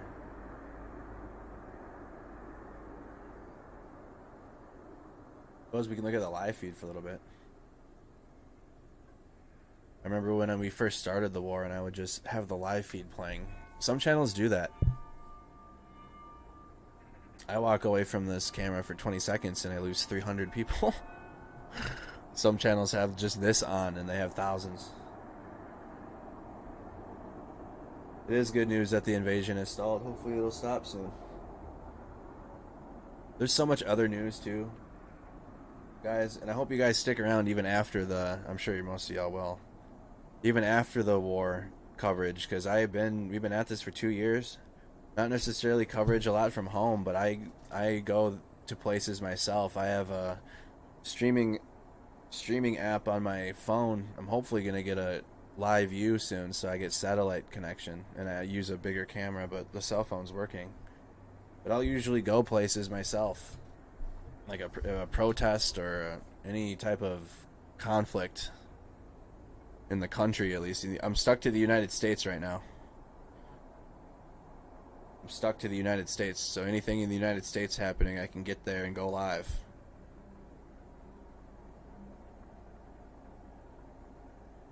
I'm not stopping even after this is done. But like I said, the faster that Russia stops and turns, but I'm nervous. I'm nervous for the bigger picture, because they're clearly not just going to be like, okay, we're done now.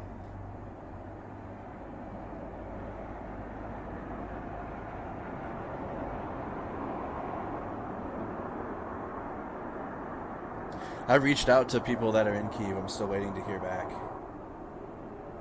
I asked if there's anything that we can do as a community for them, and then I reached out asking if we can chat. Just waiting to hear back. But I've definitely reached out to people that are in Kyiv right now. Ukraine and Russia have made significant progress on a tentative 15-point peace plan, including a ceasefire and Russian withdrawal. This isn't going to happen, though. If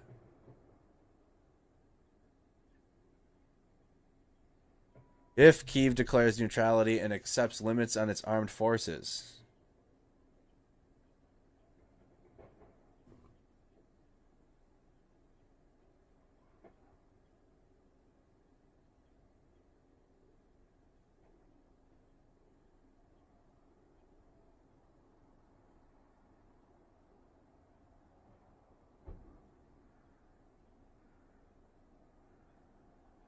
There's some context missing here, apparently. I'm hearing noises in this feed for sure. I just want to be able to trust that it's like right now. I need the Sun to go live, or Washington Post. I just need their feed. Discordia usually does decent. Where's this? Venezia camera? That's over here. That's right here. There's Venezia. Southwest. You guys are looking on the map.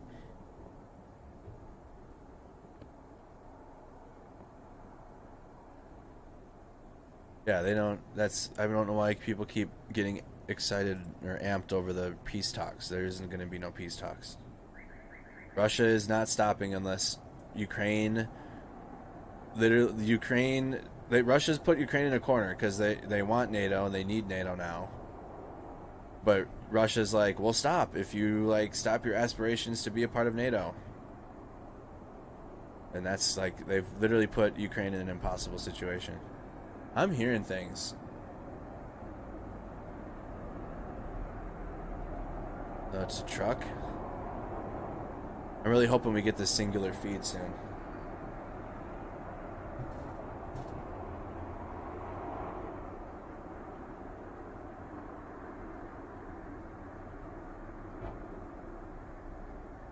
Oh yeah, you gotta realize we also have midterm elections this year. It's gonna get gross. In the United States.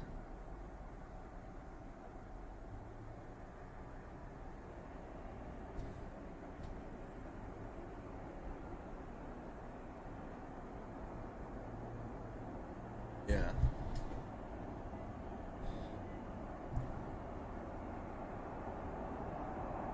Thank you so much, Esmeralda.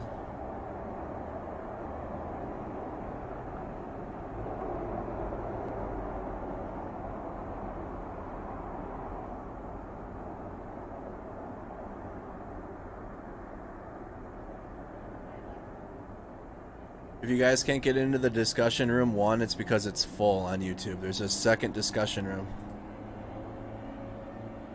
Our Discord discussion room 1 is full. American politics are gross, that's why.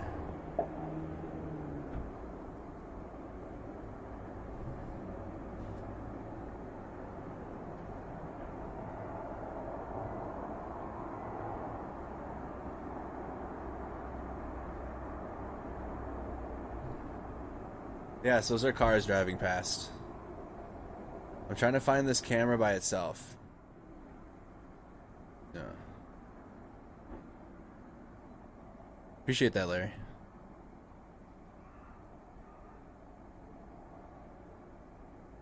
Having this up on, having 2 screens has changed the game for me. I can like sit in my chair, I have my keyboard on my lap. I'm looking, you know, at the screen, and I don't have to keep fumbling things.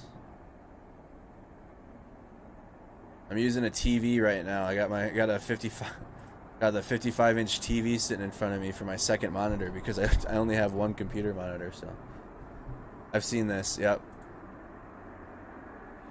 What is that? Oh, this is Minnesota. According to presidential advisor Arestovich, in the vicinity of Kyiv, the Russian troops have no forces for an offensive. Instead of this, the Russian forces have decided on the main directions of Donbass, Mariupol, and Mykolaiv.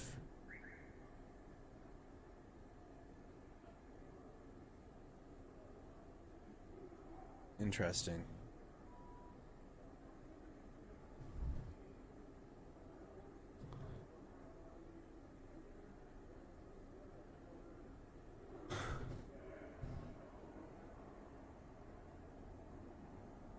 What is this? Photos of Russian servicemen reportedly in Kharkiv. No. Why are you posting things from the 24th? Nothing new from John yet either. He hasn't posted his...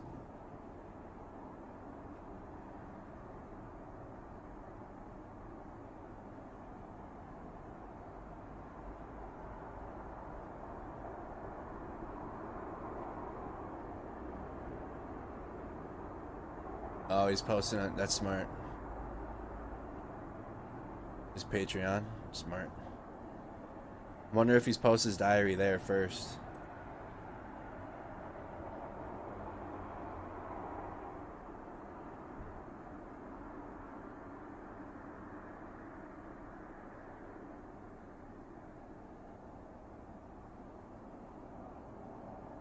How long do you think this is gonna go, guys? We've been going, it's been, you know what, it's been almost a month. We've been doing this for nearly a month. It'll be a week. In a week, it'll have been a month. How much longer do you think this one's gonna go?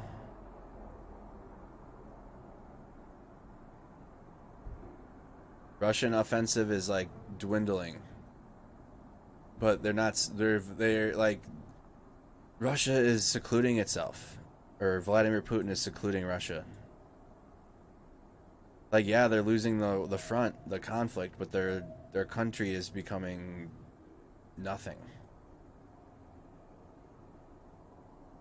And then what? Do like if like what does everybody just be like, okay, we'll forgive you now? Of all the sanctions, like they're losing major businesses. like major corporations in Russia.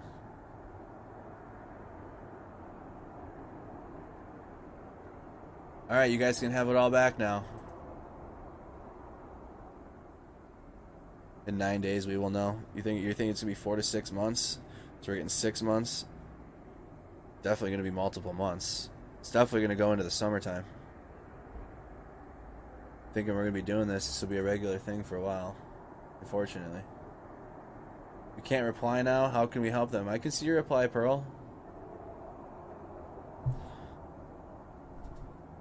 When is the American elections beginning? Ooh.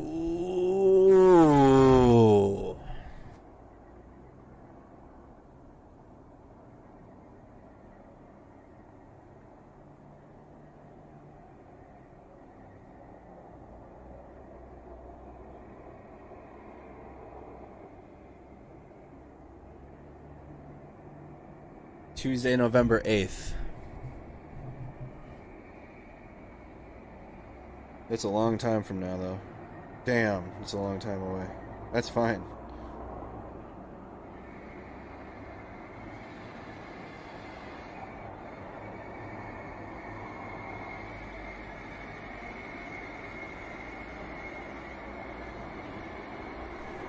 What is that?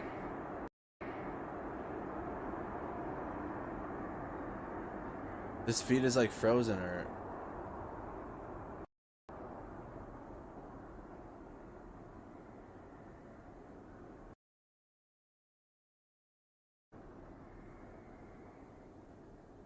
November 8th.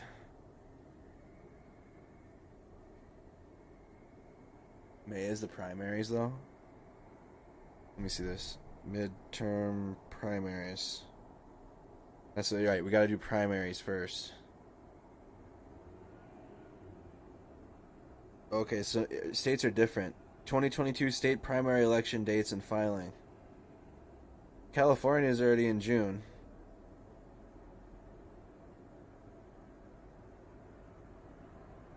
Oh my goodness. Well, Texas already started. They started their primaries on March 1st.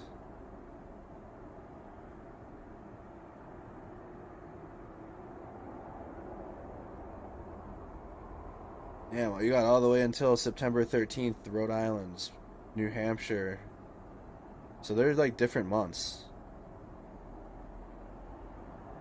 Minnesota's on the primaries are on August 9th.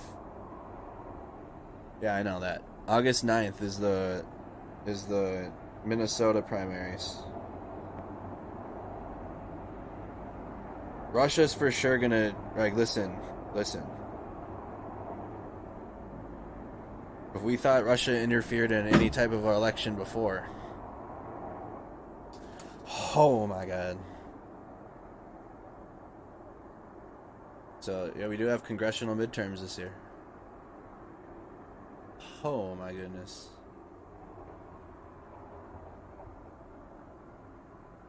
Buckle up.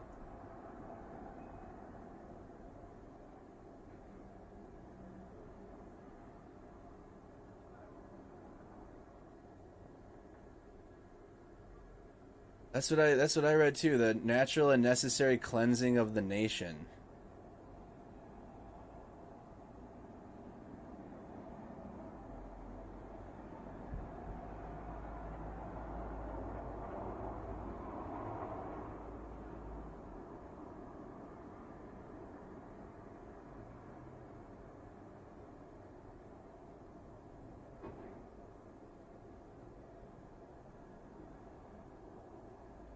Nothing new right now, y'all. Nothing new coming out. Quiet morning. We got a siren alert in Shaska. Where's that? In the Sumy Oblast. So maybe they're in Shaska.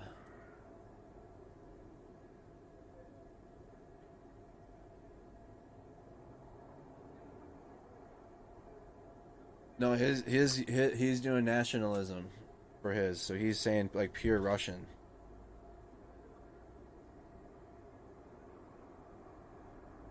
Shastka.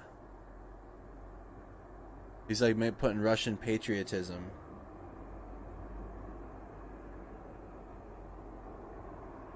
northeast.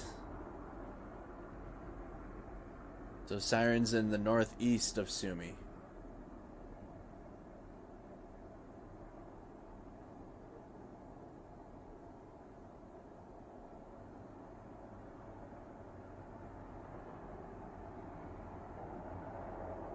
No, but they play the long game.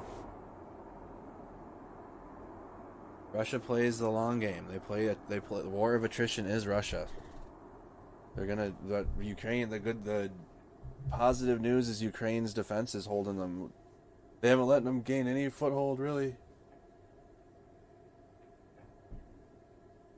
Russia's trying all their options, even like forcefully taking cities. Oh, Endirecto, that's the best feed. Yeah, you did. Endirecto, you found it. Good job, Big Heart 42 in the Discord.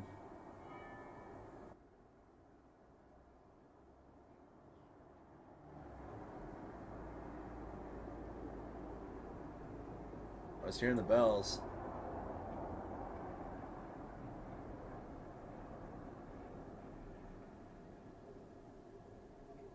Maybe that feed's behind some.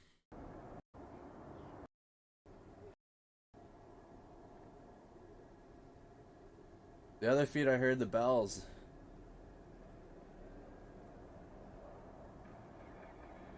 Hold on.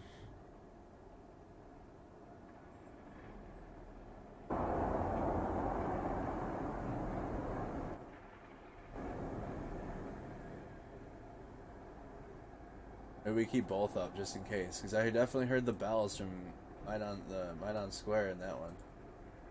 We have the individual feed. How long am I on tonight? Until 2:30.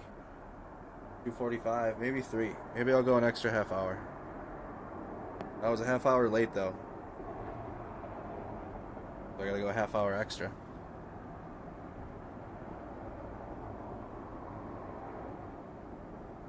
Maybe go an hour extra, we'll see. Good night, Larry. Shout out to our overnight crew. We're not staying up till 7 in the morning anymore, though. I know that. We're not doing that no more.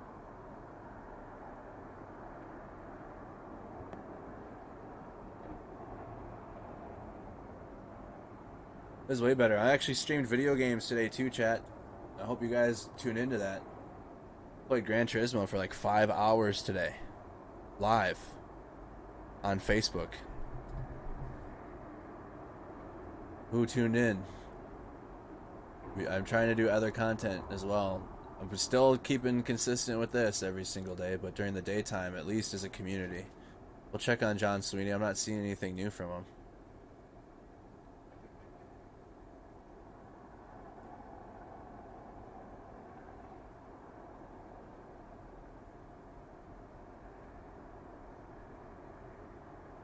No, nothing new from John yet.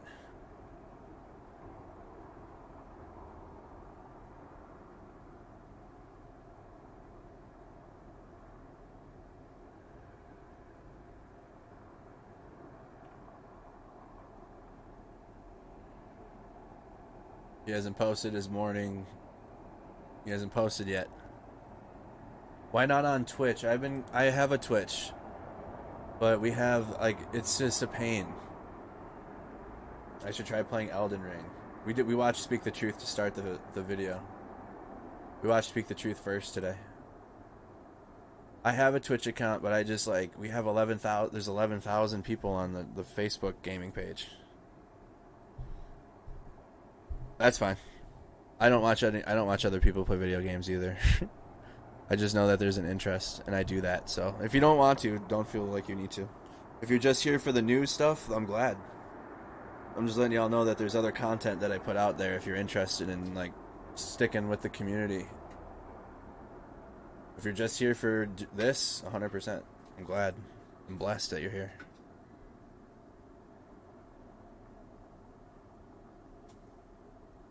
I should do a poll and see like how many people would watch on Twitch over Facebook. I mean, the grind of getting Facebook to the 10,000 mark and the monetization that I got on there. But I would we got a whole bunch of new people on YouTube. I used to game on the YouTube channel. This YouTube channel you guys are in, I used to game there too, but it never went anywhere. And people were unsubscribing because they were like, why are you playing video games? We subscribe for the news.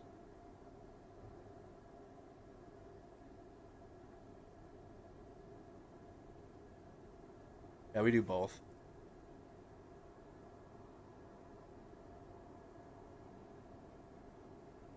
I know YouTube's way better. I love YouTube, but I understand that people are subscribing for this content, and then when they see me streaming Call of Duty, they're like, I didn't subscribe for this.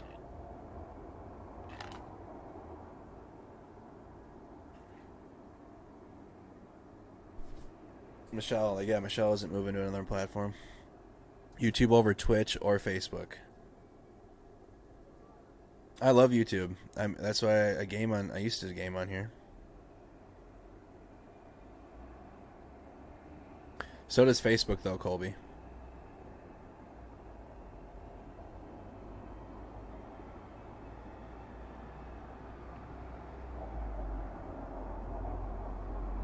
We grew up that we grew that Facebook page. We have ads on it. Went viral on it a couple times.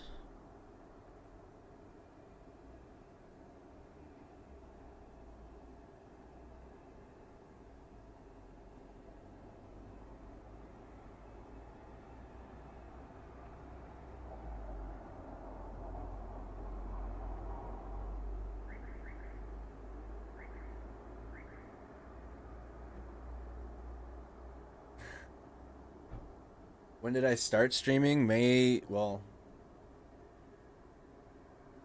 like, it would have been the winter of 2019 into the spring of 2020. We're gonna let the timeline refresh a bit. Let the timeline refresh. We've gone through all the latest news right now. This is live in Kyiv. We got a live feed going. But I streamed to a YouTube channel that I made. And then I started, really, when I went live on my Facebook account during the riots in Minneapolis. Maybe some of y'all might have saw my streams when I was out there. And you just now followed this page now. But if you watched anyone with a vertical stream in Minneapolis out there, like a dude walking around during those riots in 2020, that was me. And now I just kept going with it. So it was really before that, but every day like it is now, it was during the riots. We can have a safety meeting now. We're at 4 hours and 25 minutes in. I'm trying to cut back on it a little bit. I'm getting getting annoying criticism in the chat. Just does drugs on his feed. Just does drugs. Reports the news and just does drugs. To report the news accurately, you need some 420. Goodness. First of all, it's not a drug. It's a plant. I should refer Cat Williams. Smoking that pot. I'm seeing the comments. Oh man, if you just didn't smoke so much damn weed.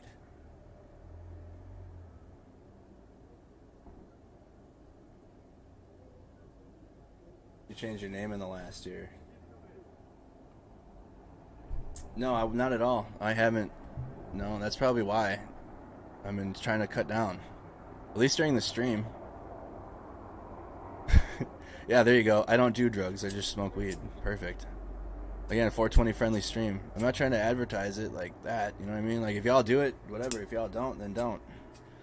Whatever's best for you. If weed is not for you, then don't smoke weed. If weed is bad for you, then don't do that.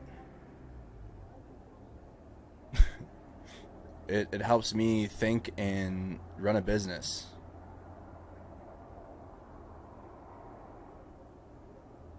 And lowers my anxiety.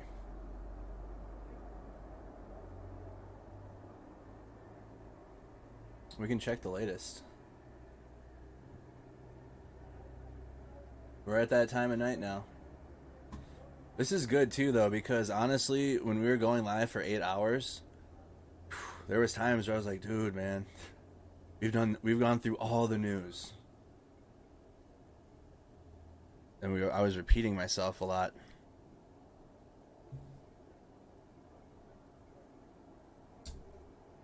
Yeah, it helps me. If it doesn't help you and if it's bad for you, then please don't. If something's bad for you, I will not encourage you to do it. Ever. I can't drink sugar drinks too much, otherwise I get I can't drink energy drinks, or I'll get a wow, man, I forgot what it was called, but I just dealt with it. Kidney stones. There you go. I had kidney stones earlier last year. Oof. Don't take care of your body. Not drinking enough water. Yeah, that's bad for me. I can't drink energy drinks or like too much sugar.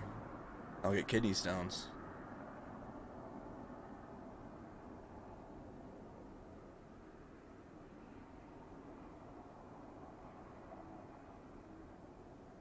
You're allergic, Amy. Then of course, yeah, I would not encourage you to want to do that. You're allergic. That is also legit. People are allergic to weed. They get allergies or have allergic reaction. And of course, I would never want you to jeopardize that serious allergy. But those that can, there's a stigma. And I'm just trying to break the stigma.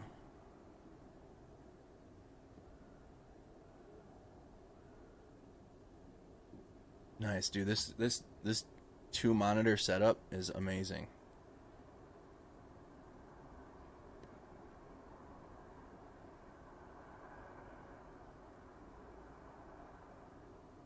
All right, spike one up.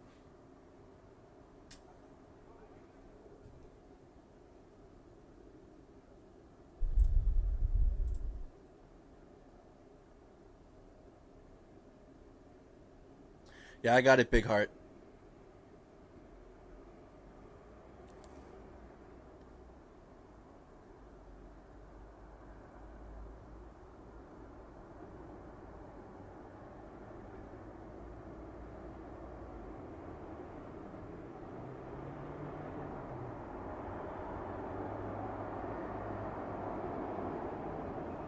Alright, we can pull up the latest now. Shout out to our Discord server. Discord server always has the latest.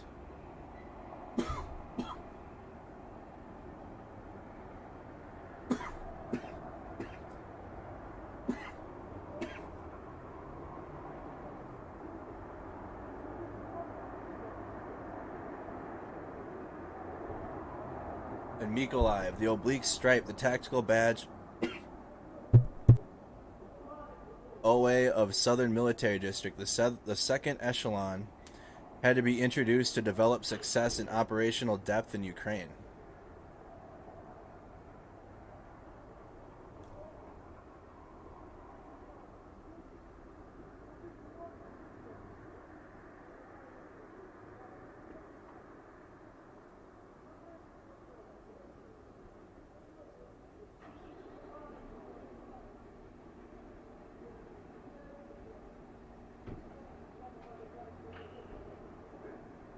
So, oh, what in the hell is that? What is that noise? What is that noise?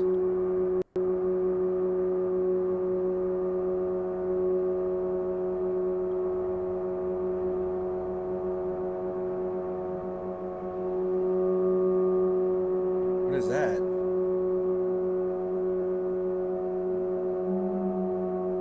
What is that noise, dude?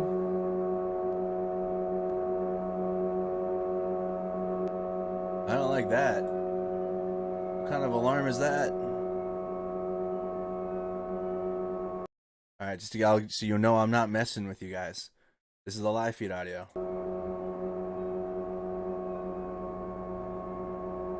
What is that alarm? What's going on?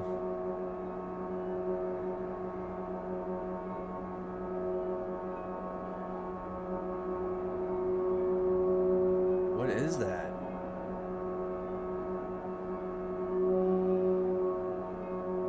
No, it like gets louder and quieter.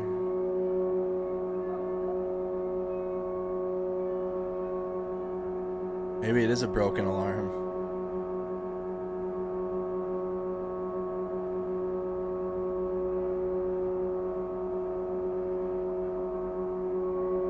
A generator that's off. It's like hurting the inside of my head.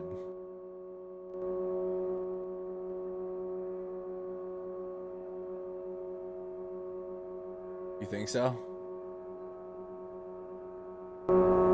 It's super loud on this one.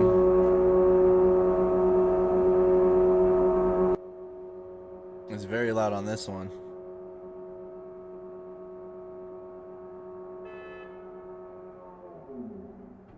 Oh, no, it just shut off. Oh, generator then?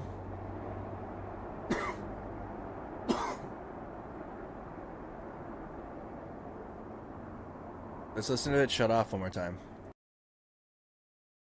Oh, it's already off by then.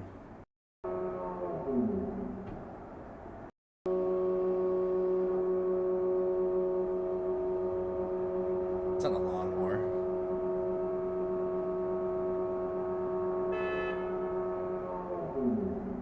That's how it shut off. Ew. That's for sure like a piece of machinery.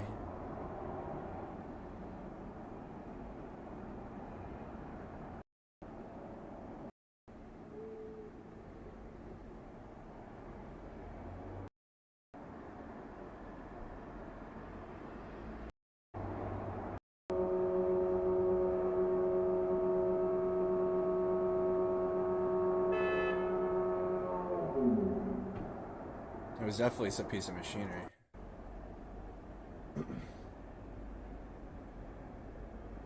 Nah, it was a piece of machinery. I think the sirens broke? No.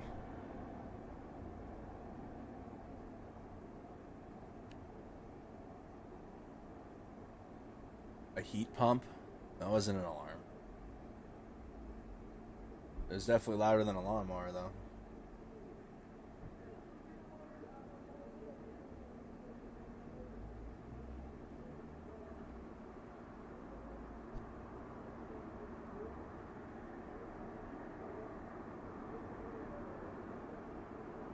Yes, Danielle. That is a checkpoint. Back here? Yep. Looks like they have one in the foreground, too. But that is a checkpoint. Yes, it is.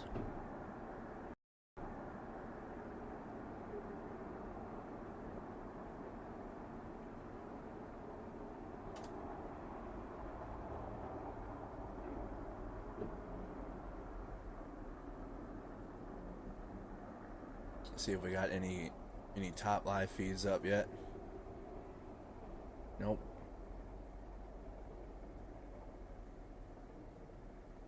That's all we got right now.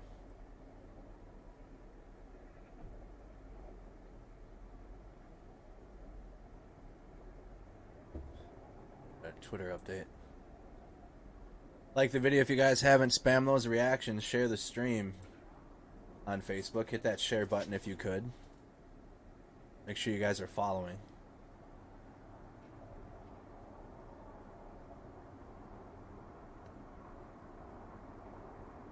Uzbekistan recognizes the independence, sovereignty, and territorial integrity of Ukraine. We have not recognized the Luhansk and Donetsk People's Republics.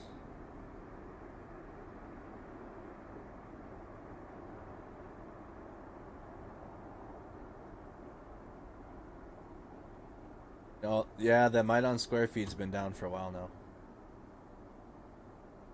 I think the one news company will come back and they'll come back once in a while, but they haven't been back there in 2 days. I heard that noise.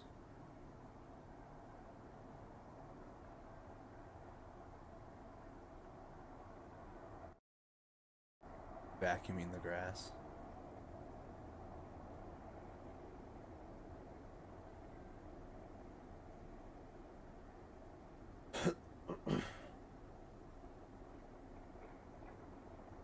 I've been waiting for an update from John. No, don't have one yet. He tweeted 50 minutes ago. What about the poll? Poll results. 15%. So, do you believe NATO should have been disbanded after the Cold War? This is a poll that we have on Facebook and YouTube. 14% say yes, that NATO should have been disbanded. This is Facebook numbers. 14%. 54% say no.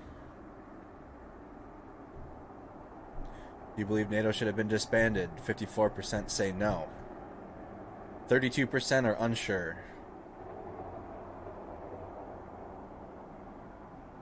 YouTube. Pull this up. YouTube. Do you believe NATO should have been disbanded after the Cold War? 20% say yes. 89. Whoa. Excuse me. 20% say yes. 59% say no. And 21% are unsure.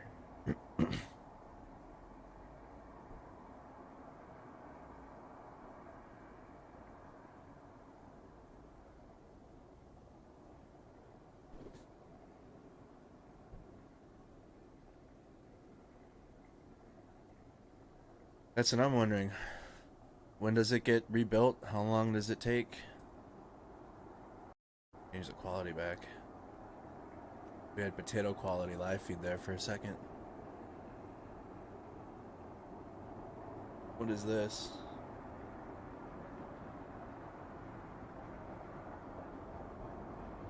Loud music alert. Thank you for that.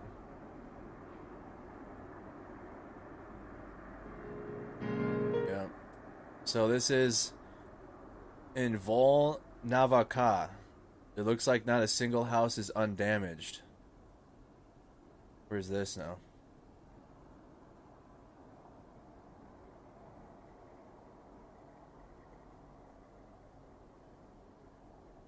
I've definitely seen this city or looked it up before, but have not done so in a minute. In Donetsk. So this is in Donetsk. North of Mariupol. This is north of Mariupol.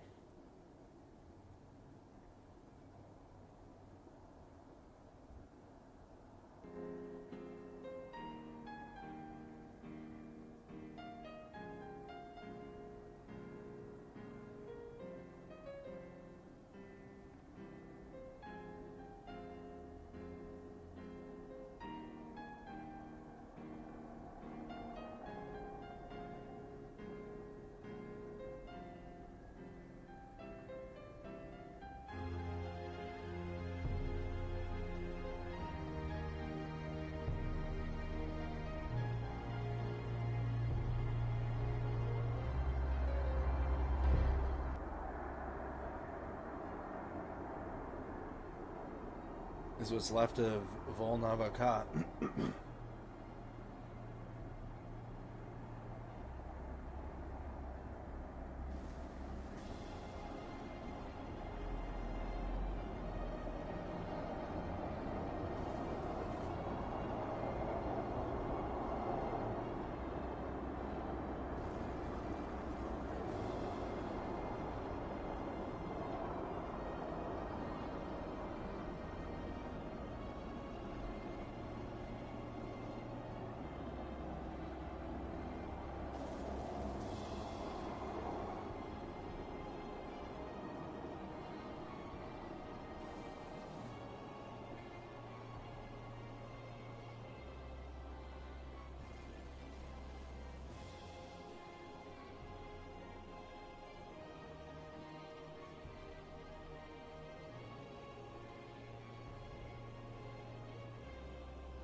Well, not much left of the town. There's a Z on that. Man.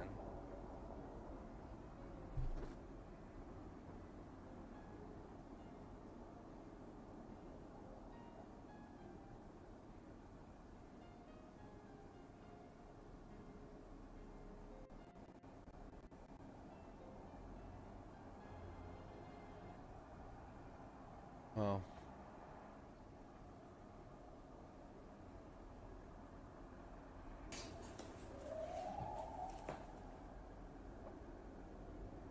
All right, let's check the latest.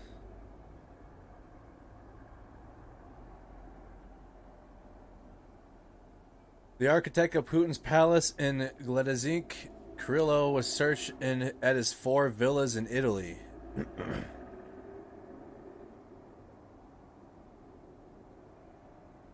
Wow. Aftermath of Russian strikes on the Kyivsky district of Kharkiv. Airstrikes on the Kyivsky district.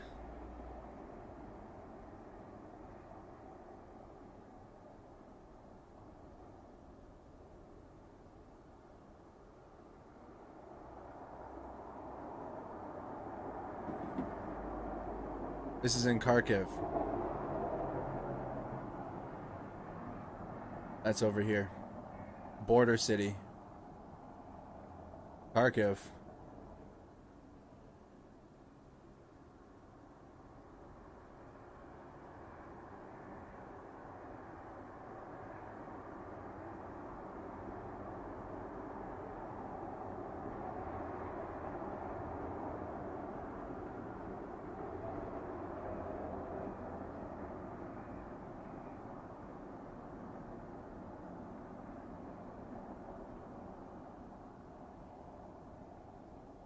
Bryansk Oblast, Russia. Russia T-72 B-3M heading towards Ukraine. 1 killed, 3 wounded, 30 evacuate as the remains of rocket felt on the 16th story apartment building, causing fire of the upper part.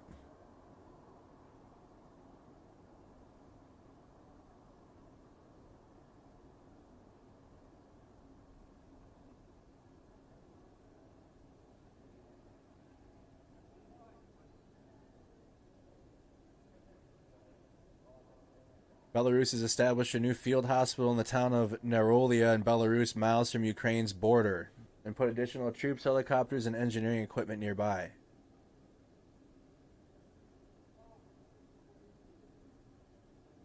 This is from Maxar. You can't hear me over the passing cars? I can turn myself up a little bit. How about now? Sometimes when the cars pass, it's loud, but let me know if that's any better.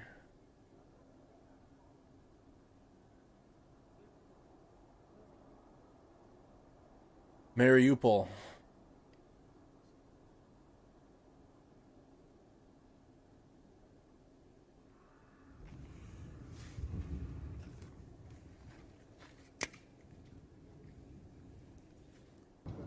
Такие подарочки к нам прилетают с Радов.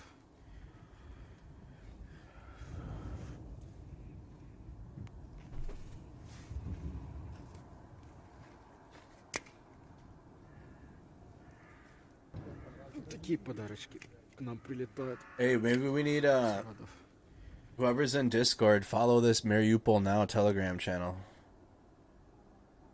Family conflicts are flaring up in ordinary Russian families because of the war in Ukraine. The older generation, drugged by propaganda, is ready to literally bring children into prison. I don't get it.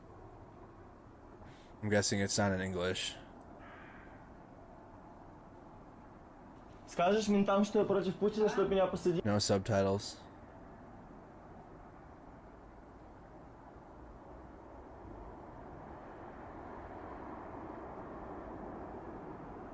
Sound is good.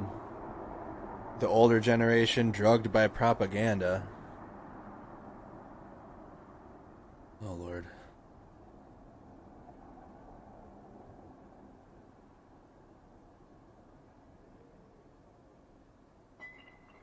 So here's that airstrike in Kyiv then. The missile strike that's being reported right now. So here's video. Last night missile strike in Kyiv. It's obviously daytime now.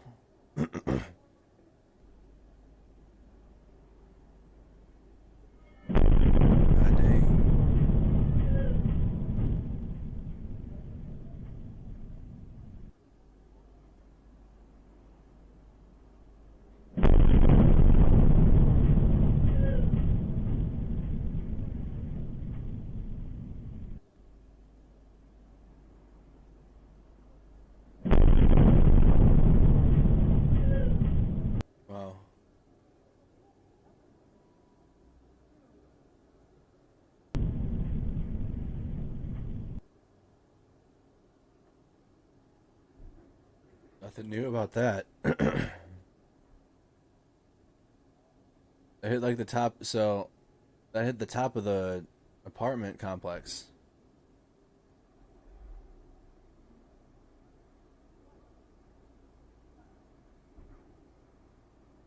Wonder if we're gonna get more video and pictures from that. Novoselivka and Kharkiv.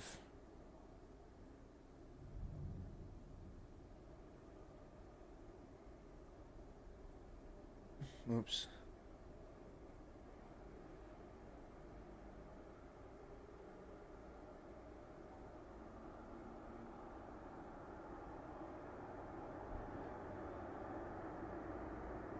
Where is this? Novoselivka, Kharkiv.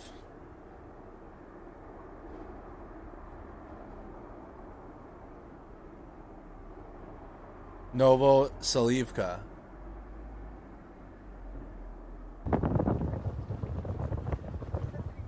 And Kharkiv.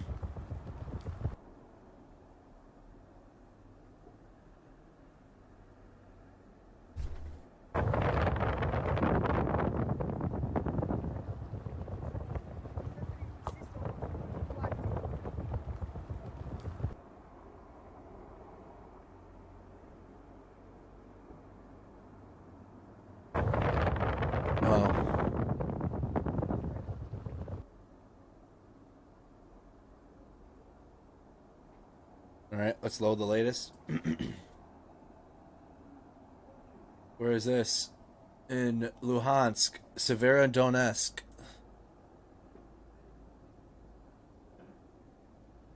Right here. Northwest.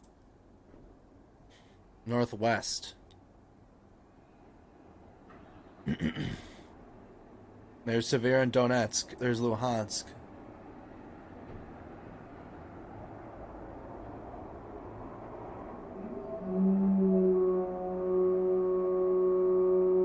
It's going off again.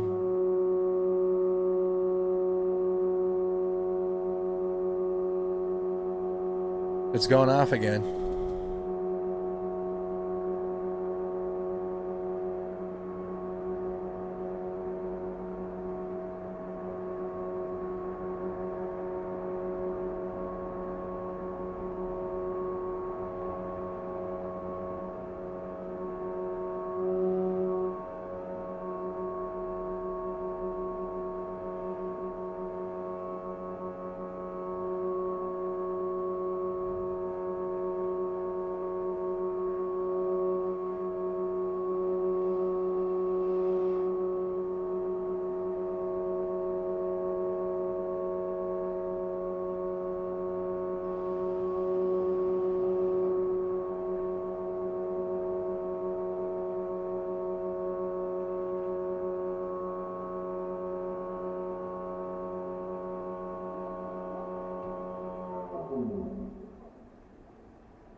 It just shut off again.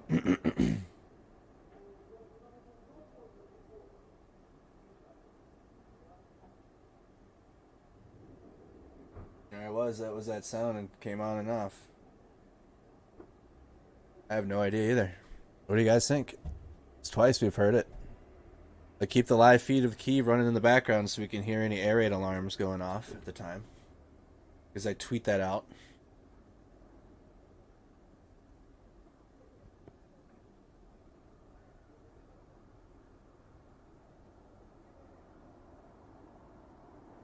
Like a blower. It's not a car.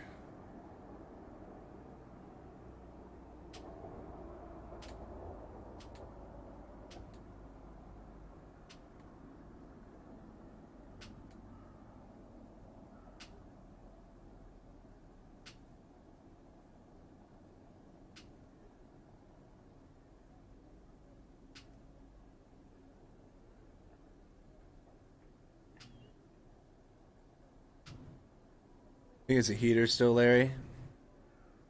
People still thinking that it's a heater.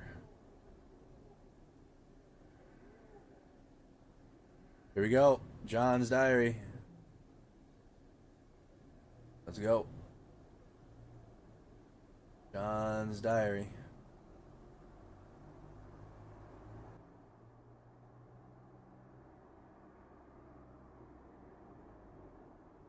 22 of Vladimir Putin's war. The electricity is still...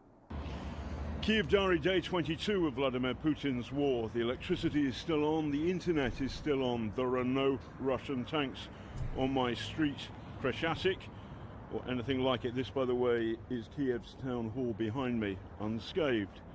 And I'm still wearing my lucky orange hat. My pal Vlad Demchenko, the guy who arrested me on the second day of the war on suspicion of me being a Russian spy. Do I look like a Russian spy? I shouted at him. Has been texting me.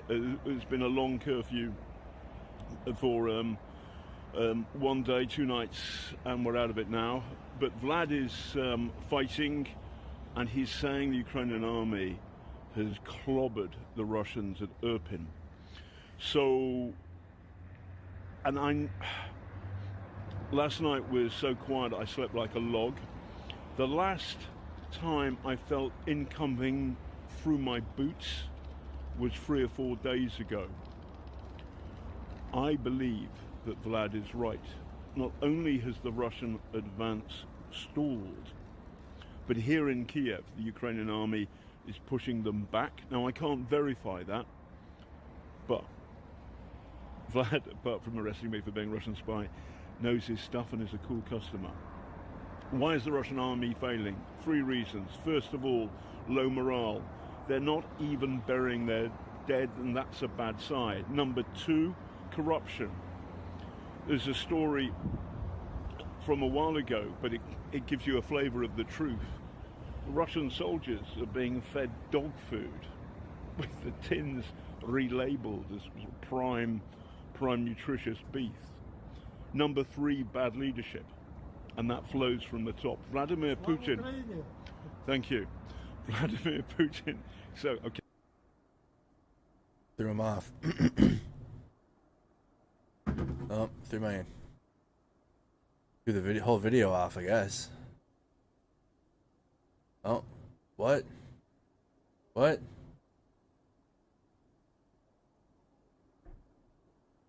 What just happened? Oh no.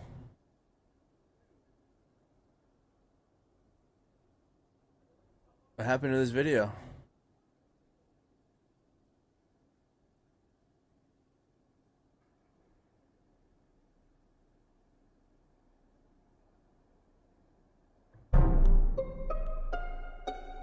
What the hell? What just happened? Is video gone now? Did he delete it? Is that like what happens when you delete it?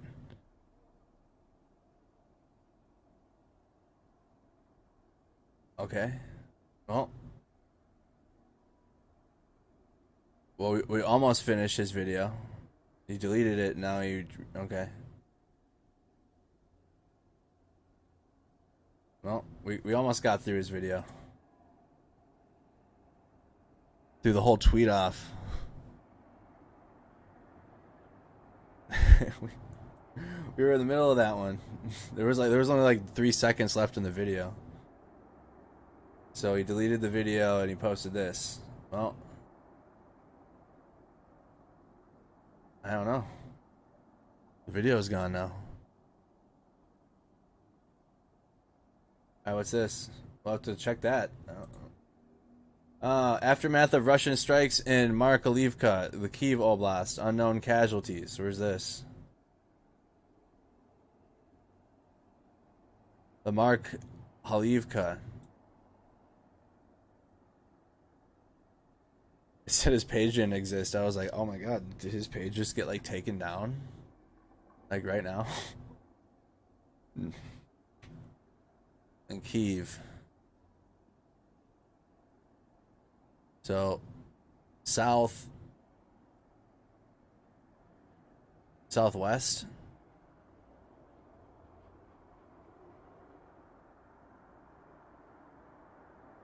Wow, look at that. It just looks destroyed, dude.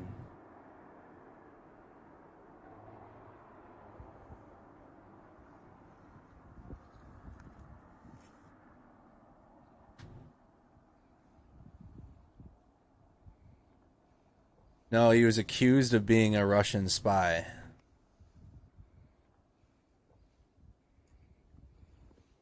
On like day 2 of the invasion, is what he said. Wow.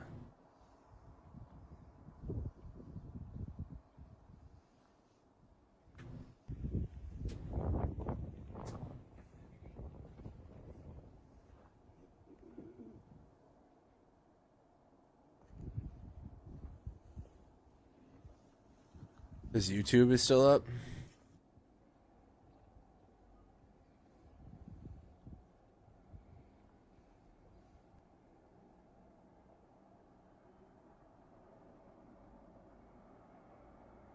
Oh, his YouTube channel, I mean, his page is still there. The video is gone.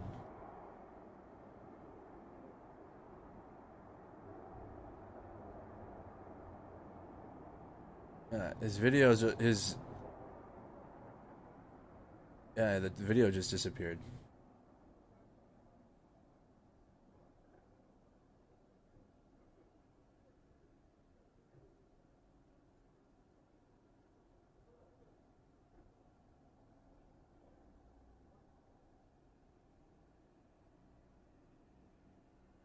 What's this now?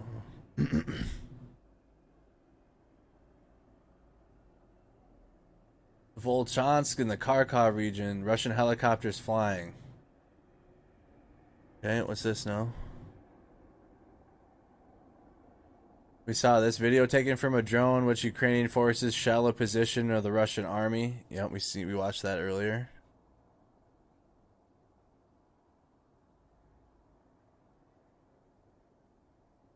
What's this here? Really need to add this to the list.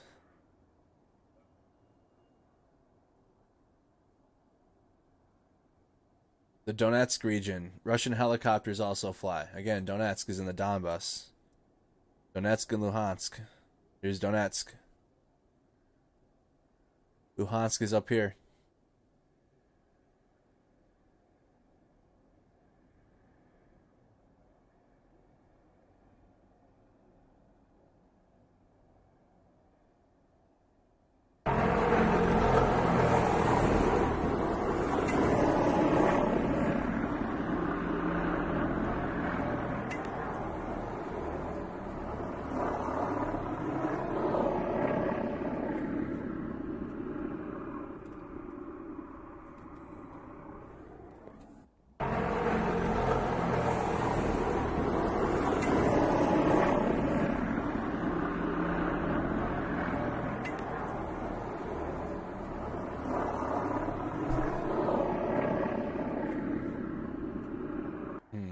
Russian helicopters. Hey guys, take a moment and comment where you're tuning in from. What city, what state, where in the world are you guys watching from? Like the video if you haven't. Oh, we have trolls in the chat. This guy isn't a reporter. Wowza. Guess what? I am. The hippie activist.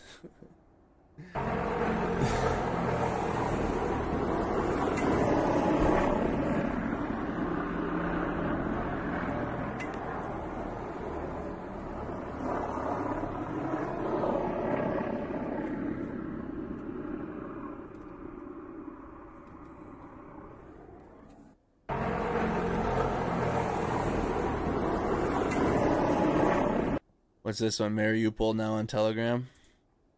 We got Lebanon, Missouri tuned in. How you doing? Maryland's tuned in. Farmington, welcome.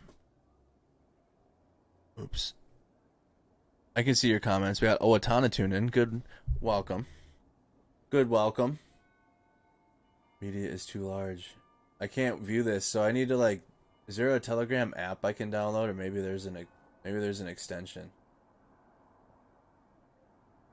It won't let me pull up Telegram clips. What is this here now? Russian TOS 1 in Trosinetsk in the Sumy Oblast. Fairbrook, California. Western Kentucky. There we go. That's what I'm talking about. Sacramento, California. Kansas is tuned in. I'm from Australia. 5:30 p.m. Thank you so much. St. Paul, Minnesota is tuned in.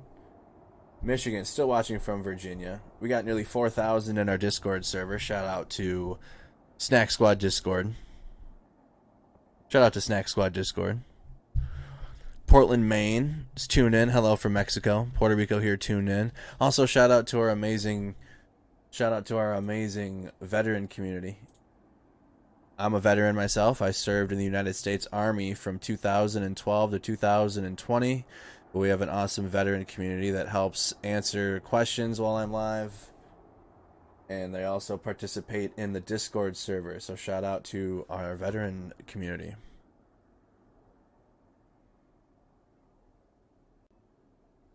Hawaii's tuned in. Still watching from the United Kingdom. Harrisville, Michigan. Good morning. Phoenix tuned in. No word on that armored train. None. Alright. So this is in the Sumy Oblast in Trosinets.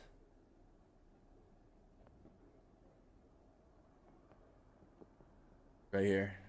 Just south of Sumy. Here's Trosinets. Alaska's tuned in. So just south of Sumy.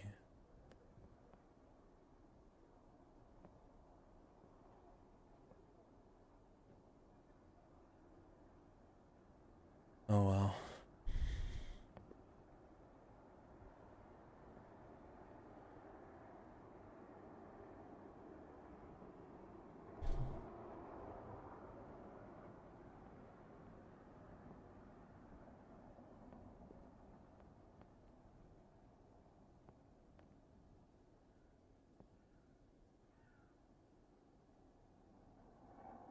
They park.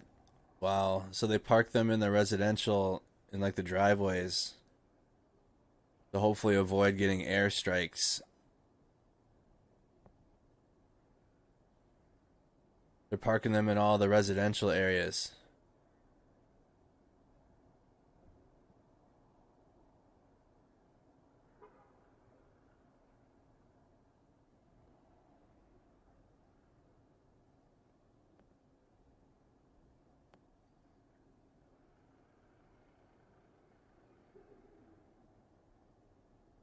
Good morning from Minnesota. Lake, Minnesota. How you doing? Chicago tuned in. One more time. Cali is deep. Always is.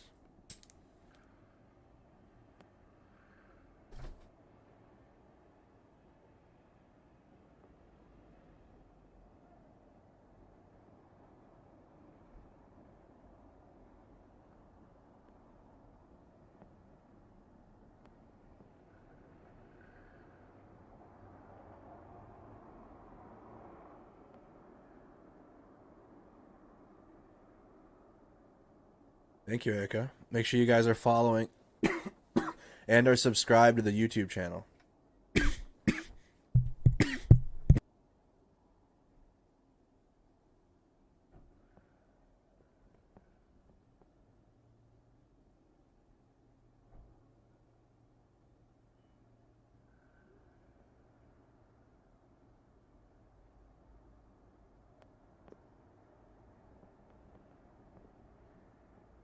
Yeah, I think this is the video. I'm showing it right now. The video you tagged me in, this is the one. We saw that. Let's check the latest now. What is this? High def images. Oh my god. Before and after? A before and after shot. Russian military and equipment. It's got the V on it. A before and after photo. Before on the top, after on the bottom.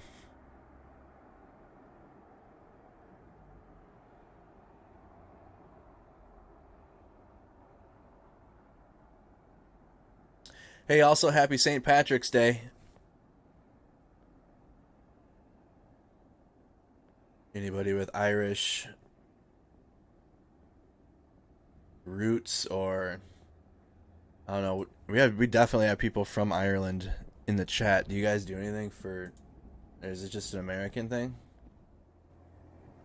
What does Ireland actually do today? Does Ireland do anything today? We definitely have people from there tuned in. Belarus started mass summoning of persons liable for military service. Ooh. Belarus starting mass summoning of persons liable. So Russia's gonna use all of its own soldiers and then start using its proxy country soldiers.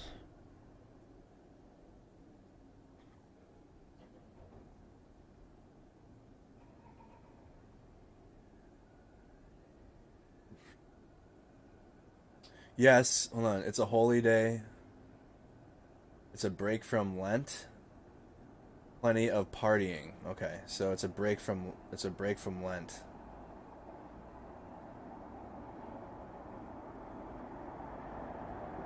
It's celebrated there more.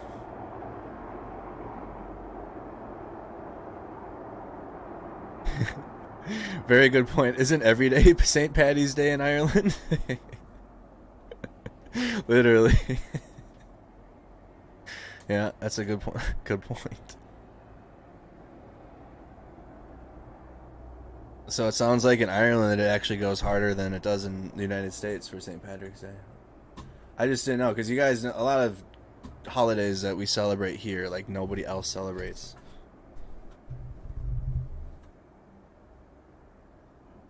What is this now? The Kyiv Metro resumed work after an intensified curfew. Remember that curfew ended at 07. Curfew ended at 07.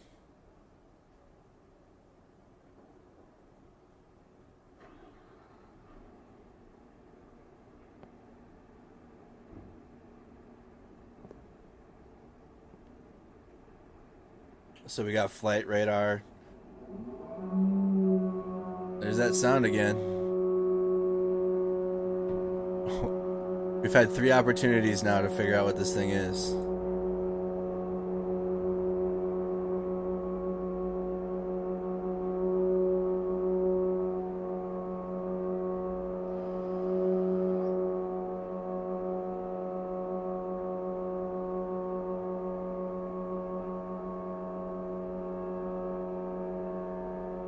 Still have no idea what that is.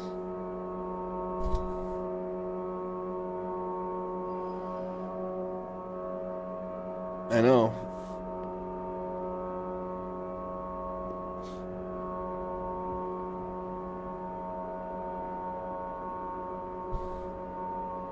I don't know.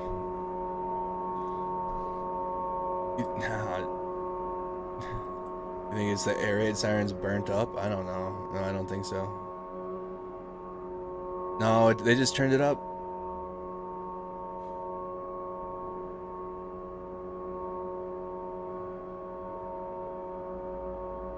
I turned the overall audio down some so it's not so annoying.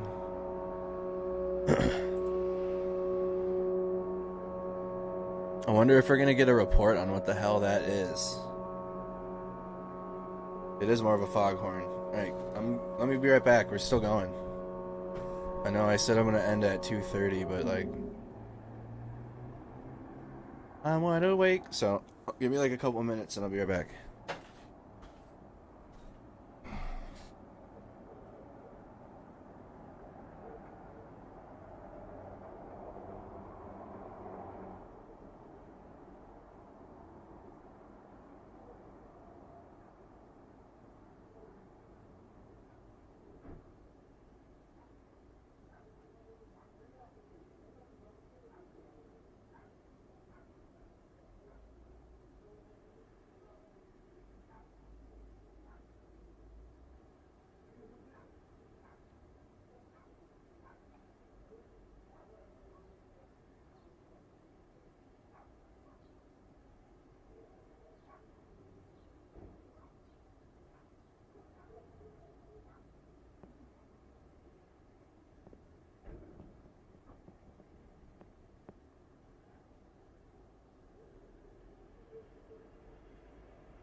And we're back.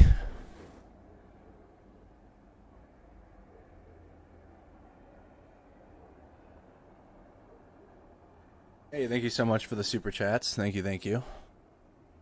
Big thanks to Believa. Thank you, thank you. And we're back. Check into the stream, everybody. Like the video if you haven't. Likely going to be gaming again tomorrow. If you guys are interested in between these war streams, I stream for a few hours on Facebook Gaming. Definitely head to the gaming channel on our Discord server to plug in. Otherwise, here it is on Facebook if you guys are interested. So in between this stream and the next gaming stream, or excuse me, the next war stream, war coverage, join us on Snack Squad Gaming. It gets shared into the Discord. Why is it? There we go. I was live today for a few hours. Come check us out. Snack Squad Gaming. Shout out to the Snack Squad community on Discord. Alright, let's check the latest now. This is a repost. This was yesterday.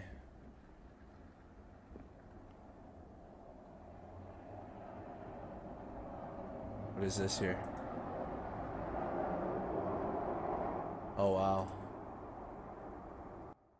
The Russian flag getting removed in front of the Council of Europe. Dude, look at this. The Russian flag getting taken down. Oh, wow, what was that? I heard that in the distance in the live feed. Dude, are we going to see this at the are we going to see this at the UN? Is this a sign? Is this a foreshadow? Are we going to see this in New York at the UN too? First time we see a Russian flag coming off the pole. Yeah, I agree with it. So foreshadowing for things to come.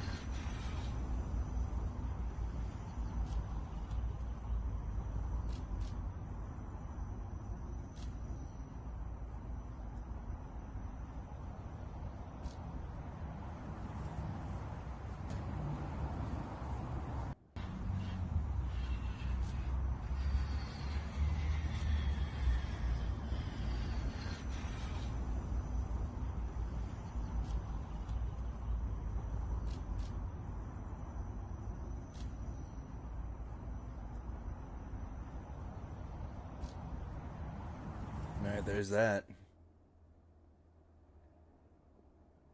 I seen that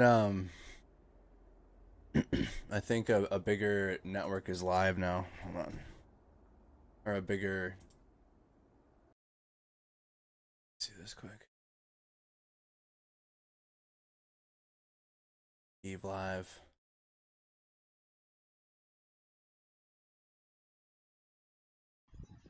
That's not the right one.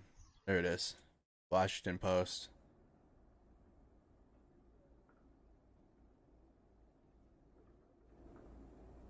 Washington Post uses this feed as well.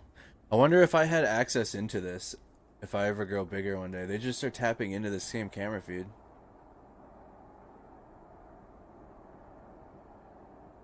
So that's a thermobaric weapon. That's a vacuum bomb. If you ever hear, we looked at what a thermobaric weapon was. T-72. So this is in Trosenietsk in the Sumy Oblast. This is in Trosenietsk. Northeast. Hold on. I found it before. Oh, maybe I gotta do it over here. It's right here. Finding it on the war map is very difficult for some reason. But here's Sumy. There's Kharkiv, right? Kyiv is over here. This is Trosenietsk. The city of Trosenietsk. And it's got the vacuum bomb launcher on the back of it. You think it's the heater? Yo, what up? Yo, what up, Yod? How you doing? Hey, what up? Hey, James. So, this is what that is.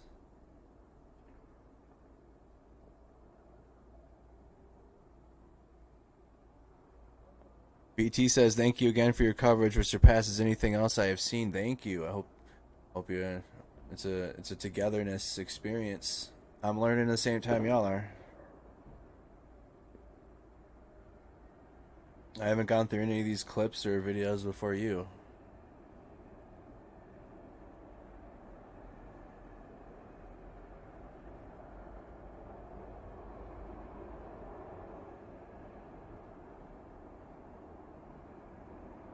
Yeah, I know. We watched a video on the vacuum bombs a few streams ago.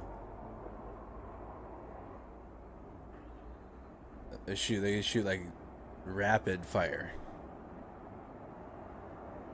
All right, Daniel, I'm checking that out. He's back again.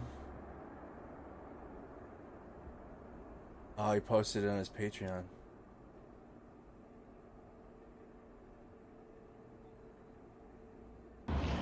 Kyiv Diary. All right, so let's try this again.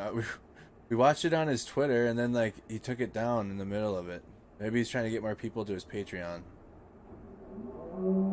There's that alarm. There's that not alarm. I don't even know what I want to call it. What is that, dude?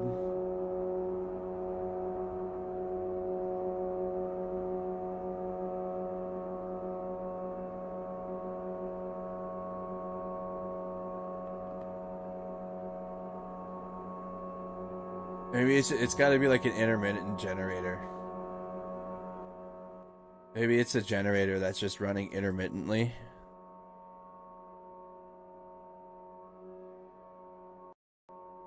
I gotta turn it down a little bit though. Getting very loud. Alright, let's listen to John. Turn this down a little bit.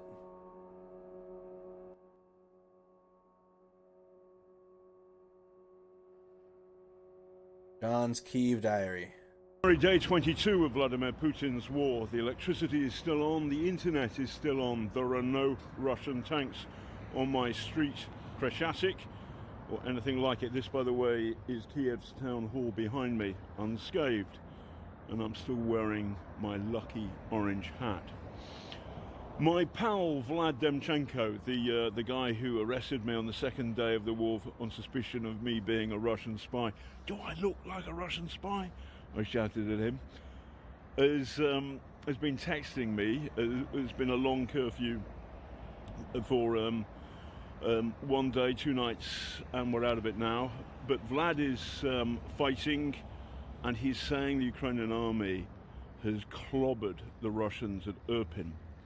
So, and last night was so quiet I slept like a log. The last time I felt incoming through my boots was 3 or 4 days ago. I believe that Vlad is right. Not only has the Russian advance stalled, but here in Kyiv, the Ukrainian army is pushing them back. Now, I can't verify that, but Vlad, apart from arresting me for being a Russian spy, knows his stuff and is a cool customer. Why is the Russian army failing? 3 reasons. First of all, low morale. They're not even burying their dead, and that's a bad sign. Number 2, corruption. There's a story from a while ago, but it gives you a flavor of the truth. Russian soldiers are being fed dog food with the tins relabeled as prime nutritious beef. Number 3, bad leadership, and that flows from the top. Vladimir Putin. Thank you. Vladimir Putin. So, okay, I didn't pay that guy. Vladimir Putin is paranoid. He's so paranoid he trusts no one, not even himself. So, Vladimir Putin is in trouble. And, as the guy said, long live Ukraine. Vladimir Putin's been in trouble though. Like that's not. It's not like a new revelation. If you missed it, Russian flag getting removed in front of the Council of Europe.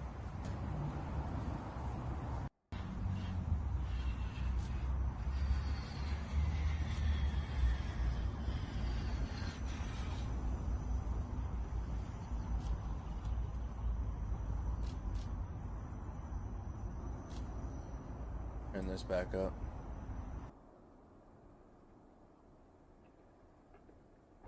Russia-Ukraine conflict. This is from that small city.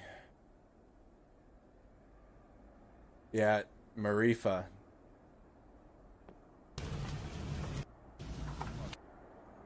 Malykniva in the Kharkiv Oblast.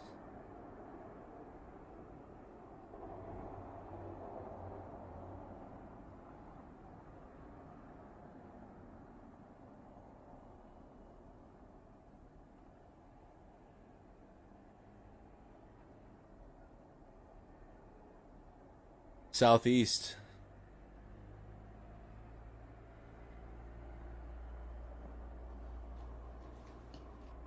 It's in Kharkiv. Вот это такая хуйня залетела мне в хату.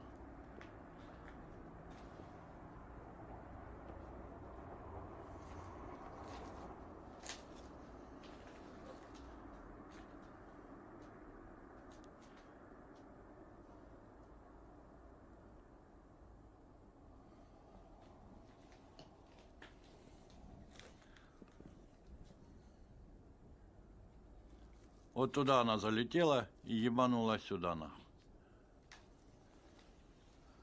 Вот это какие-то вот запчасти от нее. Вот это что-то тут, блядь, железяка.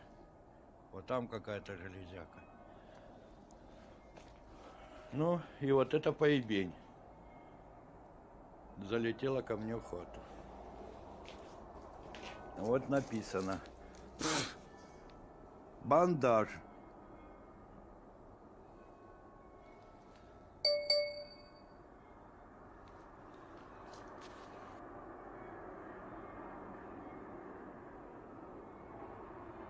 What the heck?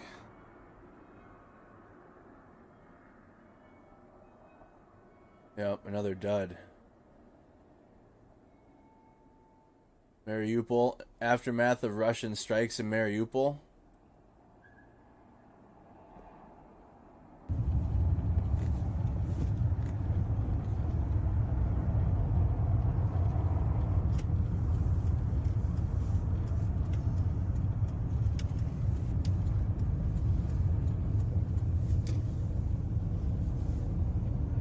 Again, here's Mariupol on the map.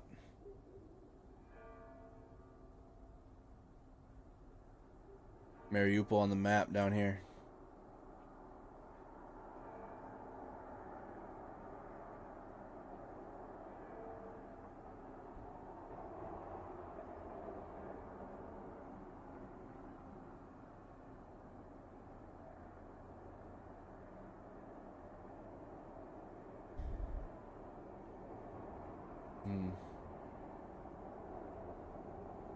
All right, let's check the latest. Here's the institution, the educational institution. So it was a school, but I can't remember what school it was. Anybody remember what school this was in the chat? Or what it was called? This is what was hit in Mariupol in Kharkiv. I believe one section of it was a children's school.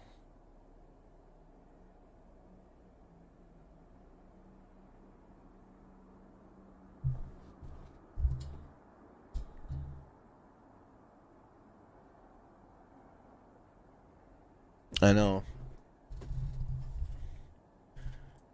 Mariupol and Kharkiv have just been hit every day, every night.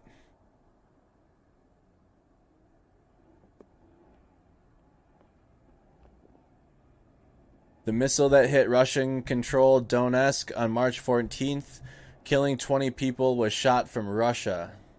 according to an investigation by Ruslan Lviv, the founder of the investigative outlet Conflict Intelligence Team. Russia had previously claimed the missile was Ukrainian, while Lviv says it was a false flag operation by Russia to accuse Ukraine of war crimes.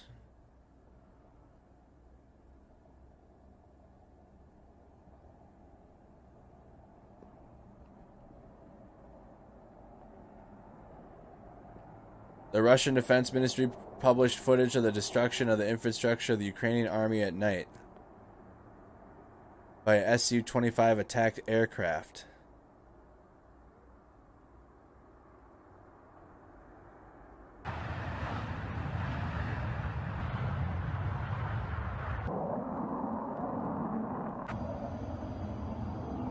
This is a Russian video. Remember, they look like training videos. Or they don't look like they're doing what they're actually doing.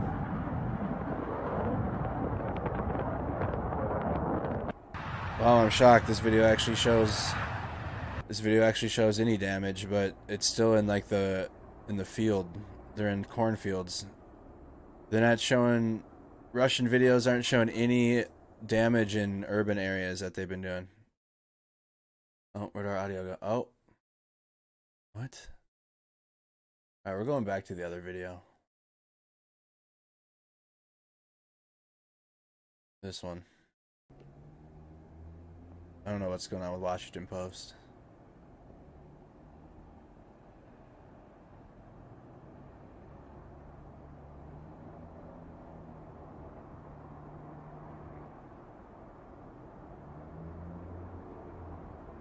DPR fighters on the streets of Mariupol. Товарищам поддержку. Служащие народной милиции ДНР проводят активную зачистку улиц Мариуполя от украинских националистов и военнослужащих оккупационных сил Украины. Доблесть и мужество освободителей помогает им решительно продвигаться вглубь территории противника и героически выполнять свою миссию по освобождению жителей Мариуполя от украинской оккупации. В освобождении города также активно участвует военная техника. DPR is the Donbas People's Republic. Mods.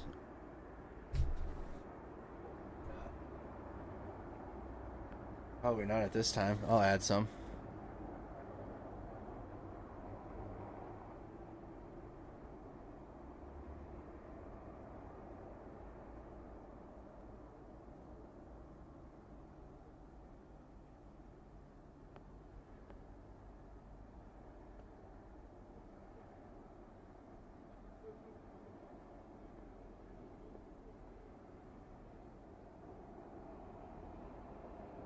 В том числе и захваченная у ВСУ в ходе боевых действий.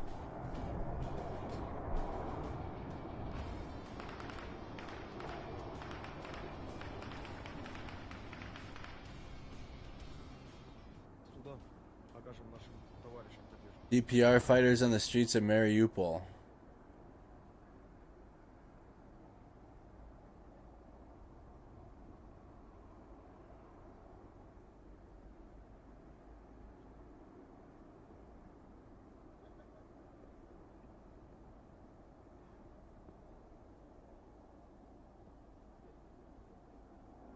The day before, a train with military equipment left Minsk in the direction of Brest. So more equipment from in Belarus. Minsk is Belarus. Minsk is up here. Minsk is in this war, or excuse me, Belarus is a part of this war. Russia's just like using it. I really should honestly stream Civilization. Has anybody ever played the game Civilization 5, Civilization 6? Belarus is like a city-state. You know, when you go to war with another nation in Civilization, you have city-states. Belarus would be a city-state. But it's like not being recognized that they're sanctioning Belarus.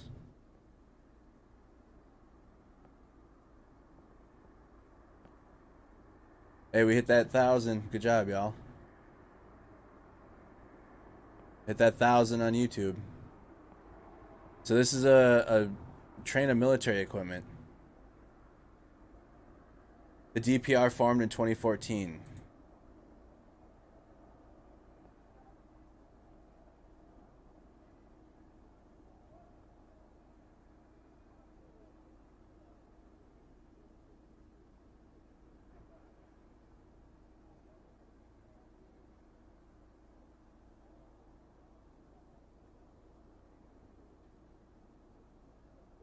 Alright. Oh, he's got his video back up on Twitter. Come to Kyiv and... Okay, looking...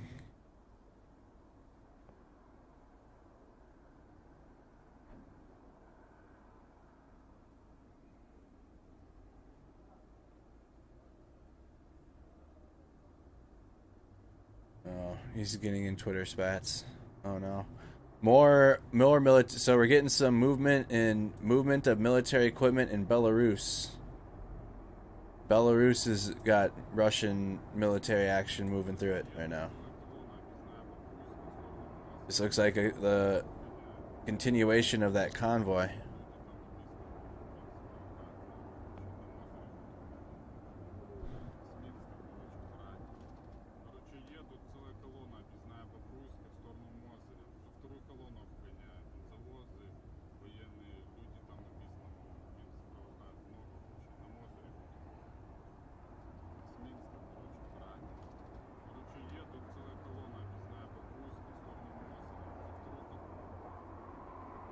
What is that? Whoa. What? Hell no. That's why I don't know. See, this is why I say 10 toes down all the time. Like, I'm not going in the water. I'm not going on a ship. What is this about? Emirati vessel sank? Not me, dude. Nope, I'm good. I've never been on a cruise ship before. I'm not going. Firm, solid ground. Emirati vessel sank 30 nautical NMI. What does that mean? Nautical miles away from the Iranian. Who sank it? Nope. That's too bad. Why is that in the Ukraine war coverage feed?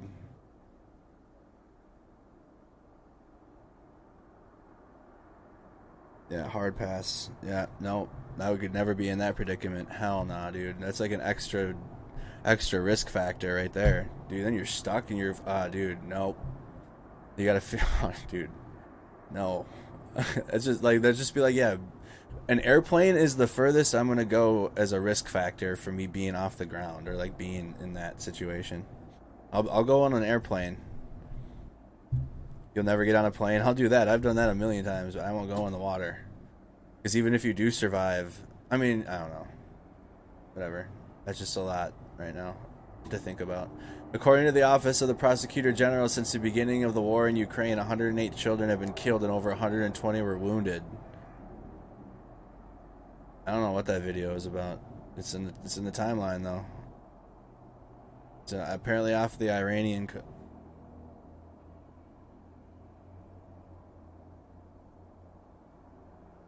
Where is this? Off the Iranian Asuela shores?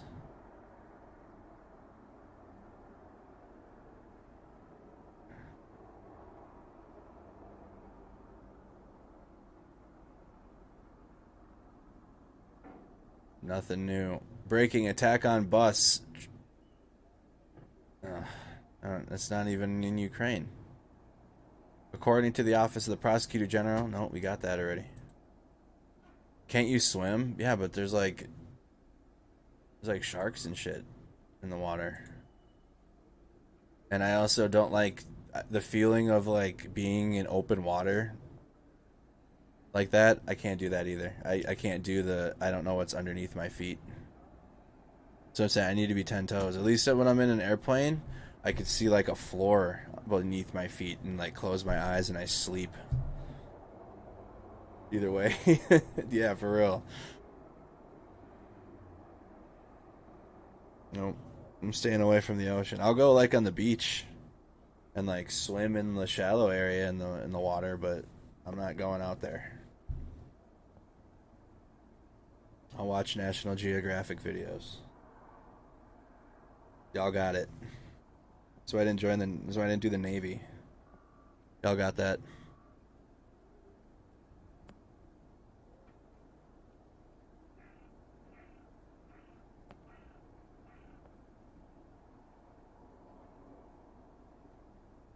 So this is live in Kyiv, y'all. Got a live feed going. I think I've gone an extra hour and a... No, not yet. Not quite an extra hour.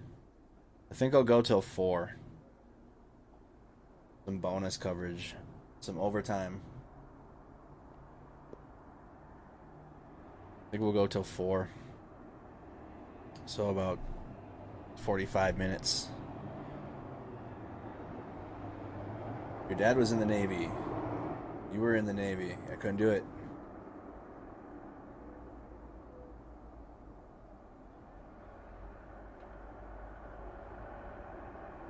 Polish Navy. That's awesome.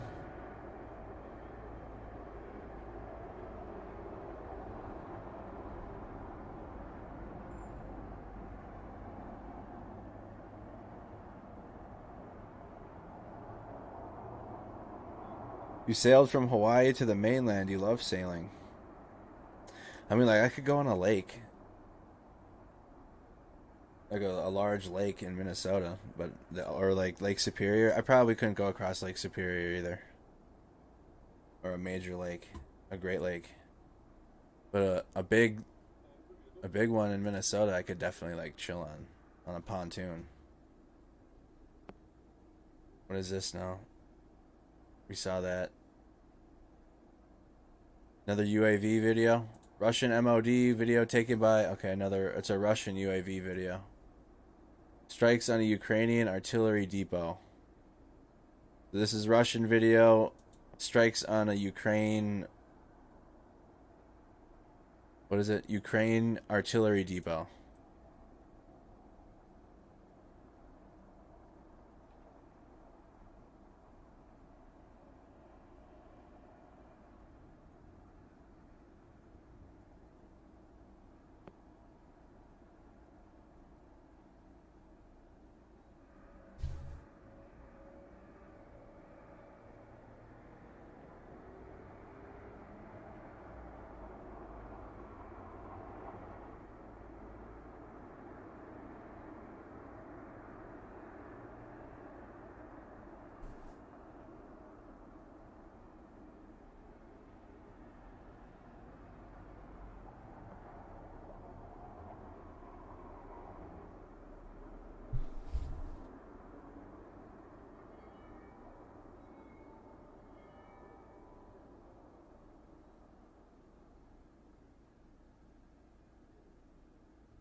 Russian video on a Ukrainian artillery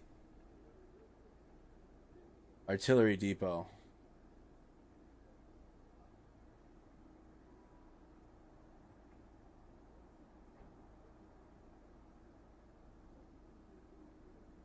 Unclear. Russian videos could be... We know I play Russian videos when we can see them because it's hard to see both sides of things, so both sides of the conflict, because Russia puts out propaganda. So, unknown. This is just from the Russian MOD video. Russia doesn't put a timeline on any of their stuff. Other news, if you didn't know, electricity grids of Ukraine and Moldova have successfully synchronized with the continental European grid. So, they're going to have a stable electricity system. Do I get sick? No. Knock on wood. No, I don't. I get like run down. My body wears down. Or like I could get a head cold, I suppose, just from being run down. But getting sick, and no.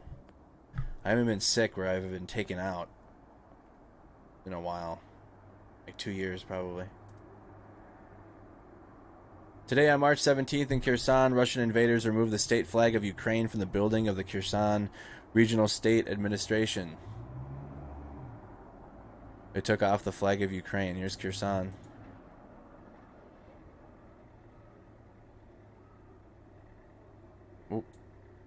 Come on now. Right here.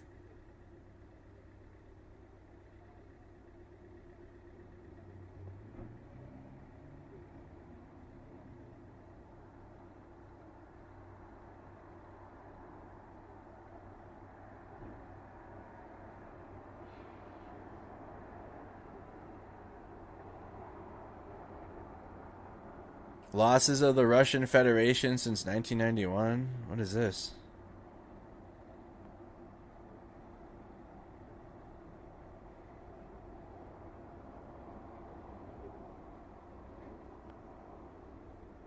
Russia's losses in manpower. Well, maybe this just shows how they sacrifice their own people all the time.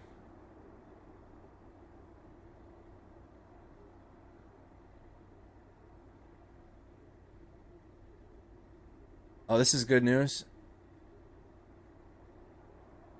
The shelter inside the drama theater of the Mariupol remained intact after the Russian bombing. People are being rescued.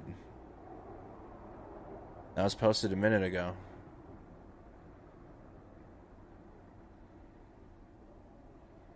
I wonder how many. So that a shelter. It says the shelter. I'm wondering if there's more than one, because there's already been reports of people dead from that bombing. Inside the drama theater of Mariupol. The shelter inside the drama theater of Mariupol remained intact after the Russian bombing. People are being rescued. That's good news. That all these people survived. We gotta keep up on that. The bombing of that theater yesterday, hundreds were reportedly killed. Japan just had a set.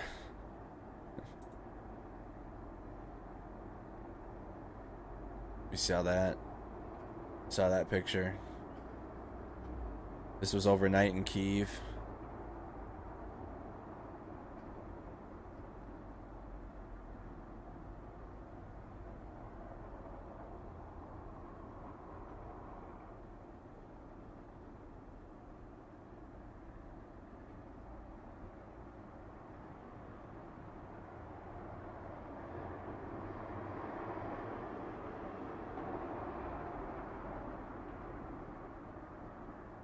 We need to see more on that. And then this was the strike in Kyiv. Now that's an air raid alarm. I gotta tweet this. Good thing I stayed away. Good thing I stayed live. Air raid alarm, for sure. That's without a doubt. No questions asked.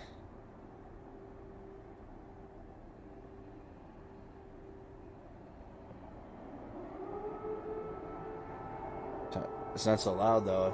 Time now, 3:20. Oh no, it's not 3:20. It's 10:20. That one sounds like it's further away though than the city center.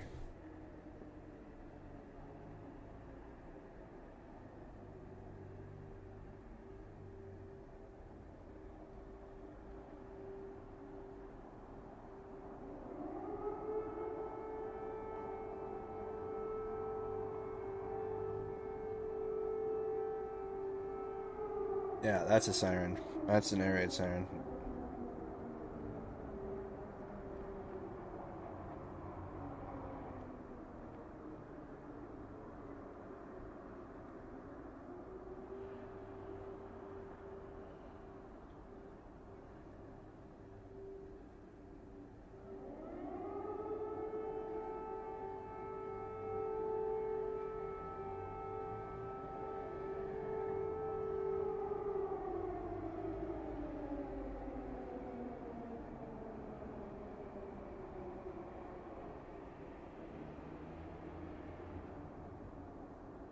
That one sounds like it's. I'm keeping you up late. I know, my bad, y'all. I'm not gonna. I'm only staying up until 4. I'm mad to make up for missing yesterday. And now the air raid alarm's going off.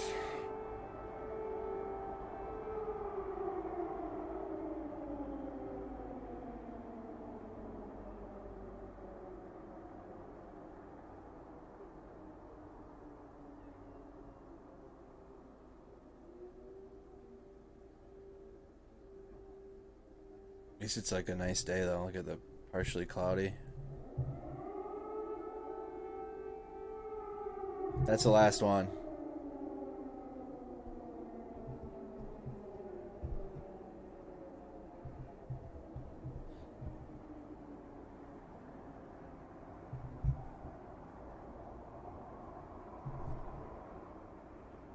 Alright, that was the last one.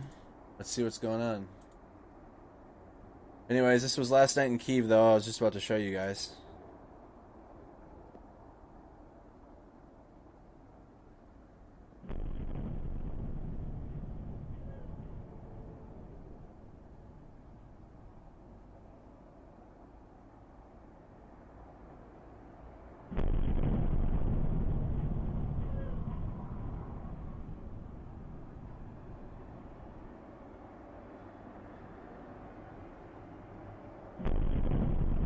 Let's see the latest.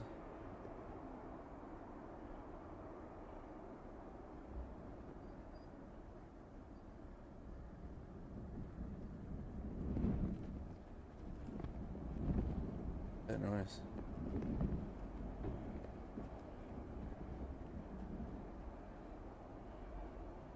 People's Deputy Suri Taruta reports that the bomb shelter in Mariupol survived. Here you guys go.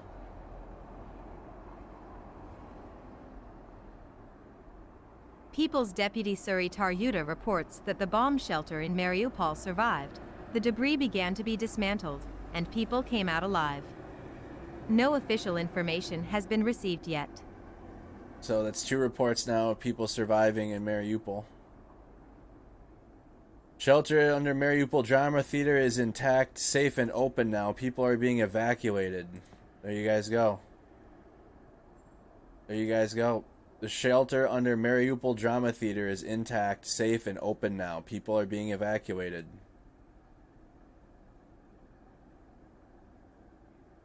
That was that drama theater where we watched all those people in the video, and then there's nothing left of the theater.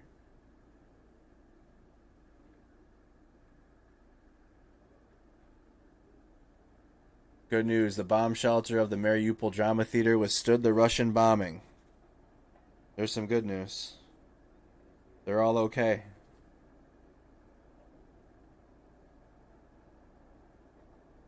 All the people that were in the drama theater are good.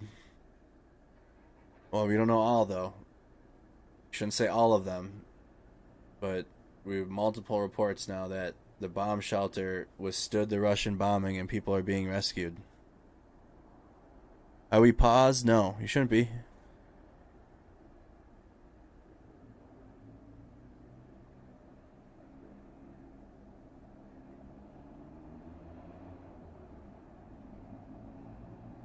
Yeah, that's good news. Good news. The bomb shelter of the Mariupol Drama Theater withstood the Russian bombing. This was announced by People's Deputy Sergei Taruta. 3:20 a.m. March 17th. That's some good news right there.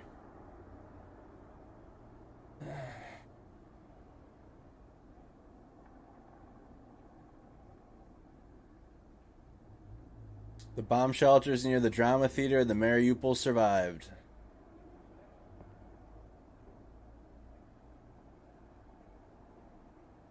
The bomb shelters near the drama theater in #Mariupol survived. People are alive, and the debris began to dismantle, says #Donetsk Region Governor Suri Taruta. Well, there we go.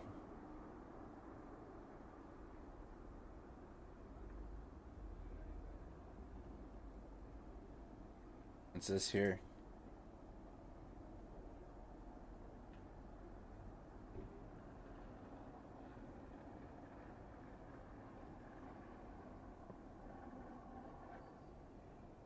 That's real good news.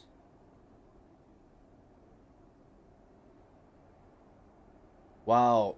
If there are truly no casualties from the strike, that would be amazing, but that does not change the fact exactly. Thank you, Ralph. Exactly. Good point, Osint. Does not change the fact Russian forces attacked a building clearly marked as a housing children specifically.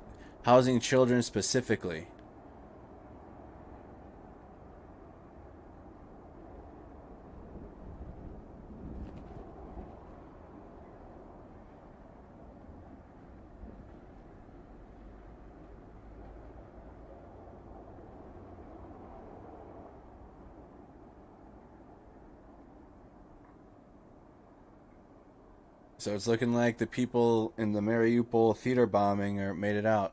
Or they're going to make it out. We'll see more. I'll wait for more.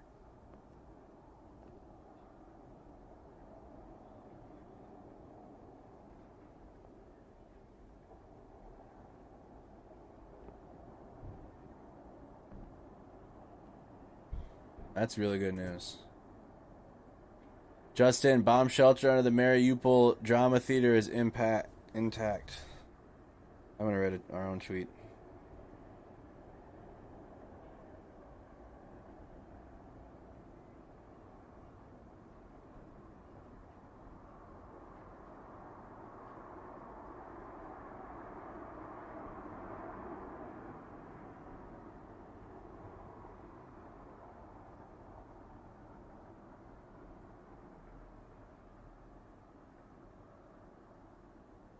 Here in a second.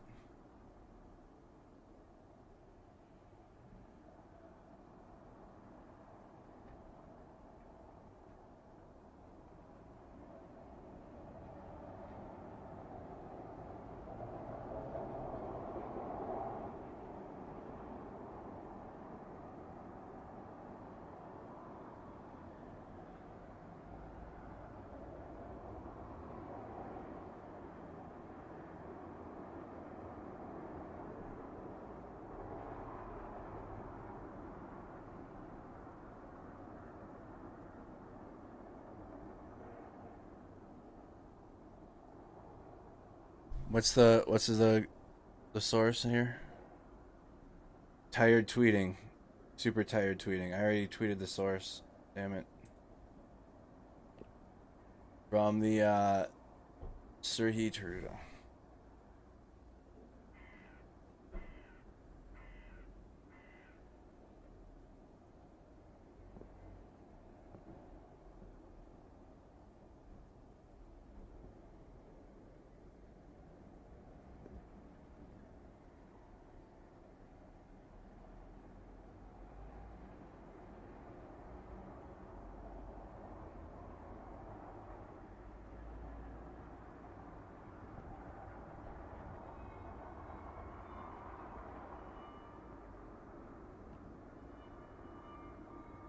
That's good news.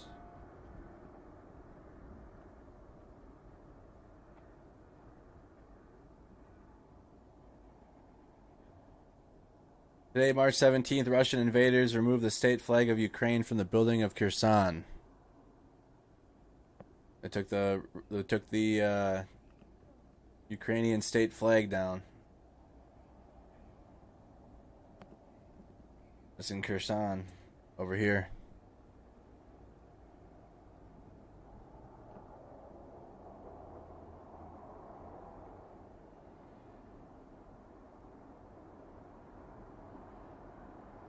Right there.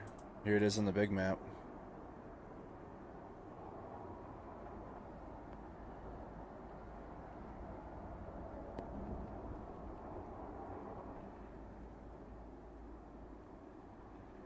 Flag taken down.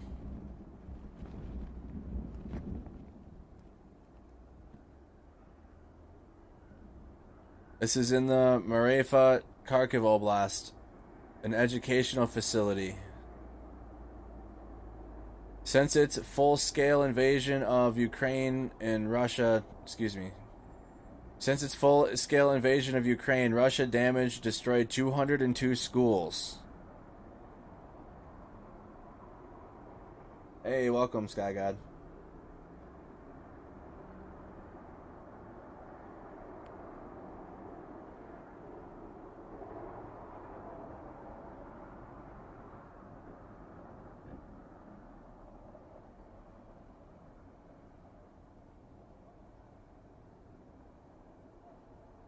$202 schools.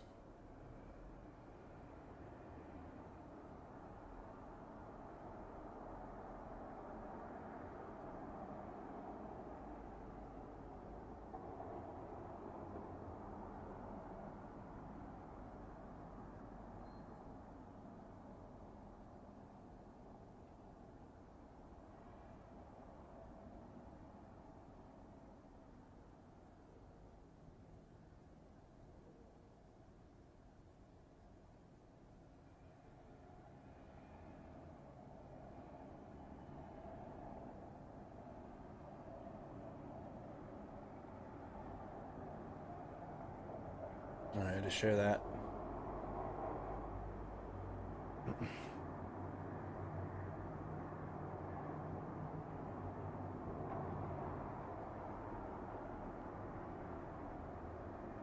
What is this here? Russian Ka-52 and an Mi-29N helicopters launching rockets. We saw this video.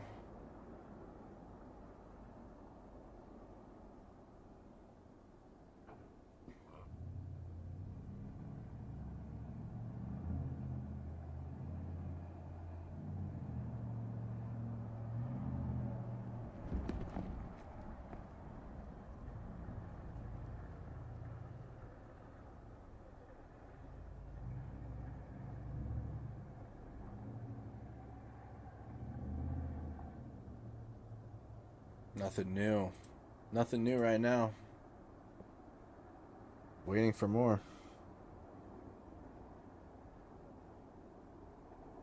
Like the video if you guys haven't. Spam those reactions. Share the stream on Facebook if you haven't. Thank you everybody for interacting and engaging with the stream.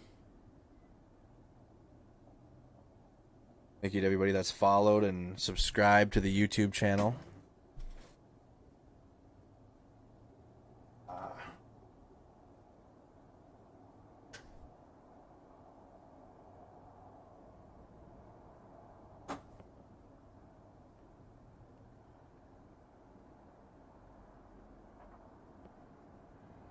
Also, if you guys aren't into gaming but you want to still hang out in our community and things that we do, I run a softball team. I manage a adult men's softball team where 90% of us are in recovery.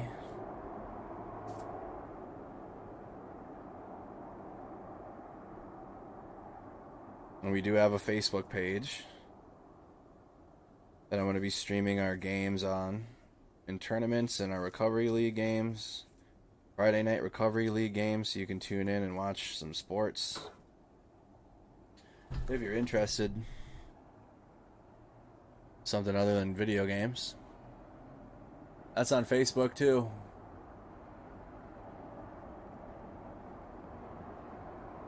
Posted a bunch of new stuff on Discord. I'll check that shortly. Snack Squad Softball Club. It's our team. Where am I? I'm next. Let's go with this one. This is our team right here. I'm coming up.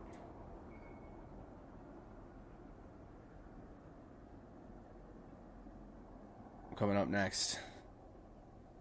Support our team. You're in recovery too. Awesome. So you'll see us. I'll be live. Right now we're doing practice. Practice. Now we gotta get better. Every Sunday, but I'll be streaming our games and you guys are more than welcome to join us in the stream. It's our first year playing together. Individually we're good. Yep, it's on Facebook.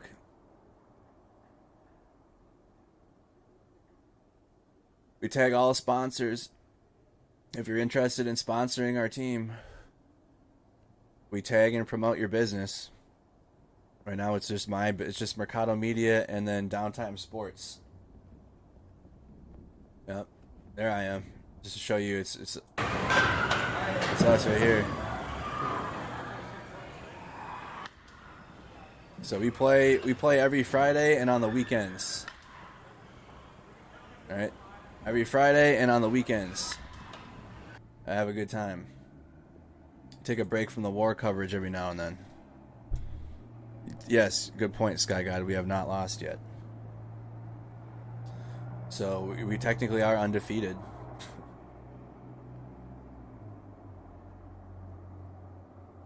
But come check us out. We'll be competing. How do you sponsor? Well, monetarily, you can support our team, help us get into tournaments, pay for travel, however you want to support our team, and then you get your name either on our jersey if you want that, like your business on our jersey, or if you don't want like a long-term commitment to sponsor our team, we can tag you in the post and then shout out your business, and then I might even stop by your business and give you some time for sponsoring our team.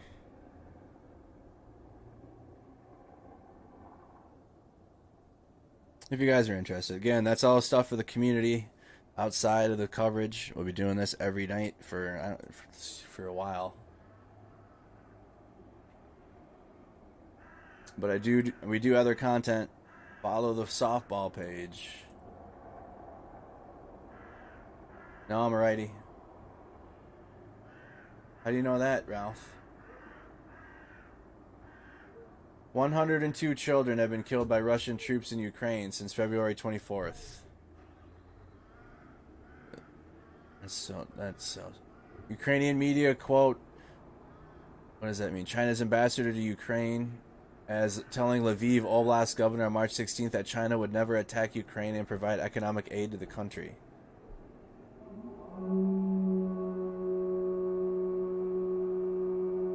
We got this thing again.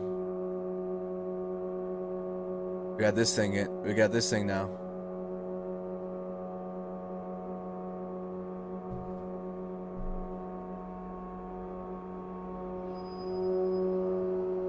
This dude, that's got to be something.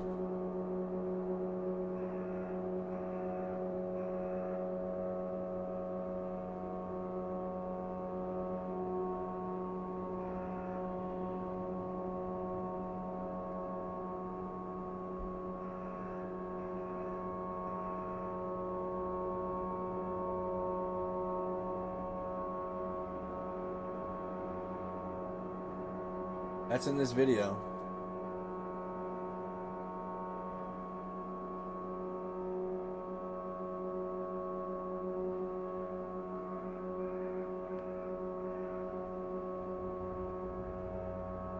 It's got to be a robotic T-Rex. I'll be back on at 9 p.m. I'm still with you guys for another 20 minutes. We'll turn that down a little bit now. I'm still here for another 20 minutes, but we'll be back at 9 p.m. again. 9 p.m. Central. Every night except for Fridays, but I'm going to be streaming on Friday since I took yesterday off. But Fridays are the day off. What is this? Ukrainian farm. Another farmer with another captured BTR-80.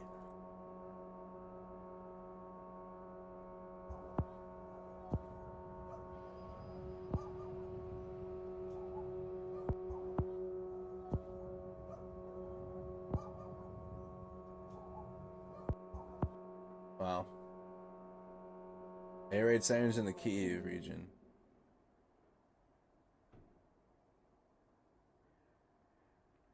What is this here? In the Nikolaev region, during the cleansing of one of the settlements, border guards of the Marines seized a truck full of ammunition of all kinds. It has been handed over to the armed forces of Ukraine.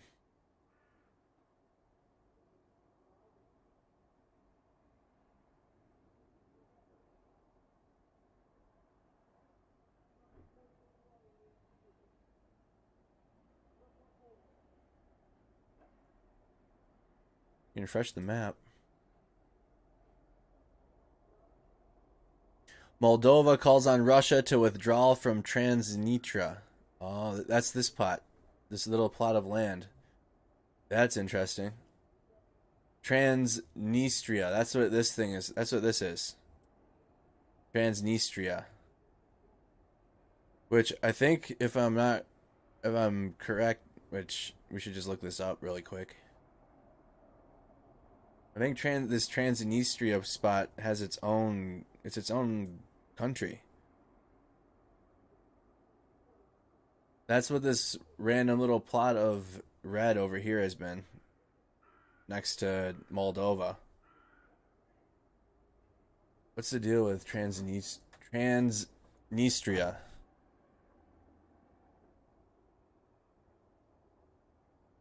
That'd be interesting if they have to leave. I don't think that's going to happen. Yeah, they have their own flag. Officially, the Moldovan Republic is it's an unrecognized breakaway state, majority located in the narrow strip.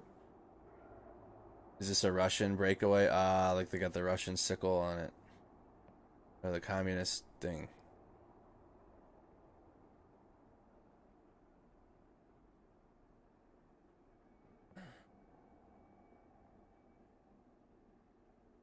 The first Ukrainian mechanized farmer tractor battalion. Transnistria. So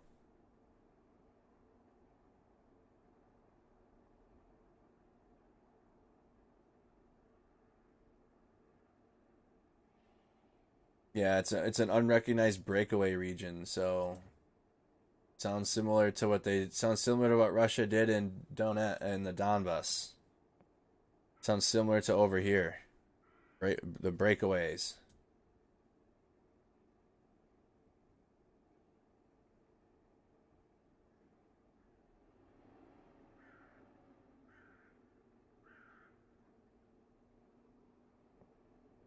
Russian Foreign Ministry spokesperson, negotiations with Ukraine discuss military and political files. Interesting. Urgent. Russian Foreign Ministry spokeswoman. Negotiations with Ukraine discuss military and political files.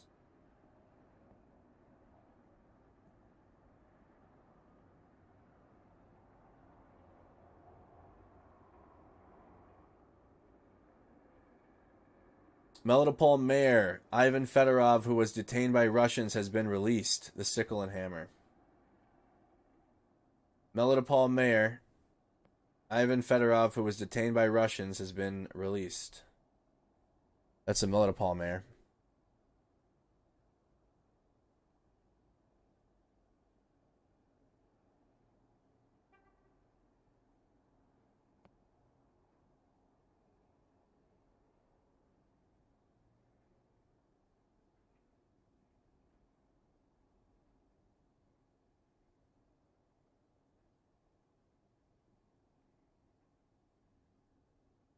Nothing new.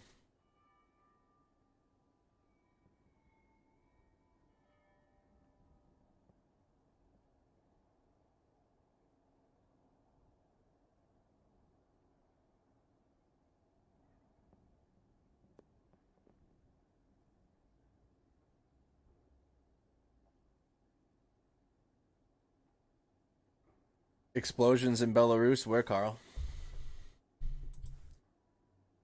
That was last night or yesterday. The explosions. It's still being speculated upon. No official report yet. Oh man, 15 minutes. I'm nearing the end. What are we at? Yeah, over 6 hours for this one. It's a miracle civilians that were hiding in a basement at the drama theater Mariupol survived. That's the big breaking news this morning, though. Civilians that were hiding in a basement at the drama theater in Mariupol survived. They're being evacuated.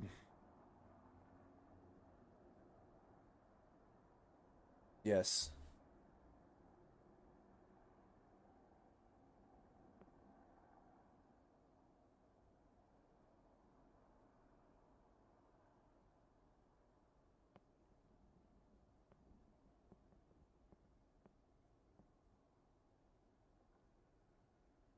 This was the theater. Hundreds of people were sheltered there, and the concern was that all of them had perished.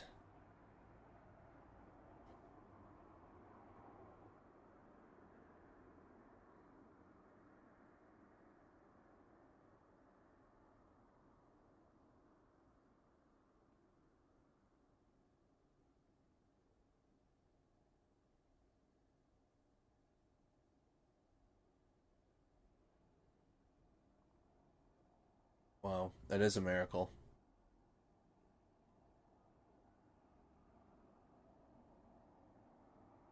Nothing new from the Kyiv Independent.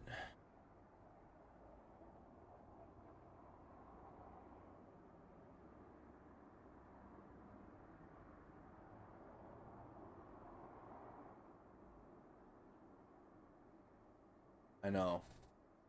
Still, that basement would have been a scary place to be. Yes.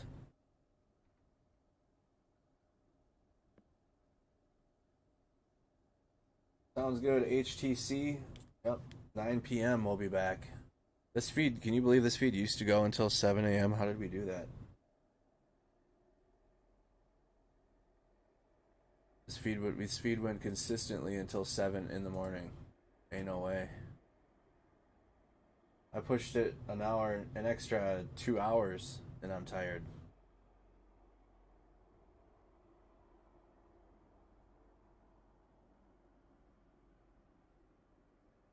Russian Ministry of Defense at morning briefing shows debris from what it calls Bayraktar drone shot in the Kyiv region. So this is a Bayraktar drone that they shot down. Russia shot it down.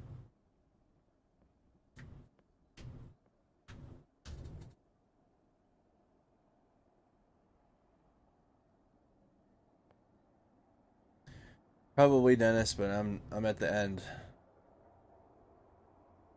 I already forgot what I needed to Google. I like engaging with the chat too, by the way. I don't like sitting here for 6 hours and a half and just talking and just listening to myself talk. I do like engaging with you guys and reading comments. Appreciate that, David. A Bayraktar drone.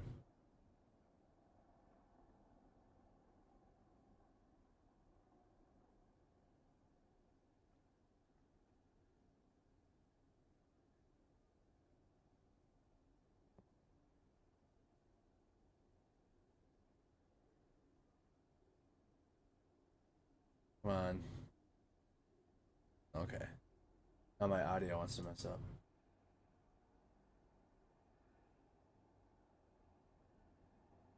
Oh, not me? Oh, my bad. I have both chats up.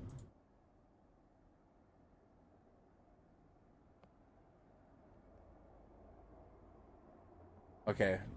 That live view map on Twitter isn't wanting to work. There we go. Bayraktar drone shot. Bayraktar. Apparently that's how you say it. Bayraktar. Sounds more intense. Bayraktar. Let's get more information on that.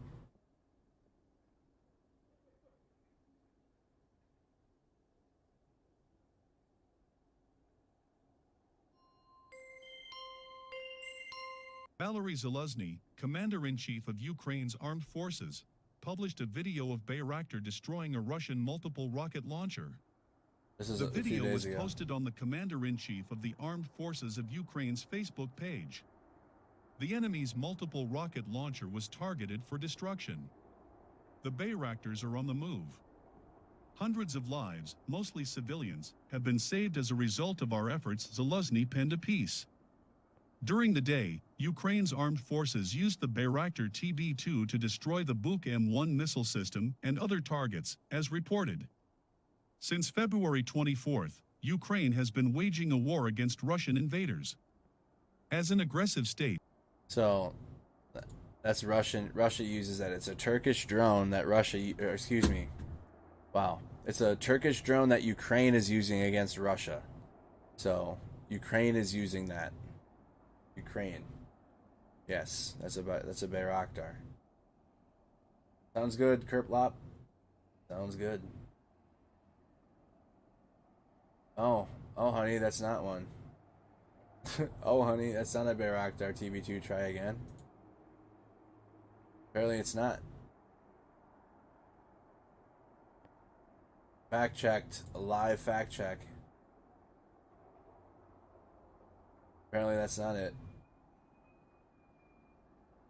No. Too tired for fact checks right now. End the stream before false information. What is this? So that's not a Bayraktar then?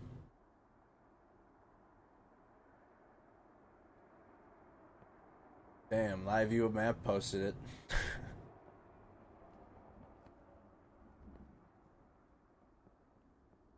Dang, Live View Map.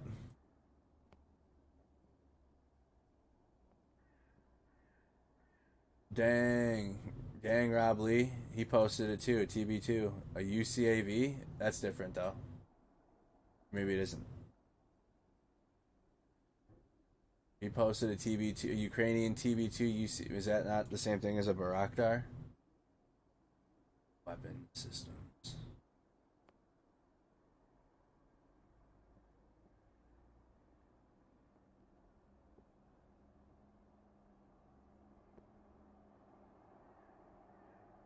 That doesn't look right.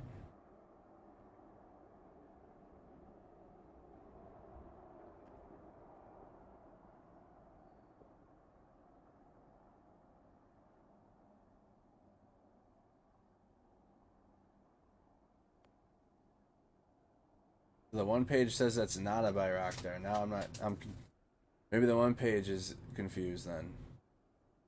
What is going on here? Did you delete this?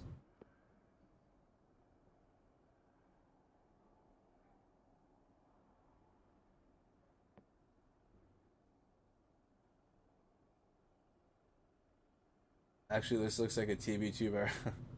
So this page is not telling it. What is this?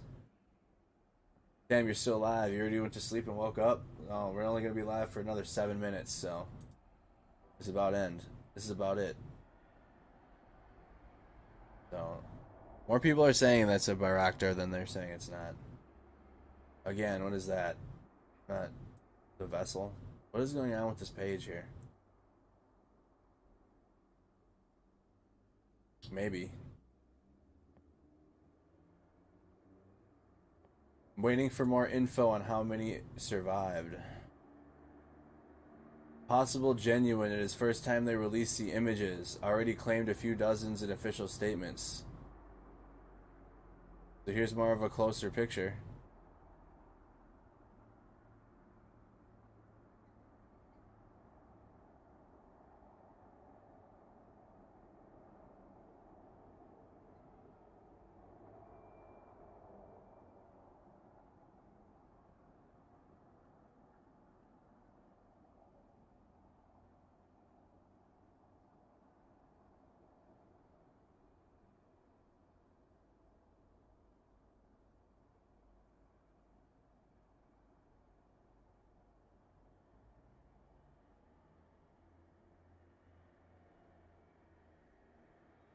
We got people that certainly believe that it is.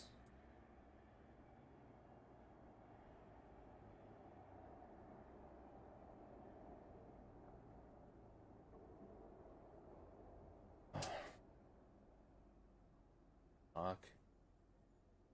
Russian. Oh.